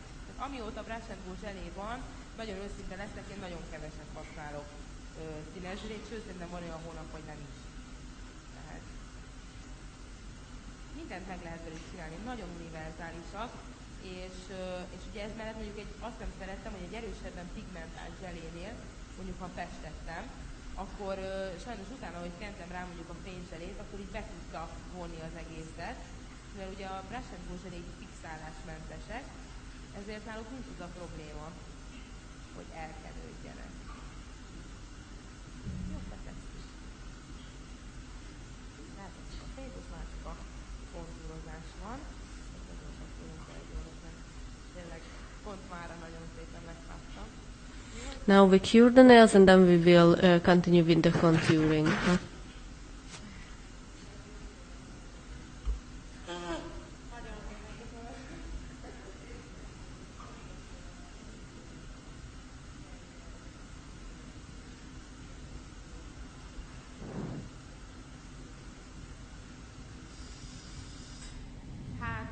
Ez mindenképpen nyilván teljesen egyénfüggő.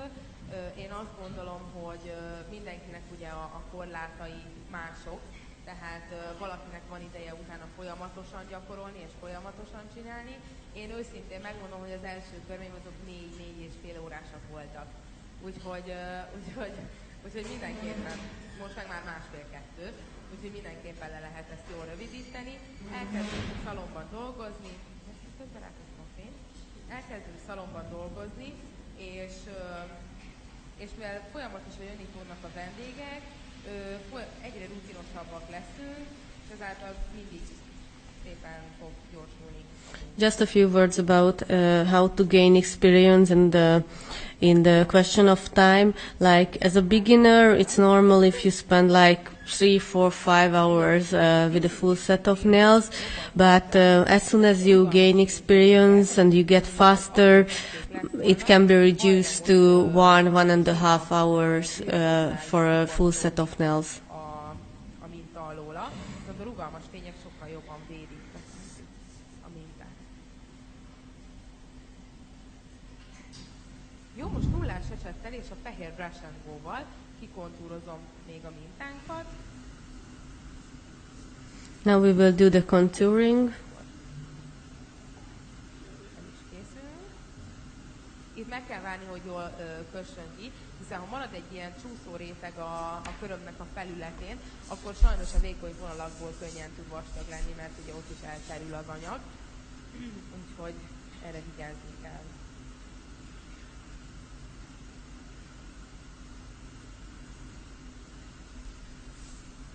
Jó, szépen ugye feltöltöm az ecsetnek a szőrét a brush and go fehér zselével. We will use now the brush and go white gel. Egy ilyen kis golyó, nem tudom, hogy így mennyire látszik.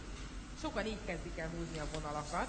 So it's not good when you have a kind of bead on the tip of the brush. Fontos, hogy így húzzuk le, és hegybe végződjön. Like you can see, she filled the hair of the brush very deep inside with the white gel. But she didn't leave any bead or bigger amount on the tip of the brush.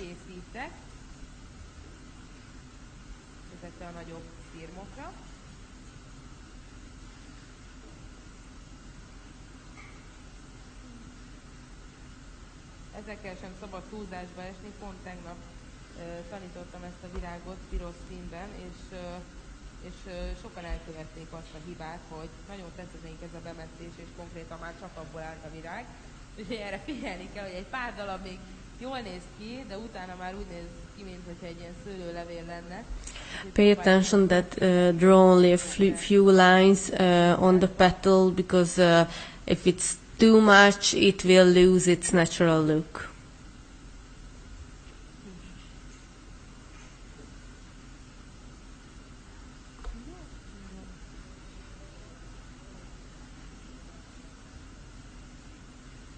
Kontúrozásnál?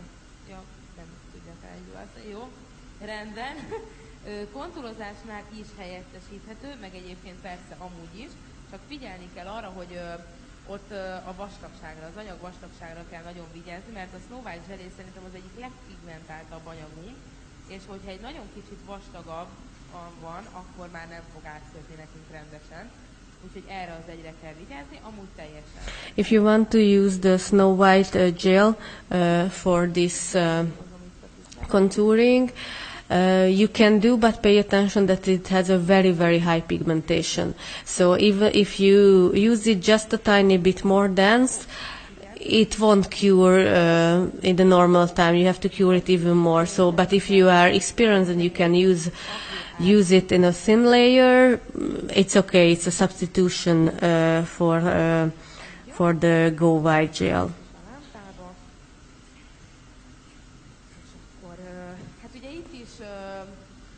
Általában szalomban, én nem tudom, de szerintem azzal nem lehet mellé lőni, hogyha egy virágnak kő a közepe. Tehát nekem még nem voltam vendég, hogy azt mondta, hogy hát a virágnak ne legyen kő a közepe, és szerintem ez sokkal jobban meggyorsítja a munkát. Persze élethűbb, hogyha rajzolunk neki közepet, azt is beárnyékoljuk, kipontozzuk, sokkal élethűbb nyilván, viszont az plusz idő, tehát plusz egy 5-10 perccel akkor számolnunk kell. Én azért szoktam mindig kövekkel, gyöngyökkel It's a dekorálni. good trick to apply a crystal or a pearl to the center of the flower, because it's also a trick to speed up your work. You can, of course, you can draw the center part, but it's not less nice, but definitely faster. És akkor úgy ragasztom bele a követ ragasztóval. Most, mivel ez egy bemutató köröm, Hardent zselébe fogom beleragasztani, viszont ez tényleg csak egy gyors eljárás, ebben nem tartós. For this presentation, she's using Hardent Go gel to stick the crystal, but it's not a durable solution, so she's doing it only now for the presentation. In the salon, you should choose something more durable. Lesz úgy a díszítés, mivel ugye kisebb a feje, tehát így kisebbeket tudunk nyomkodni vele, de helyettesíthető, tehát nagyon sok minden helyettesíthető, és főleg ugye kezdőknek, akiknek nincsen még akkora anyagkészletük, vagy eszközkészletük, náluk ugye fontos ez a kérdés, mindenképpen lehet helyettesíteni. Jó pár ilyen kis vonalkát húzok még ide a háttérbe. Just a few extra lines to the background.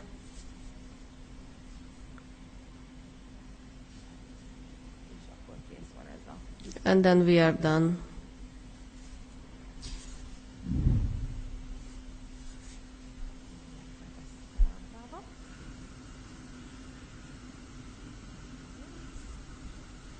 Nagyon jól állunk. Ez pont olyan egyébként, mint a szalomba. Tehát amikor tudom, hogy így díszíteni kell, és mennyi időnk van rá, és akkor szoktam kitálni, hogy tökéletes, még van fél óra rá.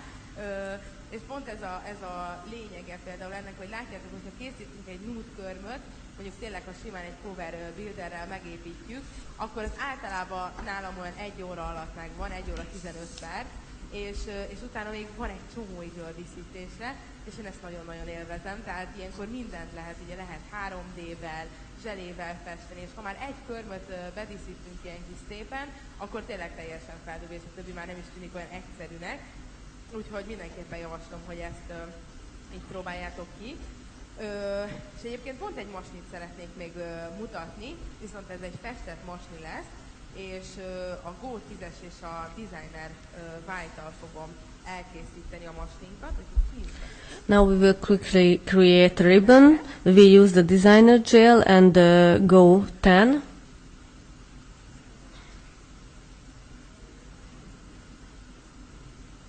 Rendben.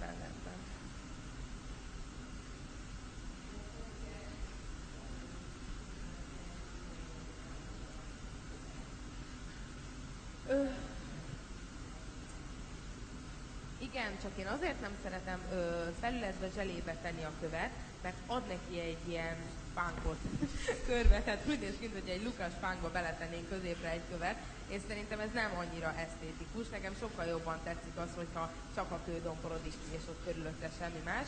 Úgyhogy azt csak abban az esetben szoktam, mikor mondjuk egy ilyen mosolyvonalban, mint az elején mondtam, de akkor így most megmutatom.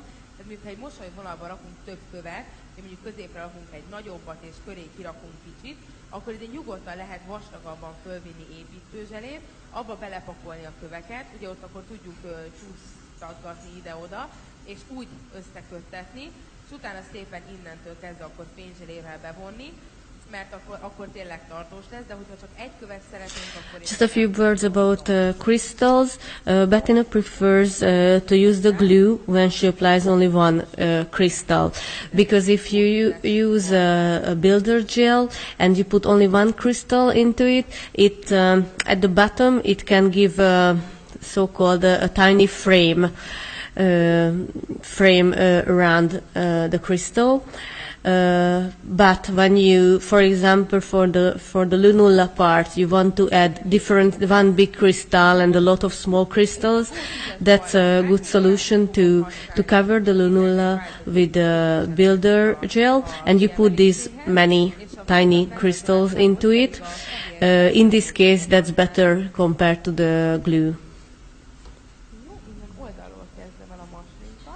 So we start the ribbon on the side.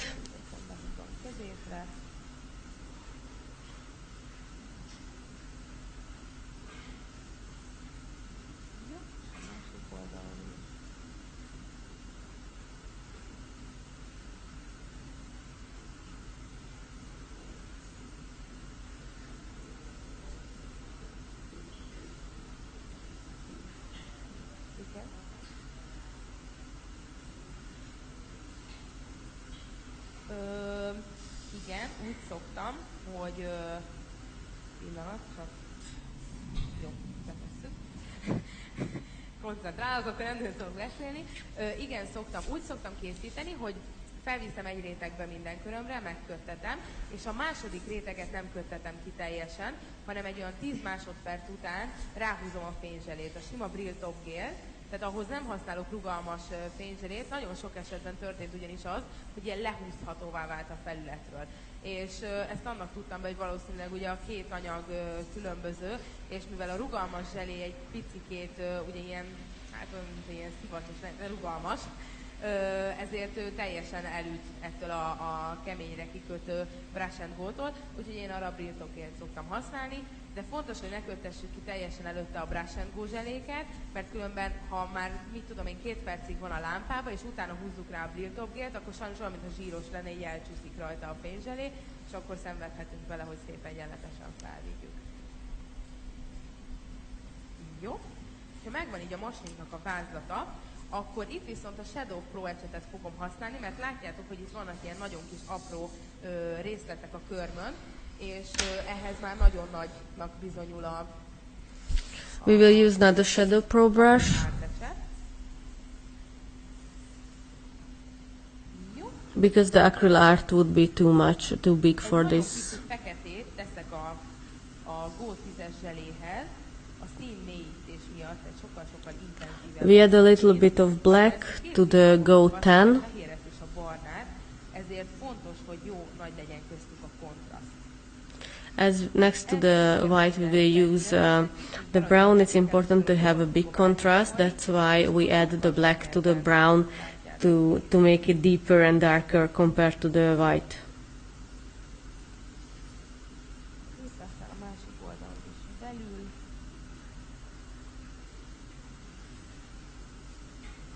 Illetve ezzel a barnával megtudom a masinak is a visszahajtását.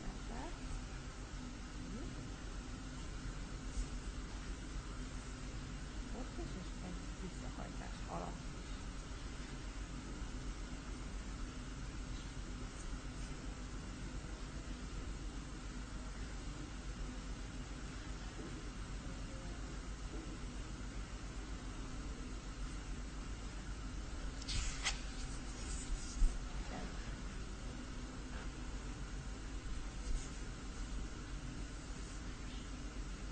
Igen, erre direkt figyeltem, mert minden oktatáson előkerül, jó, de tipre mennyivel könnyebb, úgy forgatjuk, ahogy akarjuk, persze szalomban nem lehet, és annyira vártam, hogy legyen egy ilyen élő, hogy így megmutathasson, hogy igen, lehet, és simán működik, úgyhogy ennek én nagyon örülök, hogy így látjátok. Like many people think that it's easier to work, especially when it's about nail art on a tip. But now that's why Bettina wanted to have a real model for her presentation to show that it's not impossible and it's not too difficult to work nicely on real nails. Ha nude-körmöt készítetek, én szinte mindig ezzel a Go 10-essel árnyékolom. Ez nagyon-nagyon jól összeillik bármelyik körömág hosszabbítóval, és bármelyik nude építőzselével, legyen az a Cover Builder, vagy éppen a nude építőzselé. Jól látjátok, hogy így ezeket hoztam így árnyékolásképpen, ezeket betesszük a lámpába. Now we cure it. És designer zselével pedig most ki fogom emelni.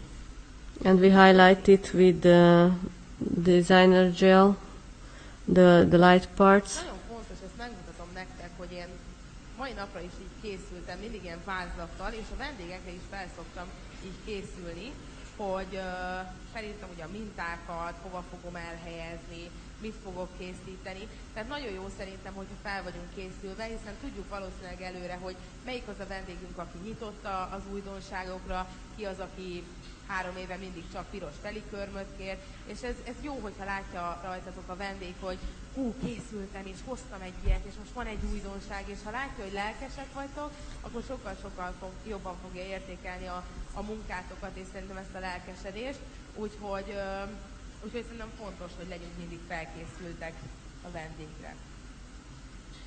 Jó, szépen elkezdem most a világos részeket a Snow White-tal kiemelni. Now we highlight the lighter parts with the Snow White, Nem. Designer White. with the designer white gel.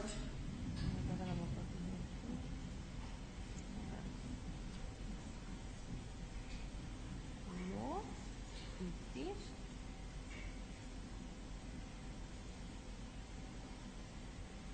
Nagyon fontos, hogy ezeket a jó kis kontúrokat ezzel készítsük el, mert tényleg sokkal hangsúlyosabb lesz a mintánk.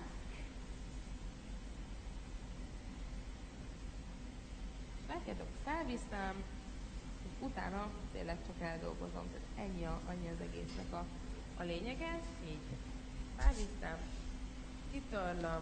Like you just put the product, then you clean the brush and just you work it towards the direction where you want to highlight. Hogy kicsit aprólékosabbra szoktuk elkészíteni a mintákat, tehát sokkal jobban kidolgozzuk, mert mindig azt mondom, hogy egy mintát sokkal egyszerűbb úgymond lebutítani, mint saját magunktól kitalálni, hogy is lehetne életűbb. Úgyhogy erre szoktam figyelni, hogy tényleg csináljuk meg úgy, hogy nagyon, nagyon jó legyen, és akkor utána a szalomba pedig egy-két lépést fel lehet gyorsítani, és valamit akár el is lehet hagyni. Úgyhogy tényleg.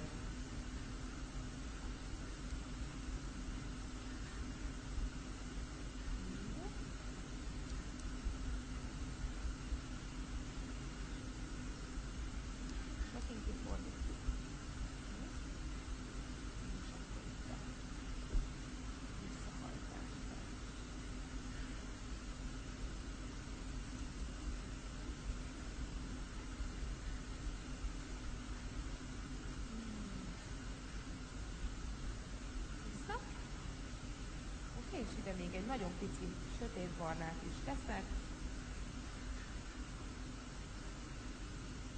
És igazából a masinknak a We add some dark brown. vannak el is készülnek.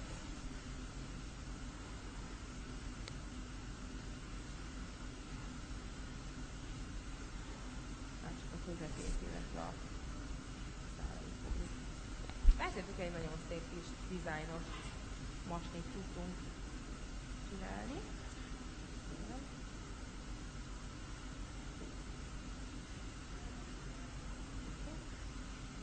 A bondot.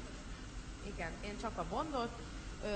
Ugye leginkább már csak töltésre járnak vendégeim, tehát ott meg főleg, hiszen megvan az alap, és nem kell ugye építeni. De hogyha építek, akkor is úgy szoktam, hogy előkészítem a körmöt, használom mind a három előkészítő folyadékot, vékony rétegbe felviszem a bondot, és utána a sablont, és már egybe építem. When she is doing the nail sculpting, she do the same as the previous presenters.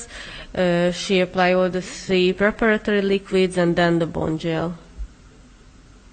Közepe a masinknak egy ilyen kis Now we create the center part of the ribbon. alakú. Jó lesz.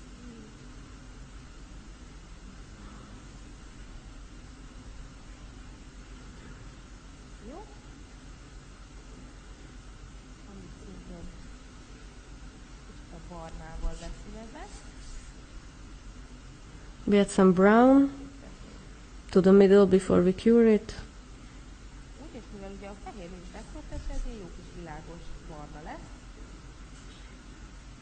So it will be a light brown as we work together with the white.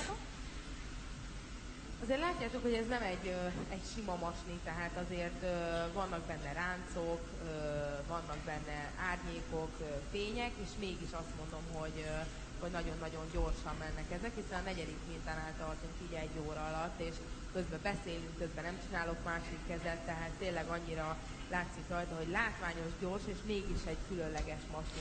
As you can see, we are doing the fourth nail in 1 hour, and it's not a very, very basic ribbon, and we're still talking, and it's already the fourth nail. So these designs are easy and spectacular. És akkor itt a közepe alatt kicsit jobban besötétítem a masninkat.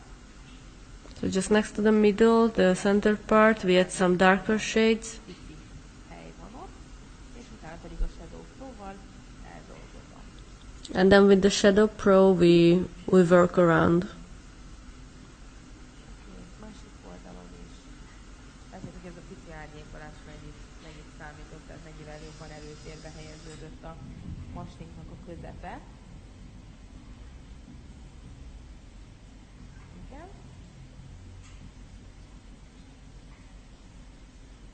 Jó. Kész, a tetejére még teszek egy nagyon pici fényt. We add some light Fényzselével, és kész is van. with some white color, then cover it with the shine. Jó, betesszük. So we added some gold tan. Már csak fényzselézni kell. Igen.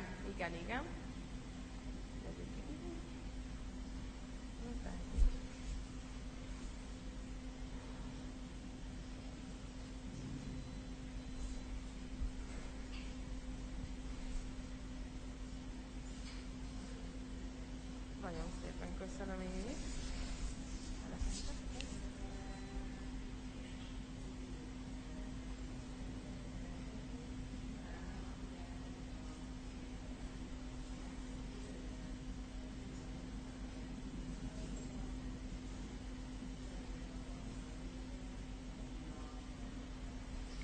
So then we will continue in a few minutes with Anita.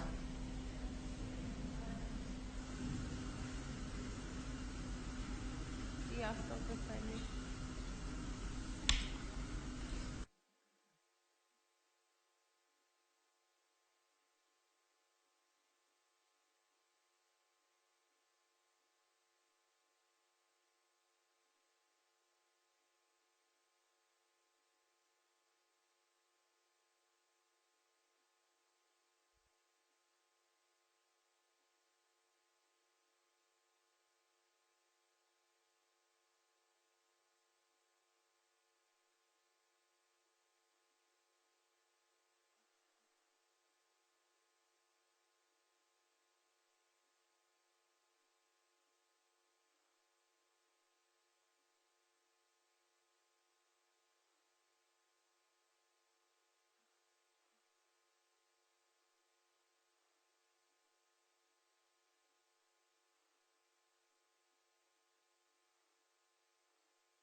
A mai nap folyamán egy zselifestést hoztam nektek, remélem fog tetszeni. So Anita welcomes everyone. We are broadcasting her from the USA. She will show us gel painting. Mert úgy vettem észre, hogy világszerte, és ott is a legnagyobb érdeklődés a zselifestés iránt van. Because after her tour in the USA, she experienced that gel painting is still a very, very favorite technique. Megkötöttem és felbufferoltam. Most pedig 12-es brush and go. So she painted the base and she buffered the surface, removed the shine, and now she applies the brush and go gel number 12. Hozzá. Ez segíti a pontos felvitelt. Actually, the base color was brush and go 44, this kind of pink nude one. Hogyha nem akarunk két rétegben dolgozni. She is using the Shadow Pro brush. Alapvetően nem szükséges mindig bufferolni a hátteret, a brush and go gyönyörűen megtapadnak úgy is. At this point, she is using more product because in this case she can apply it only in one layer. Kialakítom a háttérszínt. És fogok egy picit várni, hogy az anyag szépen elosztódjon. We have to wait a little bit as long as the product itself levels. Igen, nagyjából. Nem vagyok. Várok egy kicsit, és meg fogom töltetni. So we wait a little bit and then we cure. Ez eddig abszolút nem nehéz. It's nothing difficult so far. És akkor most beszélhetnénk egy kicsit a brush and go zselikről. Itt most a teremben nyitva vannak a tégelyek, de általában azt szoktam javasolni. A few words about brush and go gels. Like at the moment here, they are opened, the jars, but normally it's better if you close it immediately because they can cure very fast, even next to the window. Oda kell figyelni, közben megkapott a hátterem, ami szintén nagyon finoman. We remove the shine very, very carefully. This acrylic refiner is more than enough. Erősebb buffert semmiképpen ne használjatok, mert leszeditek azt. Don't use any harder buffer because it would remove the color. Kicsit segít a következő réteg jobb tapadásánál. Jó, akkor Oh, we remove the dust.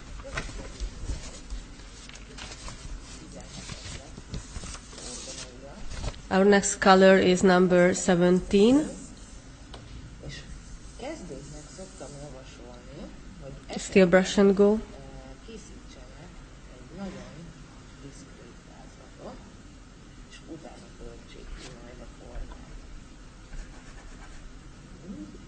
Meghatározom a virág közepét, az ez lesz. Mindig a virág közepéből kezdem. You always have to start with the center part of the flower. Egy virágnak egy közepe van, tehát minden finom, innen fog a további. So all the petals will start from that point. Nem kell, hogy a vázlat tökéletes legyen. Abszolút. It doesn't have to be perfect. Méretarány és forma. It's just the most important that the ratio of the flowers of the flower should be okay. Így már nem tudod akkor hibázni. Későbbiekben.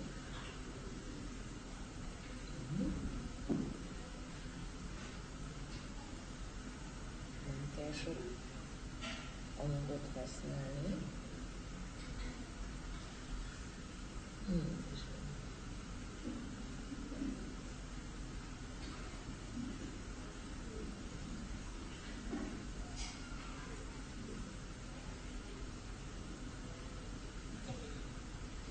Amikor nagyjából úgy érezzük, hogy na ez jó, akkor töltjük.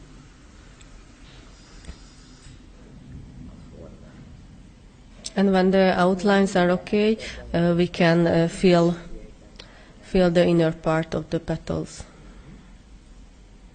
We are still using the Shadow Pro.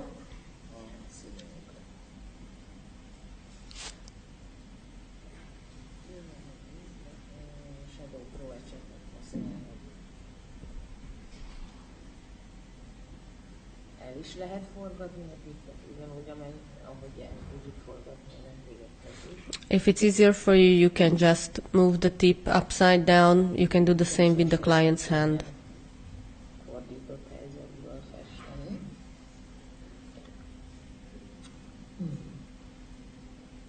Tehát látszik, hogy azért most rendesen vittem fel a anyagmennyiséget, de ez csak itt az alaprétegeknél működik, későbbieknél semmiképpen nem használják. As you can see, we painted the base of the flower with quite much product. It's okay for the base, but later on never use so much product. Szintén szoktam várni egy kicsit, hogy az anyag szépen hosszúdjon. Before we cure it, we always wait a few seconds to give more time to the product to get into position. Now we cure. Amiért szeretem a brush and go zseléket, elképesztően gyorsan és nagyon pigmentáltak. We like the brush and go gels because they cure very fast and they have very high pigmentation, És sokan átálltak az akrélról, a zselék. especially compared to the acrylic paints. Nem mind a régi típusú festőzselékkel való munka. És hát ugye tartós. And it's quite durable. It doesn't crack Ennyi is volt. or chip. Most jön az a rész, amikor egy kicsit jobban oda kell figyelni. Így ezt a két színt fogom használni, így az alapszínemet és a háttérszínemet. Now we use the two colors. What was the background, and the other of the flower. It was the 12 and 17. We wash these two together.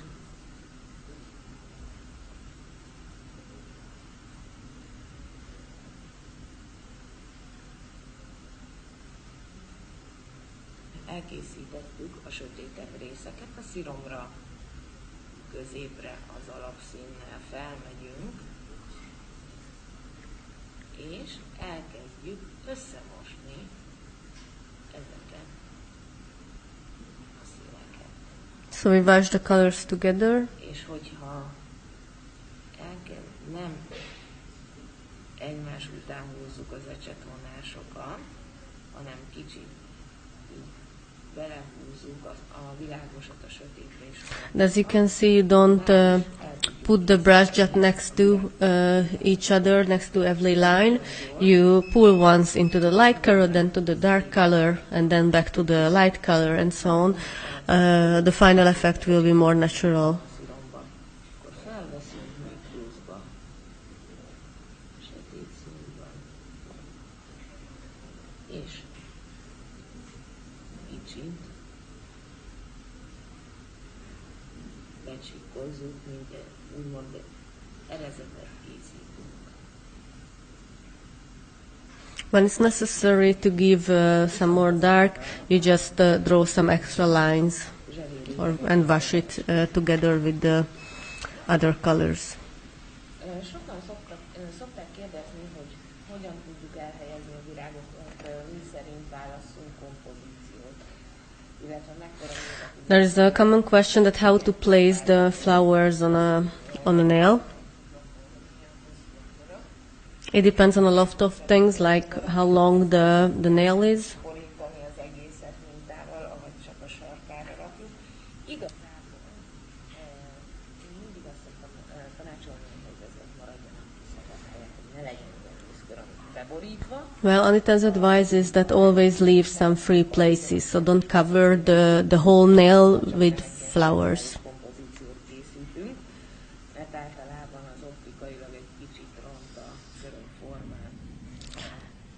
Középen van egy And the other advice is not to put the flower directly in the middle. hosszúkás kompozíció. kiválasztok egy irányt, Because if it's in the middle, it makes the nail less delicate. The length looks smaller. és már nem fogok ide mindenféle dolgokat rakni, mert ez optikailag picibbá teszi a körmöket.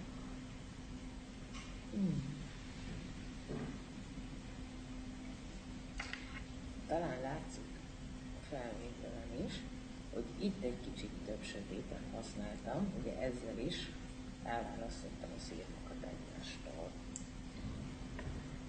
Villámköptetés, és már folytathatom is tovább. As you could see in certain points, she used more dark color in order to divide the petals. Elég tipikus hiba, hogy a tanulóink túl sok anyagot használnak ennél a pontnál. Azzal az a probléma, hogy lehetséges, hogy még jól is néz ki az egész munkat, de mire berakjuk a lámpába, sajnos elfogynak a színek. It's a typical mistake that students use too much gel at this point. It might look good, but as long as it's not cured, it can still flow. Tehát ugye a virágok soha nem tökéletesek, és a szírmok soha nem egyenesek. But with a clean brush, you can remove the extra gel. Nagyon el lehet rontani ezt, hogy szép egyenes van. So pay attention that when you are drawing, this kind of lines cannot be straight. Ha mégis sok zselét használtunk, semmi gond, letakarítjuk az ecsetet, letöröljük papírra, So like now, the gel is too much. You just clean the brush, és levet, természetesen tegyetek. and you can remove Másik meg the extra nagyon könnyen gel. lehet javítani, és elég, és ezt soha ne felejtsük el. Brush and Go has a big advantage that it's very easy to repair, or if you made some mistakes, you can repair it, but only before you cure.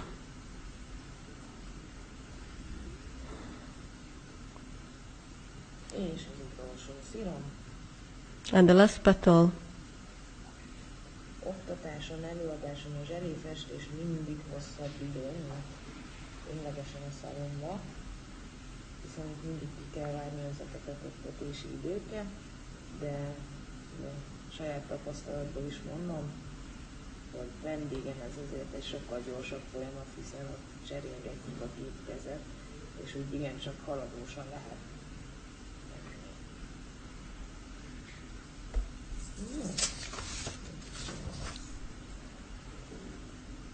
Egy picit nyomjuk meg az ecsetet, amikor próbáljuk összemosni a két színt. Ez az ennyi nyomás az, amit ténylegesen összemossa a két színt.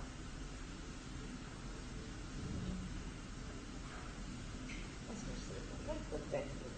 Now we cure it. Keverek egy kis levélszínt. We mix some colors for the leaf.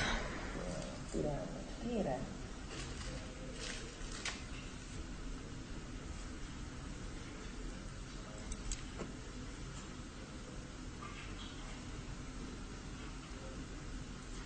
Ezen a jó kis Brillbirdos alapítás.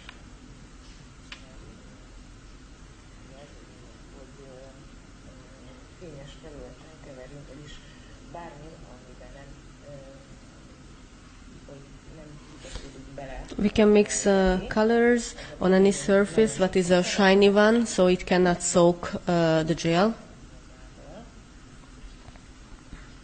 Ez nagyon szép, dolgokat a szalomban, és egy gyors mozdulattal le lehet róla törölni a rádi zselét. Nagyon szeretem ezt is.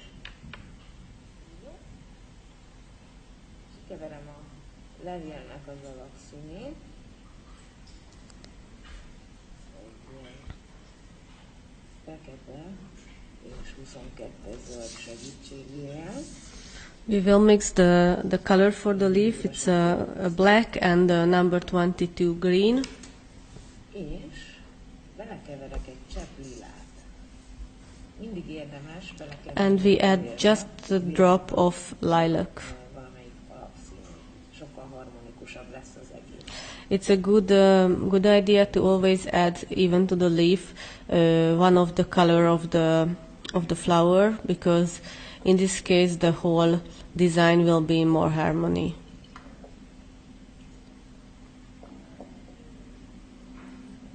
És ezzel a színnel kis leveleket festek. So we draw small leaves with this color. Szintén lehet egy kicsit több anyagot használni. At this point you still can use more products. És a levelekkel is követjük a kompozíciónkat. Ez nagyon fontos. Even with the leaves you have to follow your composition. Még mindig az eredeti íven maradok, ugye.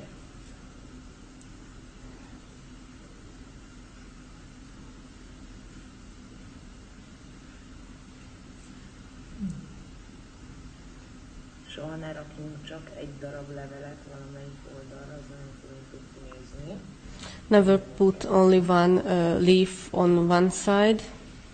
Érdemes. Put at least two per side.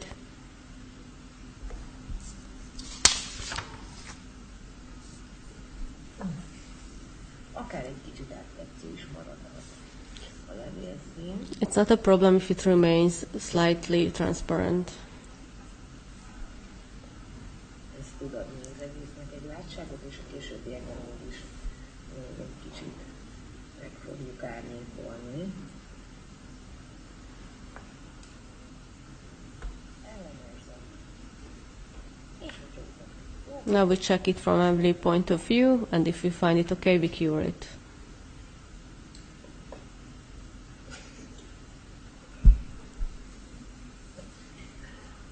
innen most pedig keverek egy kis árnyékoló színt, lila és fekete segítségével. Now we mix some color for the shadow. It's lilac and black. Visszatérek a virághoz.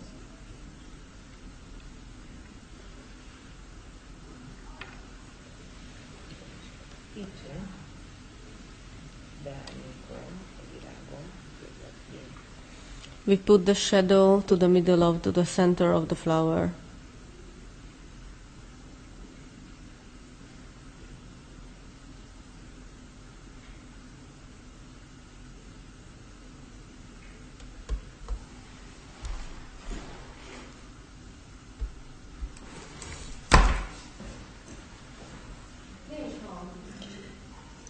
Elkészítem virág közepére az árnyékolásomat, pedig elviszek. Jó, most van megint. Nem sokat. Kitörlöm az ecsetemet. Now we clean the brush. Lapogató mozdulatokkal.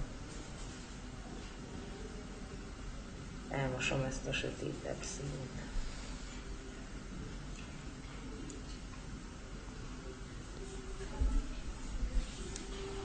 Kicsit még rakok oda. Ugye ezekkel a kis árnyékolásokkal adjuk meg a végleges formáját a munkánknak. And with shadowing we give the final and 3D effect for the flower. Ebből lehet többet, kevesebbet, de mindenképpen érdemes egy kicsit még kiemelni az apró részleteket. Ezt én most berakom a lámpába, és ecsetet cserélek. Most a nail art brush-t fogom használni. Now we use the nail art brush. Szabatottá teszem a szírmokat. Nem veszek fel sok anyagot, ismételten. We pick up just a tiny bit of the product. És egy-két helyen vonalakat húzok. And we add some very thin lines. Szélétől befelé. Ezek a vonalak nem lehetnek túl vastagok. Ott, ahol indulnak, ott készítek egy ilyen kis háromszögszerű formát. Where they start, you can see there is a kind of triangle, and you start from that point. Minden sziromra rakhatunk egy-két vonalat, ne sokat és ne szabályosan. Ez szerintem egy elég fontos szabály, hogy természetesnek kell maradnia a munkánknak, és ezért teljesen random módon kell, hogy rakjuk ezeket a kis tépéseket, úgymond a szirom. So the petal should be kind of irregular to have a natural look.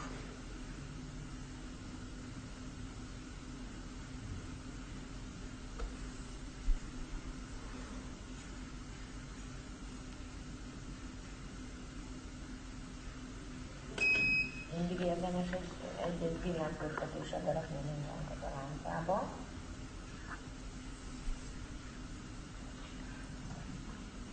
És most csere, középről megindulok kifelé.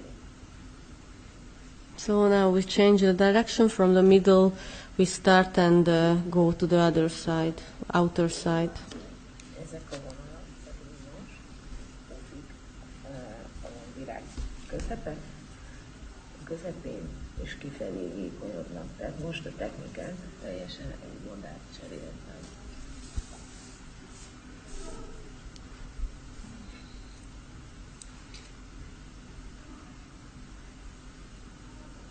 Szépen lassan dolgozunk a zselével. We work slowly. Kicsit lassabban húzzuk a vonalakat, mint akvillal vagy akvarellel. Especially compared when we work with acryl or aquarelle. We work slowly. Ugye maga a zselé sokkal masszívabb, erősebb anyag, mint az akril, és ezért egy kis időt kell, hogy kifolyjunk. Like compared to the acryl, it is a more dense, a harder type of product, the gel. That's why it needs time to get into position. Behelyezek pár picurka sötét pöttyöt.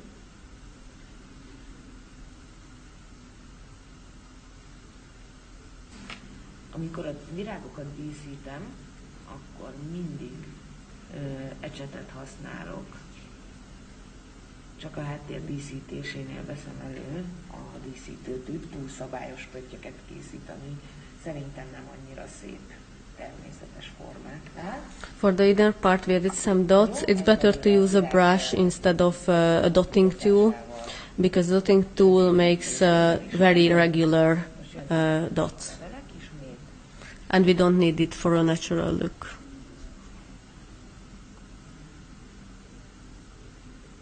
Virág melletti részre behúztam egy sötét csíkot. És ezt most nem elmosom feltétlen, hanem egy kis textúrát adtam a levélnek ezzel a sötétebb színnel.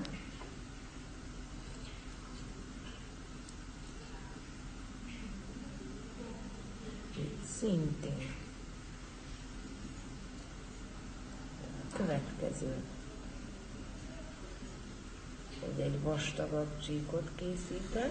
Now we continue with a more thick, a wider És line. ezt az ecset erősebb lenyomásával By pressing the brush harder. és már is ott a levél erezete. Jó? Amikor így eltűnik a pipi, akkor mindig irányköttetések történnek. So we just fast cured it.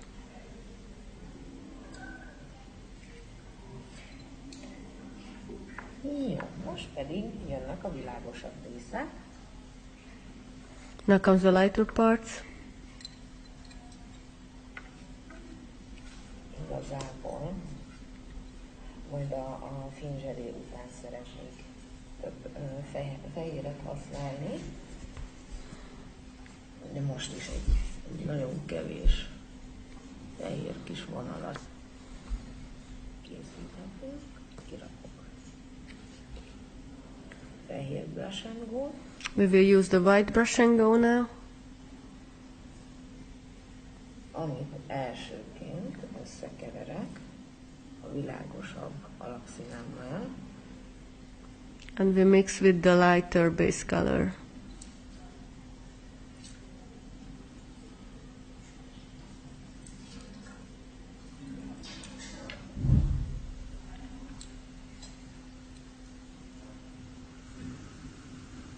és néhány vonalat készíthetünk. And we add a few lines with this color as well.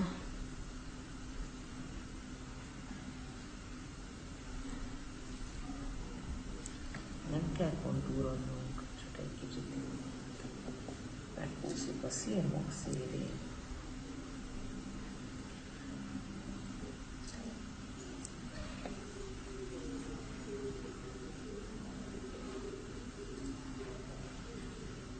Tehát ez egy szinte láthatatlan kis fénycsík, úgymond a szirmokon. It's a very light, it's almost an invisible extra line on the flower, on the petals.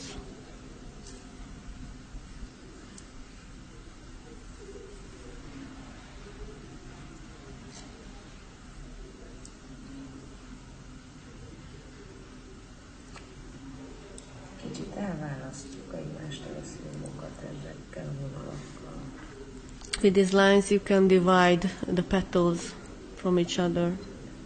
Most ebből a színbe vele keverek egy keveset a sötét alapszínből, So to this mix we add a third color from the darker base purple.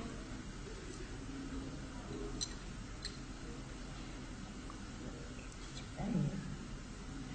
De ne legyen túl világos ez az egész szín, amit most keverek.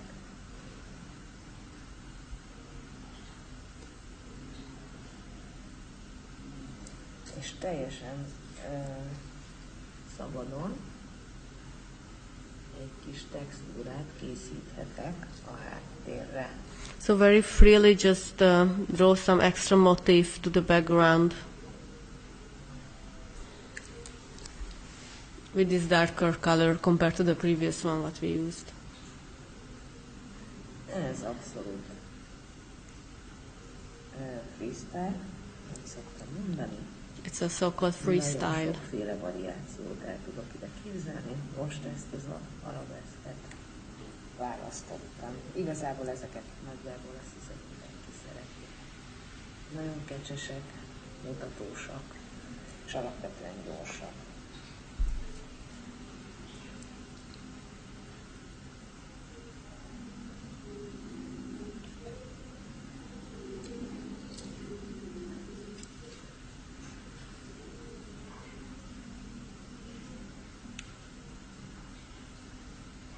Jó, lámpából. Na most elővettünk a díszítőt. So we cured it, and now we will use the dotting tool, És néhány pici nail art needle, pöttyöt készítek. to add some extra dots, Kis hullámvonalaim mellé. very tiny ones. A pöttyök aranyosak. Azt is szeretném mindenki.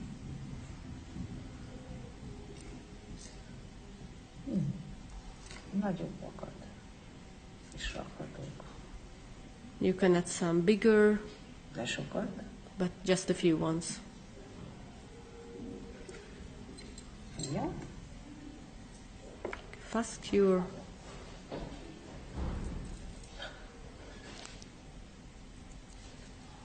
Amikor itt vagyunk, már csak egyetlen egy dolgunk van a fényzselézés előtt.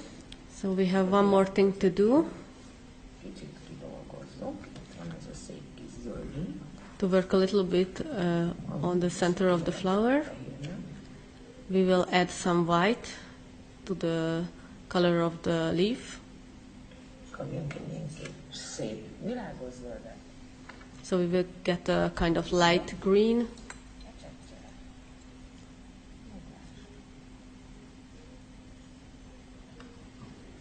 Új, és innentől kezdve ismét elég sok típusú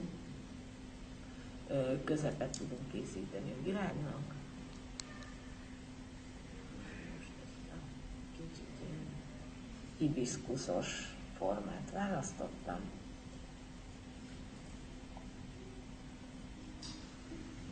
Ilyen kívülről megindítom. We start from the outer part and finish at the center, making the line thinner and thinner. Lenyomom az ecsetet. So we press the brush and pull it towards the center. Felemelem.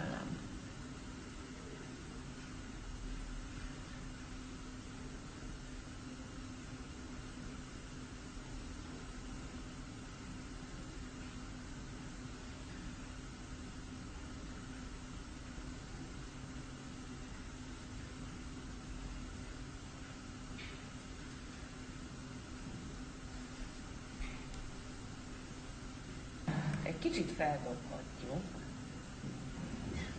csillámmal munkánkat, We can add some extra glitter, csak itt is a mennyiségre azért figyeljünk oda. but pay attention to the amount. Hárdengó pinzserét felviszek azokra a részekre, nagyon vékonyan. We apply thinly the hard and go top on the parts where we want to add the glitters. Ne öntsük rá a pinzserét ilyenkor. Don't Mintára. apply the top everywhere.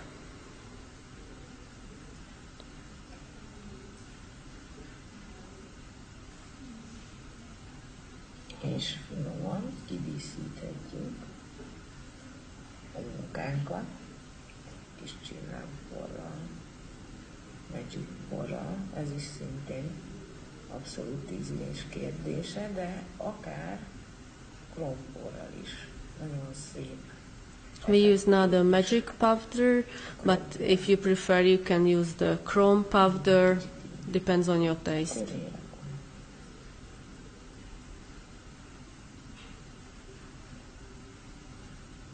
És eldolgozom.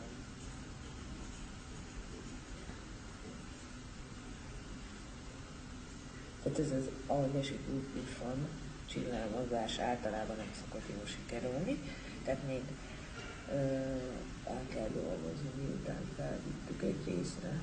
So you put the glitters on a certain part, and then you have to work with the brush to arrange the glitters to the position where you want them.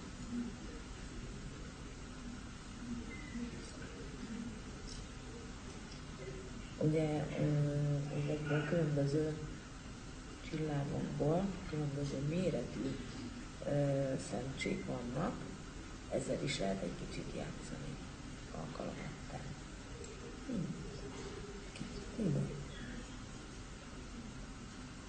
Csak szépen ízlésesen kidíszítem picit a munkámat még pluszba. Ellenőrzöm lámpázás előtt, hogy mindenhová került. We control it before we cure to be sure that everything is in position, and then we cure. Majd befedem az egész tippet hárdengóval. Then we cover Általában a zselépfestés the whole tip with hard and go top. szoktam fedni, hárdengóval, vagy pedig brilltoppal. Szerintem mind a kettő tökéletes. Other option to use the brill top. Érdemes kipróbálni, és utána kiválasztani, hogy ki melyiket szereti jobban.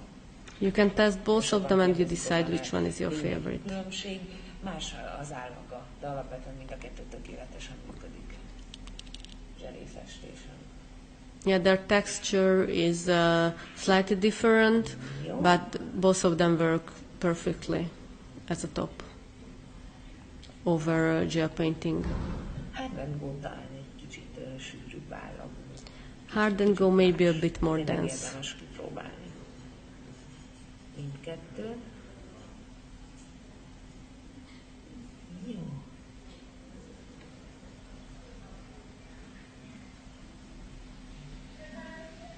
Ellenőrzöm, hogy szépen egyenletesen kerüljön a fényzselém. We check that Ne maradjon the top shine is very even everywhere. We covered every part. Levegős részek. Ő mindig ez a legnehezebb a fényzselézésben. De ellenőriztem. És most berakom a lábába. Ezt teljesen megkötöttem.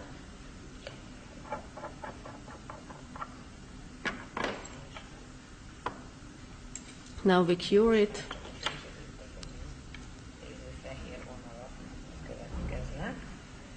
Now we will add a few lines over the shine. Használni a fehér designer zselét, vagy a fehér brush and go zselét. Szintén teljesen más állagúak. We can use the white brush and go gel or the white designer gel. Ennyi volt a tisztítása ennek a találtétnek. Szerintem nagyon kis hasznos dolog tud lenni. Szóval a designerrel ugye laposabb 3D-s mintákat és vonalakat is tudunk készíteni, brush and go-val pedig nagyon könnyedén lehet képen kontúrozni. Attól függően, hogy mit szeretnénk elérni, itt a fényzselé tetején. Brush and go is good for thin contouring. Designer gel is rather for if you want to reach a little bit of 3 dimension.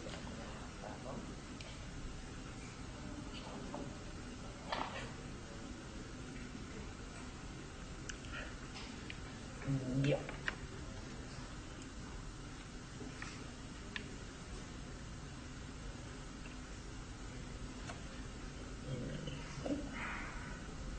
Nail art brush használok, nagy kedvencem. We use the nail art brush. És következik egy kis kontúrozás. We do some contouring. Amivel megadom a 3D-s hatását az egész munkának. Az összes vonal úgymond egy ívet követ, tehát itt se térjünk le az előző évekről. So these lines should follow the curves or the directions of the other lines within the petal. Ugye jóval erőteljesebb lesz az egész mintánk.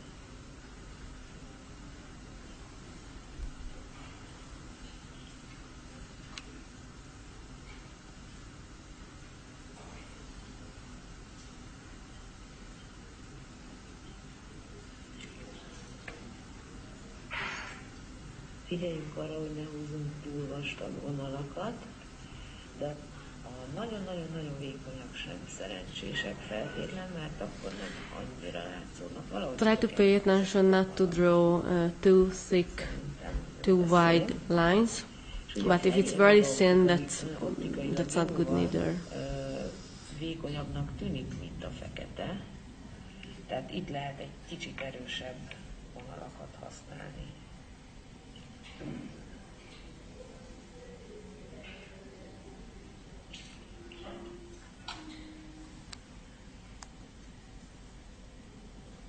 És porzómat is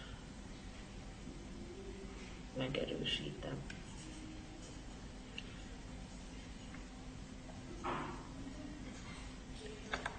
Ne takarjuk el az előző vonalakat.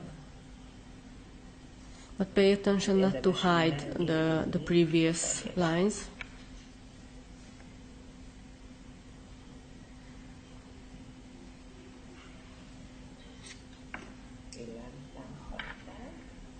We cure. És ne felejtsük el a leveleket sem.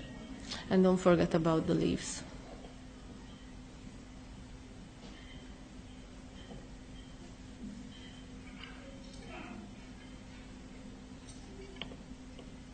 Kívülről befelé haladva kontúrozom.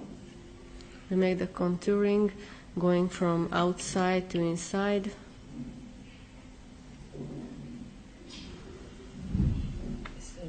Szintén minden vonal, ahogy befelé húzom őket, szépen finomabb, elvékonyabb. Jó.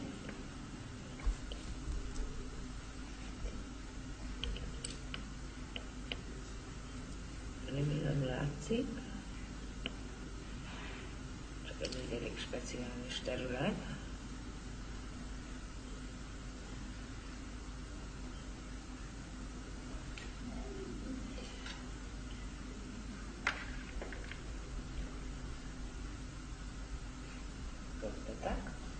Now we cure again. Ellenőrzöm, hogy kell még valahová vonal. Igen, fényzseli után már egy kicsit kacifántosabb az egész, de jóval fényesebb. És úgy látom, hogy én nekem még ide szükségem lenne egy kis fehérre. Érdemes minden munka befejezése előtt egyszer így rápillantani az egész kompozícióra, egy kicsit távolabbról. Before you completely finish a work, just take a look at the tip from a distance, just to see the whole picture together. Tudjuk erősíteni, hogy ez a kicsit elforgatott hatás még jobban kiemeli, és esetleg készíthetünk egy keretet ennek az egész munkának. Nagyon szép, tehát nagyon jó mutatós. We can add a frame. Is, illetve problémásabb vendégeknél, hogyha a teljes keretet készítünk, még erősíti egy kicsit a körömnek a végét. And it's also a good solution for problematic nails or weaker nails. Like this frame gives an extra strength to the edges of the nail. Sokszor használom ezt is szerintem. Jó. Az a lényeg, hogy ilyenkor viszont, ha nem teljes keretet készítünk, szépen vékonyítsuk el a vonalat. Ott, ahol befejezzük, ez ne egy ilyen vastag vonallal. Or you can create a partial frame, but in this case, at the end of the frame, the line should get thinner and then disappear. Néhány népszerű fehér is vannak, a következik, és most kész is vagyunk. Itt most már annyi minden rákerült erre a képre, természetesen ez nem azt jelenti, hogy a részletek egymás nélkül nem működnek, tehát mind a hátteret, mind a virágot, mind ezeket a következő díszítéseket egymástól függetlenül is fel lehet használni, tehát nem szabad kétségbe esni, hogy ezt 10 darab szalonkörömre fel kell dobni 2 óra alatt. Tehát ez abszolút nem így működik. Csak szeretem az ilyen összetettebb kompozíciókat bemutatni, mert ezzel egy kicsit gyakoroljuk. It's a nice and detailed work, but don't be afraid you don't have to create the same on all the 10 nails of the client. Olyan kombinálhatjuk őket.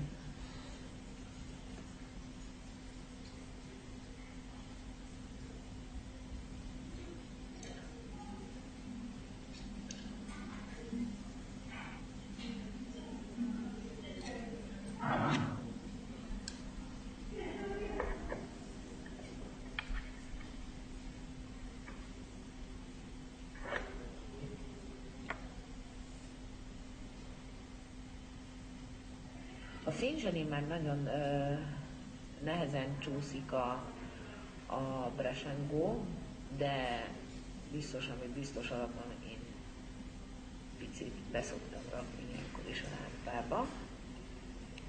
Jó. On the shine, the brush and go doesn't flow, but it's better to make some fast cure while we are working. Vékony. Akkor azt szoktam javasolni, hogy így finoman reszeljük le a végét. Sokkal könnyebb használni, sokkal szebb kis pöttyöket lehet vele készíteni általában.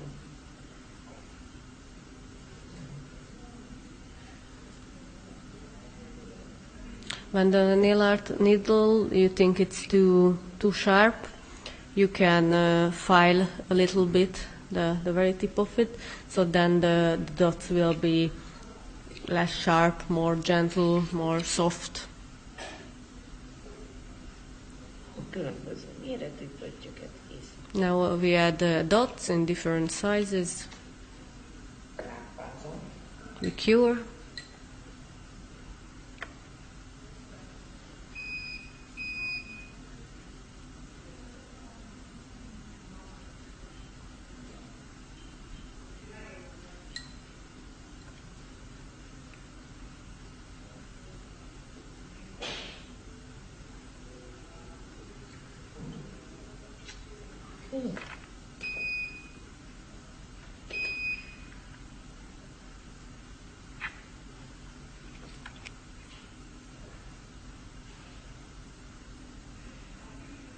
Árat rakok így a levelek tövéhez is.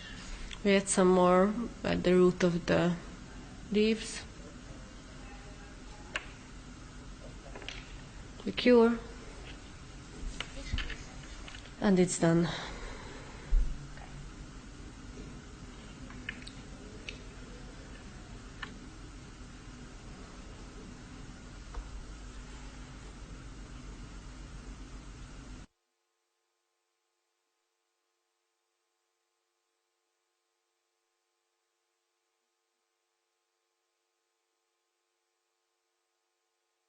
Csillogást is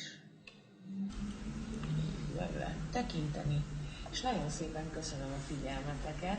Thank you for your attention. Ezt a mai napot. We hope you enjoyed this day. Ha bármi kérdésetek lenne, akkor a későbbiekben esetleg az oktatásokon még fel tudjátok tenni, szeretettel várom benneteket. Sziasztok! Bye bye. Szia.